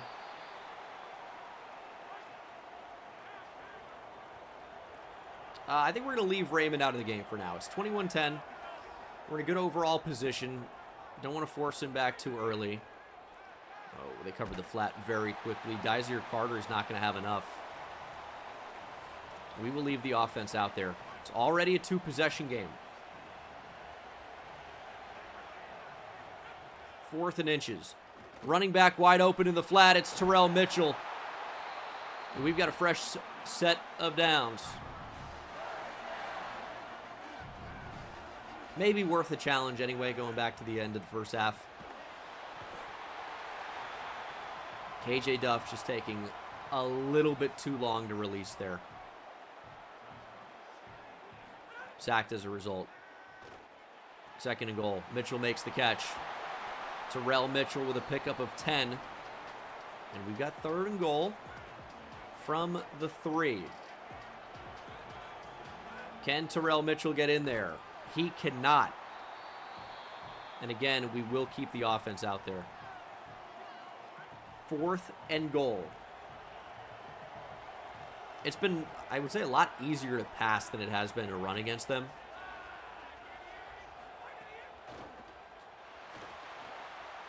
Touchdown, Fowler.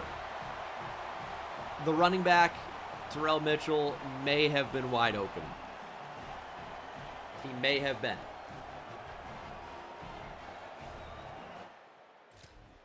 Thankfully, it's a touchdown anyway. And we forced a 4th down. Up 18 here in the 4th quarter.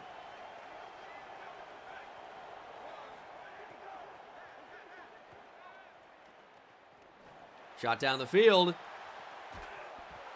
Ooh, forced incompletion. We'll take that. Then we can put this thing away, man. 28-10. Just don't make a mistake. Sacked.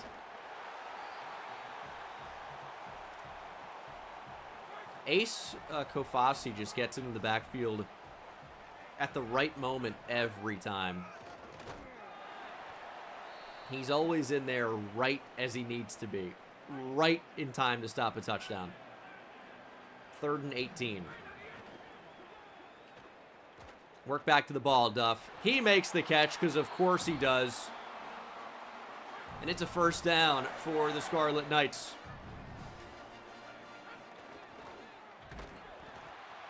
Mitchell is stuffed. I'm not mad about it. It's just more time off the clock. 2nd and goal. Throw to Dysir Carter. He actually makes the catch. He is short, though, and Mini Cucci actually. Pretty big risk of injury. We go to Terrell Mitchell. Terrell Mitchell goes to the end zone. That'll do it. Another dominant victory for this Rutgers team. Who could have saw this coming after a 1-2 start? But our defense continued to get better. I mean, we're starting so many true freshmen. They were going to need some time to develop. And they have. At least a little bit, right? I mean, they're really performing incredibly well. We are going to the national championship. Just a minute and 51 seconds away from making that happen. Well, he didn't run with that. Don't think it should matter too much. Would love to keep him out of the end zone, though. Win by 25. Got a chance to do it. 4th and 6. Season on the line for BYU, I think it's safe to say.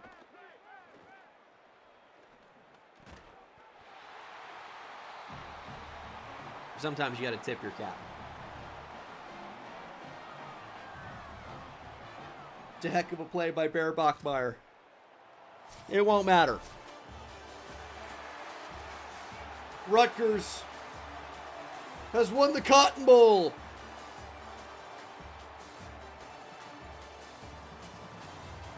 You love to see it, man. What a season. What a season. We will play for a national title. And Nick Minicucci's playing well at the right time. 21 of 25, 4 touchdowns, and of course the 1 pick, which was an arm punt. Raymond didn't crush it or anything, but Snow ran the ball really well. Terrell Mitchell with a touchdown. And KJ Duff with his biggest game of the year. 10 for 166 and a touchdown. Vernon Allen, Jason Fowler, and Lewis Keene scored touchdowns as well. And then defensively, 2 TFLs for Braylon Edwards, 1 for Eric Dones, who had half a sack. Edwards the other half, and another one on his own. No interceptions. Braylon Edwards is taking over. The first half of the year, it was the other side of the defensive line going crazy. Jaden Sedbury was unblockable. Second half of the season, against better competition even, Braylon Edwards has become everything we thought he could be. Truly unblockable. And this is just a true freshman. Imagine how good this guy could be in his sophomore, junior, potentially even senior season. It's an exciting time. And we're going to be playing LSU in the national championship. Maybe the toughest team we've played all year, but we rose to the occasion against Ohio State, against Michigan, against Ohio State again, against Michigan again. We will do one more season stat checklist here quickly, and then we'll do it again at the end of the year as we play our final game. 10 rushing touchdowns for Minicucci. KJ Duff quickly approaching 1,000 yards receiving. Double-digit touchdowns for him. And Braylon Edwards has actually surpassed Jaden Sedbury in tackles for loss and sacks. Both have 13 plus, though. Can't take anything away from either. They've both been incredible. Some are saying this could be the final episode. I can guarantee you that is not the case. LSU's only an 85 overall. Interesting. We could experiment playing off of default Heisman sliders. Run blocking is a little strong, for sure. But also when you get to play the moments, a lot of it is what the other team does in simulation. And again, I will be coming out with a series that is playing every single snap. But these Play the Moments Dynasties on screen are a fun change of pace as well from that, even though I haven't done that yet this year. But that's been what I've done for more than 10 years on YouTube, right? So these Play the Moments Dynasties I like, even though Play the Moments can be so bad sometimes. But we're going to try to win a national championship. Here we go. We're not doing white on white. We're going to restart. This happened last time we played LSU as well, because I was focused on other things. Their home uniform is the white. So I always get tricked. But take 2. Rutgers Tigers. National championship on the line. And we will start with the football this time around. Not really my preference, but Unlucky, whatever. I'd rather play with uniforms you can actually see. I don't love the pressure immediately from LSU. Don't love that. This is a mistake. And that's going to be picked. Going for Dyser Carter down the field. Why? Is that Ashton Stamps with the interception?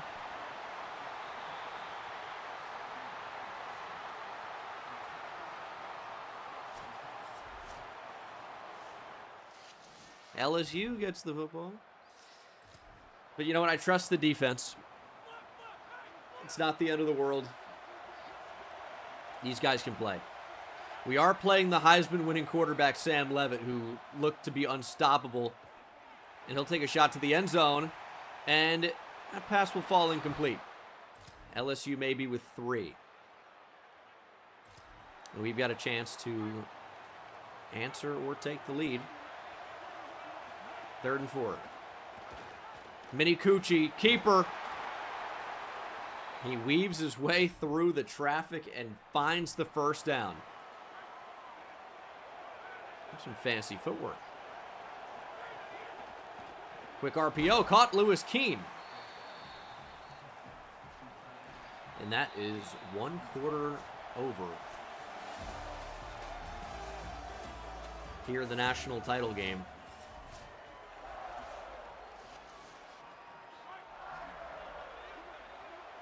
I mean, this is an RPO, but it's not. It's only going to Raymond here. And he is upended. Picks up nothing. 3rd and inches. We're calling a lot of plays we've never really called before. And maybe for good reason. The buck sweep reverse is not effective this time around. Tie ball game, though. And yeah, it's in New Orleans. We're at the Sugar Bowl, at the Caesars Superdome.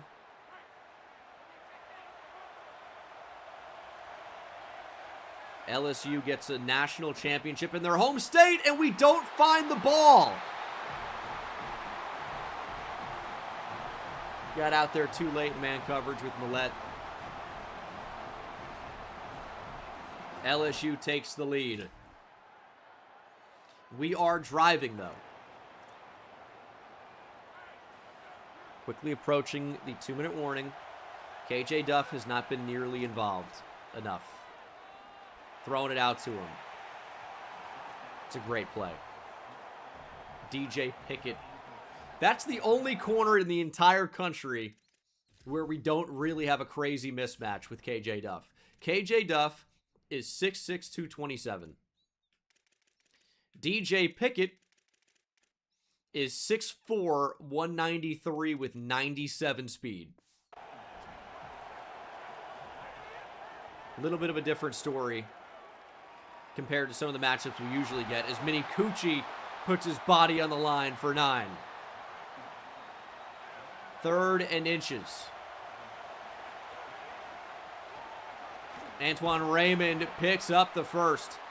And that brings us to the 2-minute timeout, trying to tie things up here in New Orleans.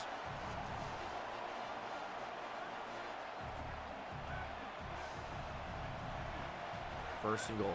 Raymond walks in. Touchdown, Antoine Raymond. Let's go. 10-10. And we've got the football back. I think KJ Duff can beat DJ Pickett. KJ on DJ violence. Jump ball. KJ Duff cannot make the catch. Took him too far to the sideline. No real chance there anyway. Out to the flat, Antoine Raymond. Spin cycle. Get the first 2 picks for Mini Coochie in this game. 50 seconds to go here. Remember, we started with the football and turned it over. So, yeah, touchdown here would be critical, I would say. We're going to stay in the hurry up as opposed to calling a timeout. See what happens on 2nd and 8. We're going to throw for Lewis Keene. He's absolutely wide open. Hurdle there was an interesting choice.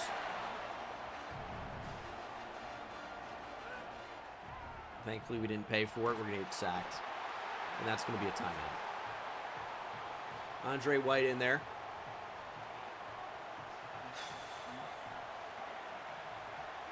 Second and 19. Ball's got to come out. Antoine Raymond. Big time spin move back towards the middle of the field. We're going to have to call our final timeout. And now the ball needs to go to the end zone.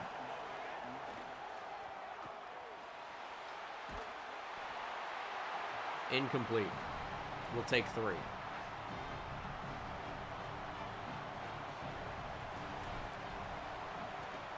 All right, 13-10's not so bad. Do I follow the NBA at all? Caleb Wilson looks amazing. Bears quarterback? I did hear about that. I'm not really a big NBA guy. I'm really more of a national championship game against LSU type of guy. 3rd and 5. We can keep it on the ground here. There goes Antoine Raymond. Should have enough. He does. Nice play right after.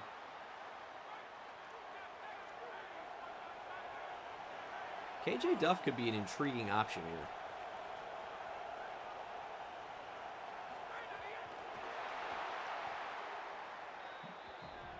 What the fuck is that? Oh my God. So KJ Duff didn't do what he was supposed to do. He gets in front of the quarterback in the center. The ball snapped right into him. And then somehow Mini Coochie gets it anyway. It shoots right into his hand, which cool. But then I try to throw to KJ Duff, but he acts as a runner and he dives. Yeah, didn't practice that play enough. I guess so. 2nd and 20.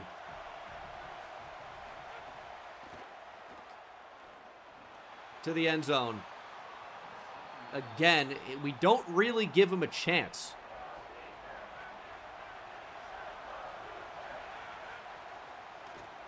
Splitting the safeties. Oh, it's in the hands of Daisier Carter. He can't complete the catch. We'll try 3, and that kick is good. It's 16-10. Defense needs help.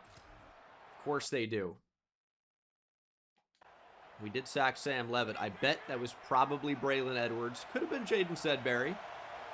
Could have been Eric Dones. Need Eric Dones to start doing something from D-tackle. Sam Levitt keeps it. Big hit. No fumble. There is an injury, though, unfortunately. It's maybe Messiah Tilson and an LSU offensive lineman and not the quarterback. Sam Levitt on 2nd and 6. Will throw to the flat. Wide open is the running back, and it's 1st and goal. LSU 6 yards away from the lead. 6 yards away from the go-ahead score in the national championship. Quarterback keeps it. You gotta shed the block. Big hit. No touchdown. 2nd and goal. Can you imagine a stand here? They're going to run it, and they're going to score. Touchdown, Tigers.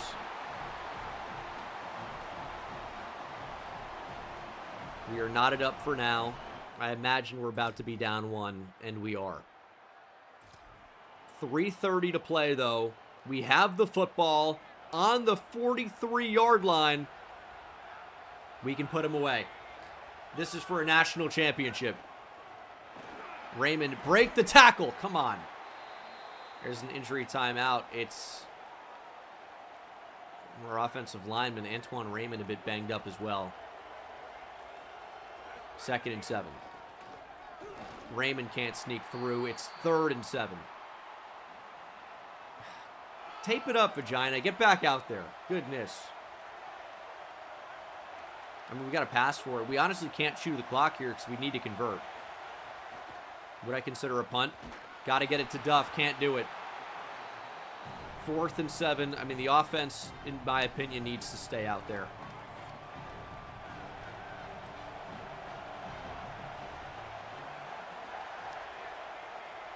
They need to. How do you not throw it up to KJ Duff? Our best player makes the catch on DJ Pickett. 4th down conversion for the ages here in the national championship. Finally gave him a chance. The ball was inbounds. KJ Duff is a ball winner. And soon to be a ball champion. If we can find the end zone. We're going to take this down to the 2-minute warning. Down by 1. We're looking for a first down before a touchdown here. That's what we're looking for.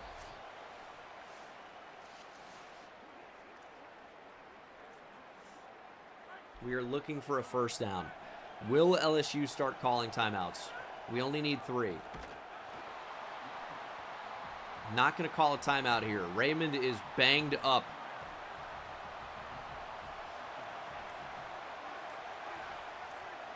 We're going to try to take this down all the way.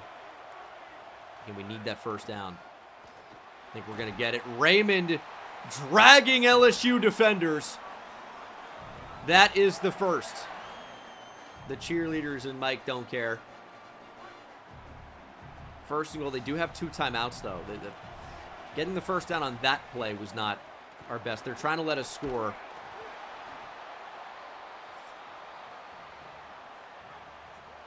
We're going to have to take it. We're going to have to take it, I would say. I mean,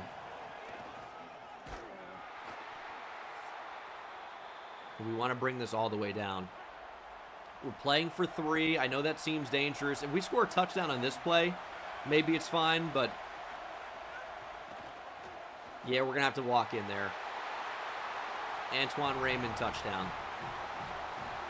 Now, there was a scenario that exists where we take a lot of the time off the clock and kick a field goal. LSU would have time, in theory. Of course, we're going to go for 2.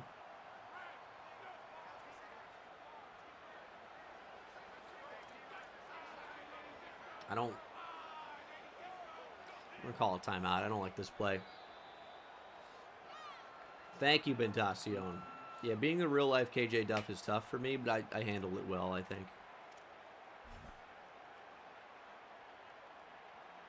I think we trust Antoine Raymond.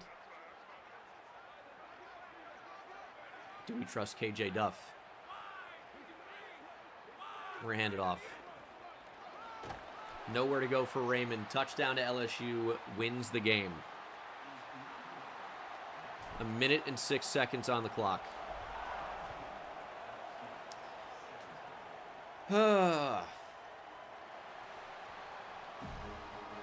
Anything but a touchdown.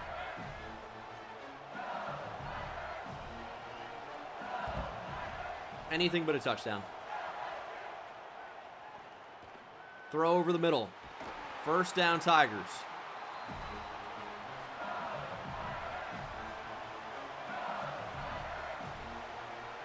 Inside a minute. LSU, they can't stop the clock, but they don't necessarily even need that right now.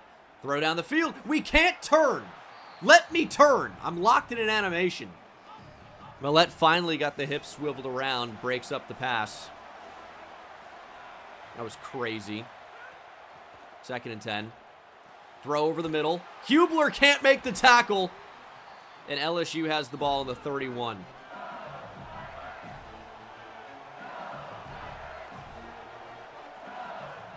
We're going to spike it. 42 seconds remain.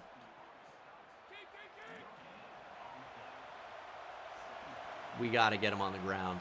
I mean, we need one of our premier pass rush freshmen to get after Levitt. Hubler with the breakup. Harlem Berry could not make the catch. I would have actually, I think, preferred if he had to get more time off the clock. But also, you know what? They need 10 yards. Maybe they don't get it. They got it on the very next play. Okay, whatever. So I would have preferred if he got it. Keep that clock moving. 30 seconds. They're going to spike it again. 28 seconds on the clock.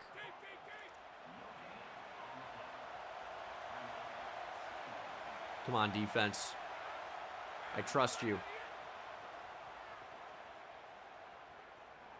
Levitt under pressure. The ball's loose. It's on the ground. Somebody pick it up. LSU dives on it. Clock's ticking, though. 3rd and 13. Approaching 10 seconds to play in the national championship. Levitt back to throw. Over the middle. Under pressure and sacked. Nut finishes on him. I think Doan's got to him first, and that's the ball game. Triple zeros on the clock. We're national champions here in 2027.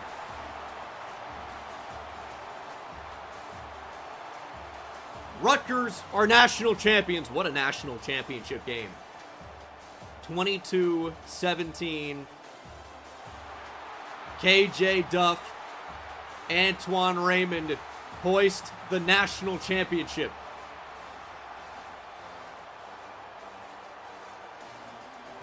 Antoine Raymond is your player of the game. Had 2 touchdowns. 20 attempts, 71 yards. What a finish. We will make it more difficult for Season 3. Mini Coochie, no touchdowns, 2 picks. All the touchdowns went to Antoine Raymond, but the play of the game was the only catch KJ Duff made. He had 1 for 42. Antoine Raymond also a menace as a receiver in this one, too. A very defensive game. 2 TFLs for Braylon Edwards, 2 for Eric Doans, who showed up, had his biggest game, arguably on the biggest stage. 1.5 sacks, 1 for Kyle, 1 for Edwards, 1 for Sedberry, and then Jacob Nutt had the half a sack to finish the play and win it all for us. Forced fumble for Doans and Sanders. We didn't recover either. But what a win. What a win. Yeah, everybody wanted Gene Dangus fired after the 1-2 start. Just shows you that the pundits are idiots. We are national champions. They can never take that away from us. Our coach prestige has to be super high now.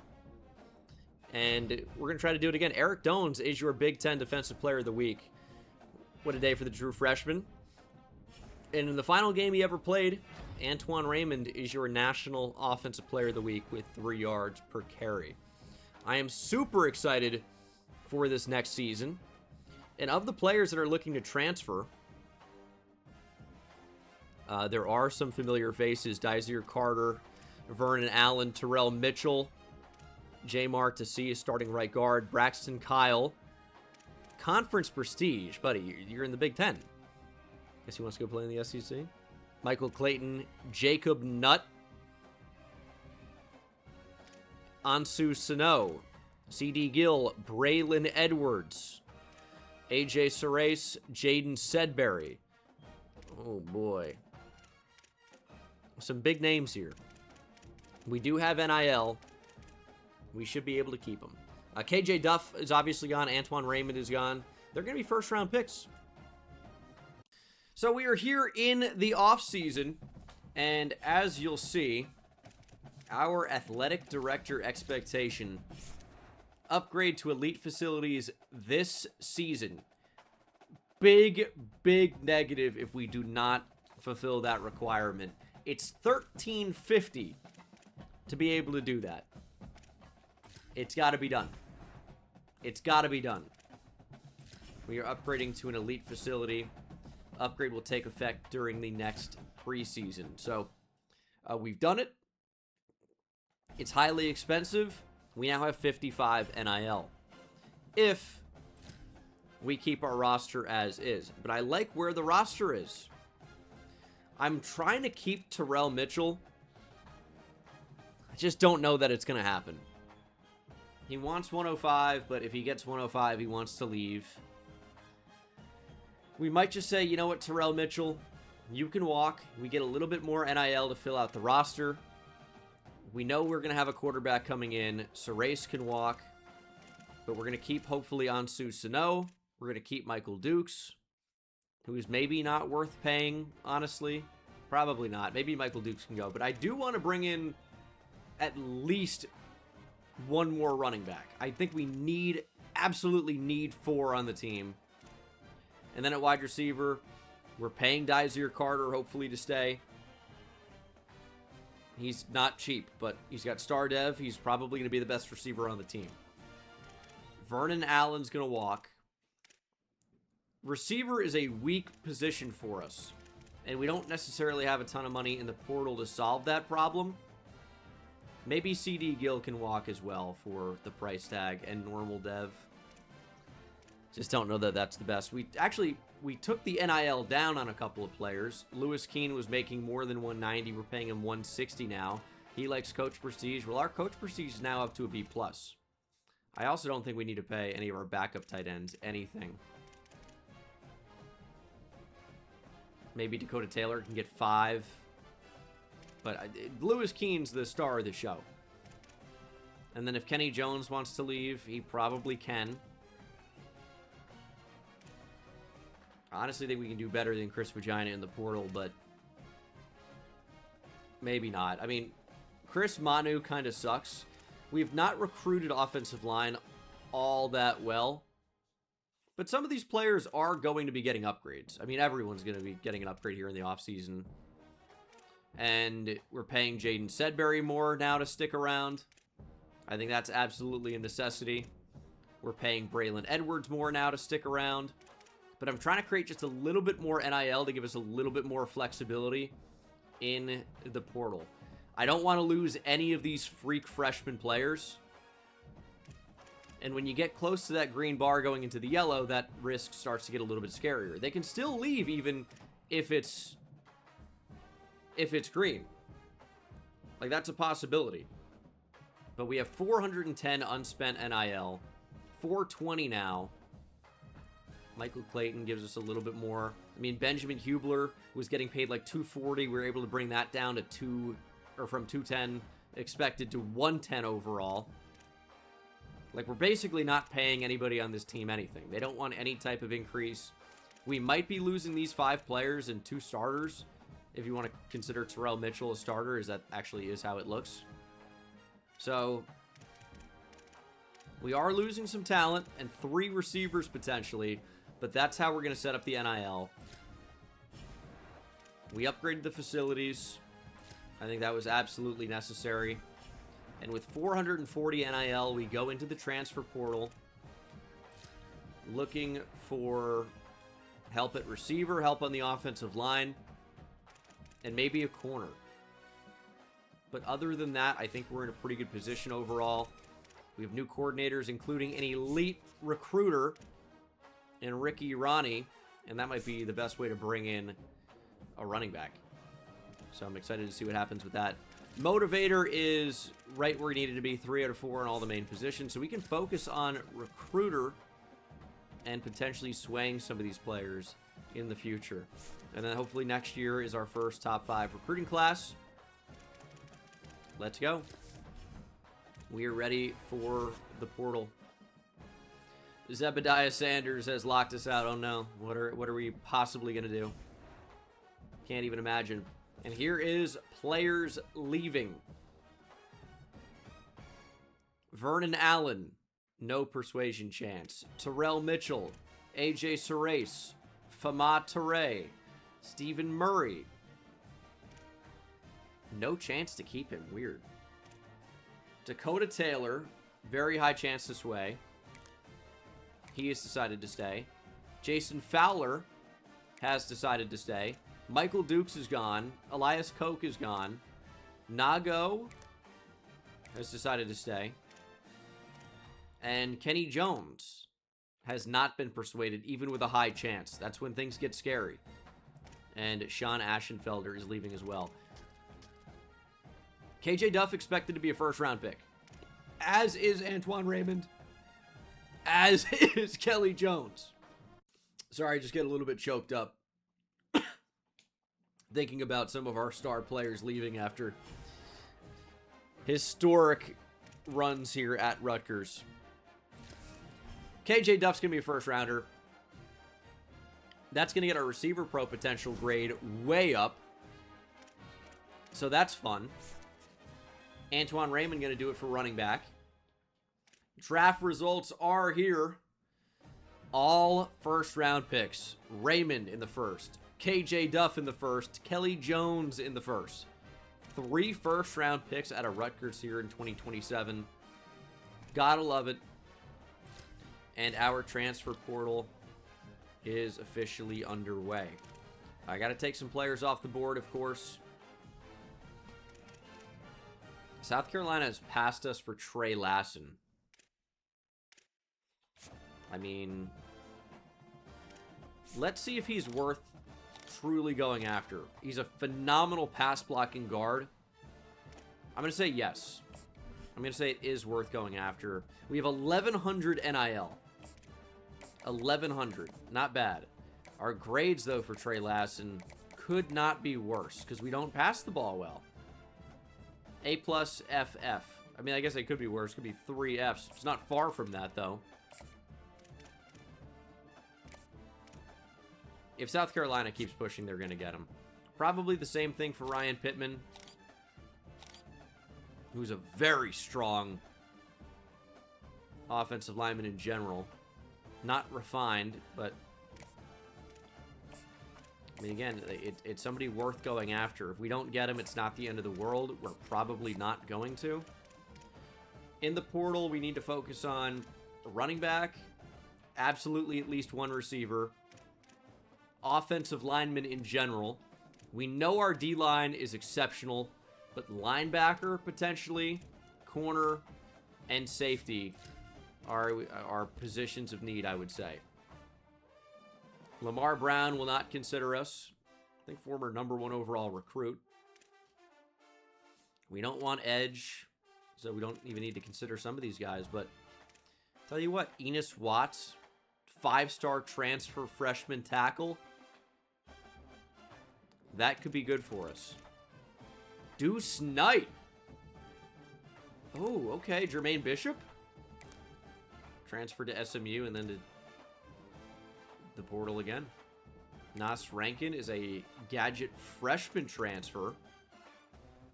Tavian McNair. I mean, there's no shortage, and this is how the portal is.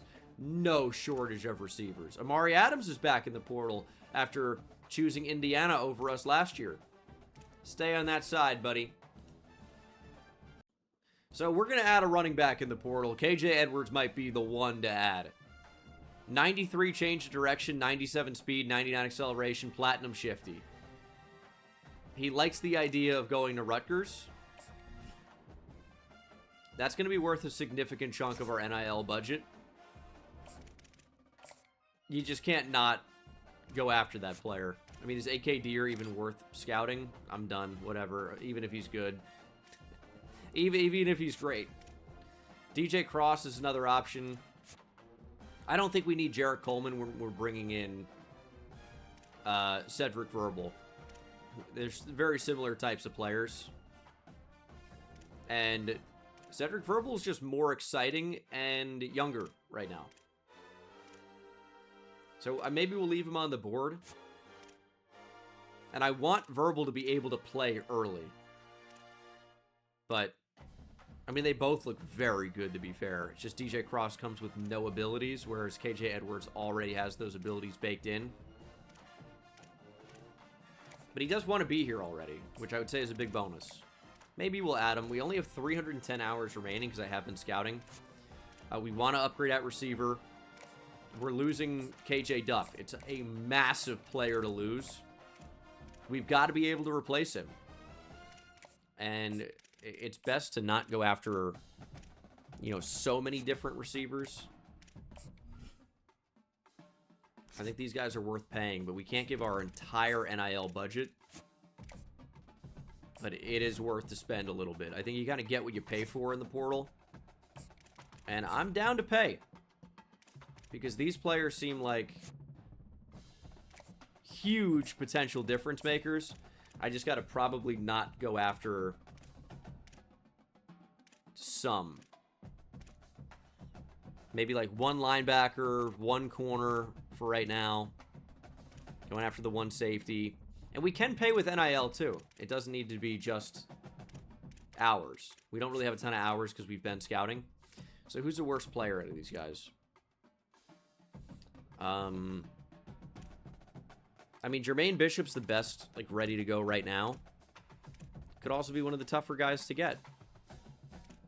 We're going to take the hours off Rankin. Remember, a lot of these guys are not going to be heavily recruited right away. So these don't need to necessarily be right away decisions. It can be decisions that we make a little bit later. But we know we need to upgrade on the O-line, like, right now. And we're only down to our last 105 NIL. And I want to upgrade at corner really, really badly right now. And we just don't have the NIL I want currently. But this is how we're going to set things up, I think. I mean, maybe we'll take it down on Jaden Blair. Kind of gave him a lot. I'm trying to sway that, but we do need a little bit left over to make some moves. All right, we'll rearrange things. Our first commit of the portal is 4-star transfer tackle Barry Wright. Also, Major Harris at right guard. Does it look like we invested in the O-line? KJ Edwards is a monster transfer running back with Platinum Shifty. We're going to be locked out in some other spots. But that's already a phenomenal start. Already a phenomenal start. We have a lot of hours back. Looking into a pure runner quarterback, just to be a backup. And we got some competition now in Carson Baker. We're in a good position on Terrell Mitchell, trying to bring him back. A familiar face at running back, even if the play time's not going to be there anymore at all. Which it really probably wouldn't be. We'll see what happens with that. He might not even end up committing. I mean, a lot of these guys, you see, we're in first. And we just don't really have a chance. Unless we were to offer NIL, like a scholarship. And I'm not really that interested in doing that in a lot of these different situations. It's like I could offer the scholarship and then make it 0, but we might get knocked off the board. And then they could make, you know, decisions and go elsewhere. So if they don't end up committing, we're in kind of a tough spot. So, I mean, we're going to try it, but it's going to be a pretty devastating potential result. And then we might not even end up having any transfer receivers. Maybe one. And it might be JT Taylor, who were kind of in there at the last moment. We'll see about that. Barry Wright committed in a good spot on Enrico Migueli. Taualealea. I don't even see if that's right, but he said no. But we've added a lot of talent and a lot of depth on the O-line. It was a major issue for us in the passing game. And I've changed the slider to make it more challenging to run the football next season as well. So, should be good on Boswell, I'm hoping. Might even just put a few more hours on him just to try and guarantee the commitment. Everything else looks pretty good. We're going to get the board in order.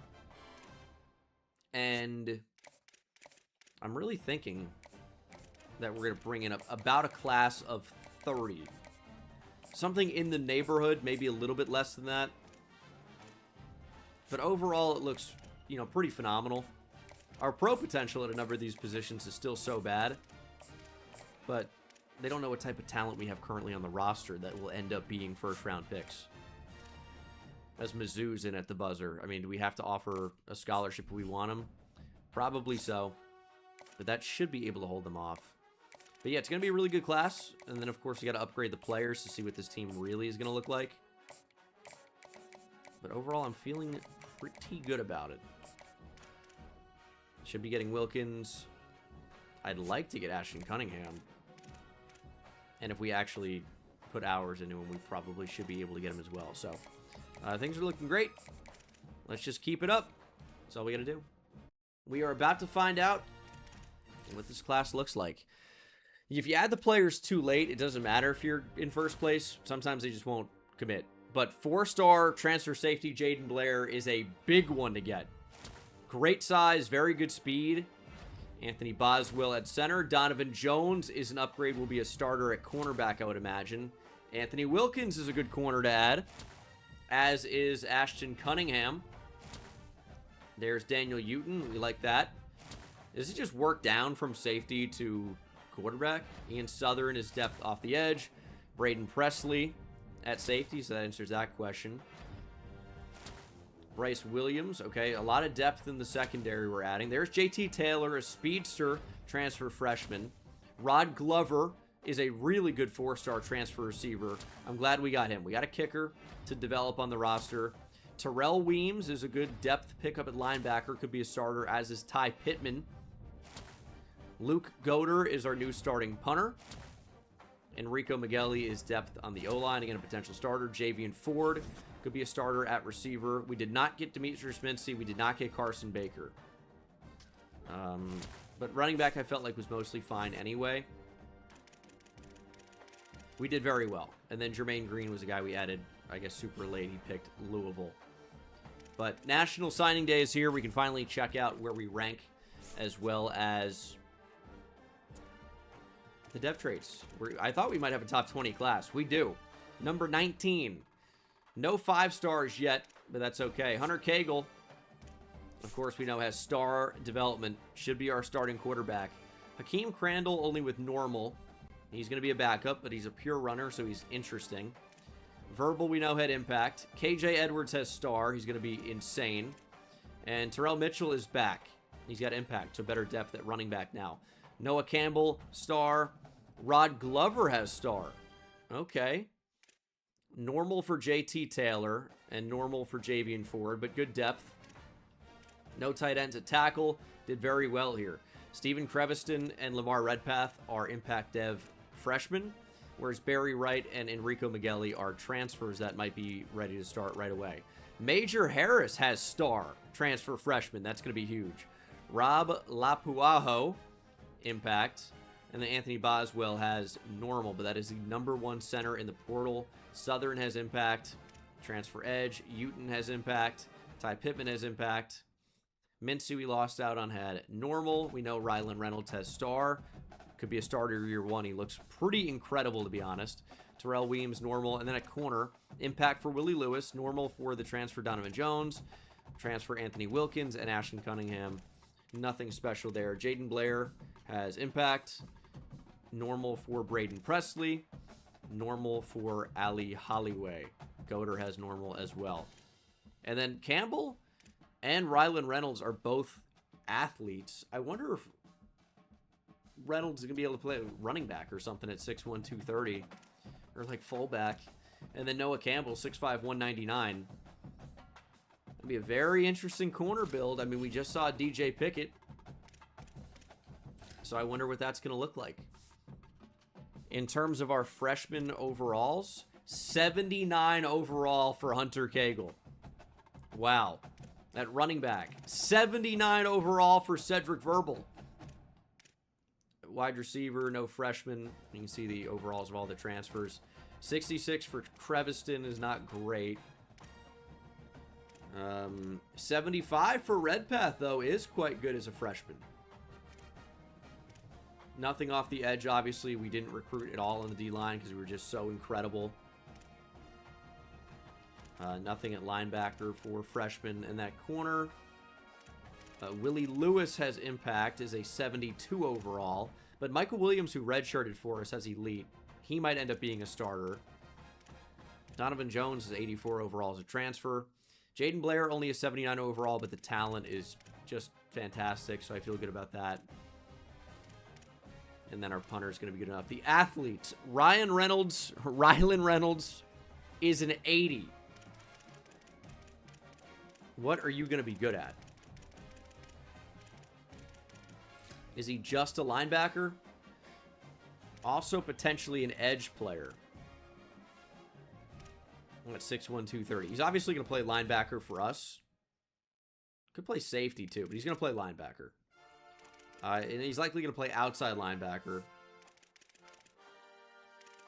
I think weak side linebackers are best bet. Melendez is fine. So let's move him to Will. At 6'1", 230. I mean, that's a big linebacker. As a freshman, that's a fun player. And then Noah Campbell. Star Dev, 6'5", 199. 90 speed, 94 acceleration, 96 agility. 93 change of direction.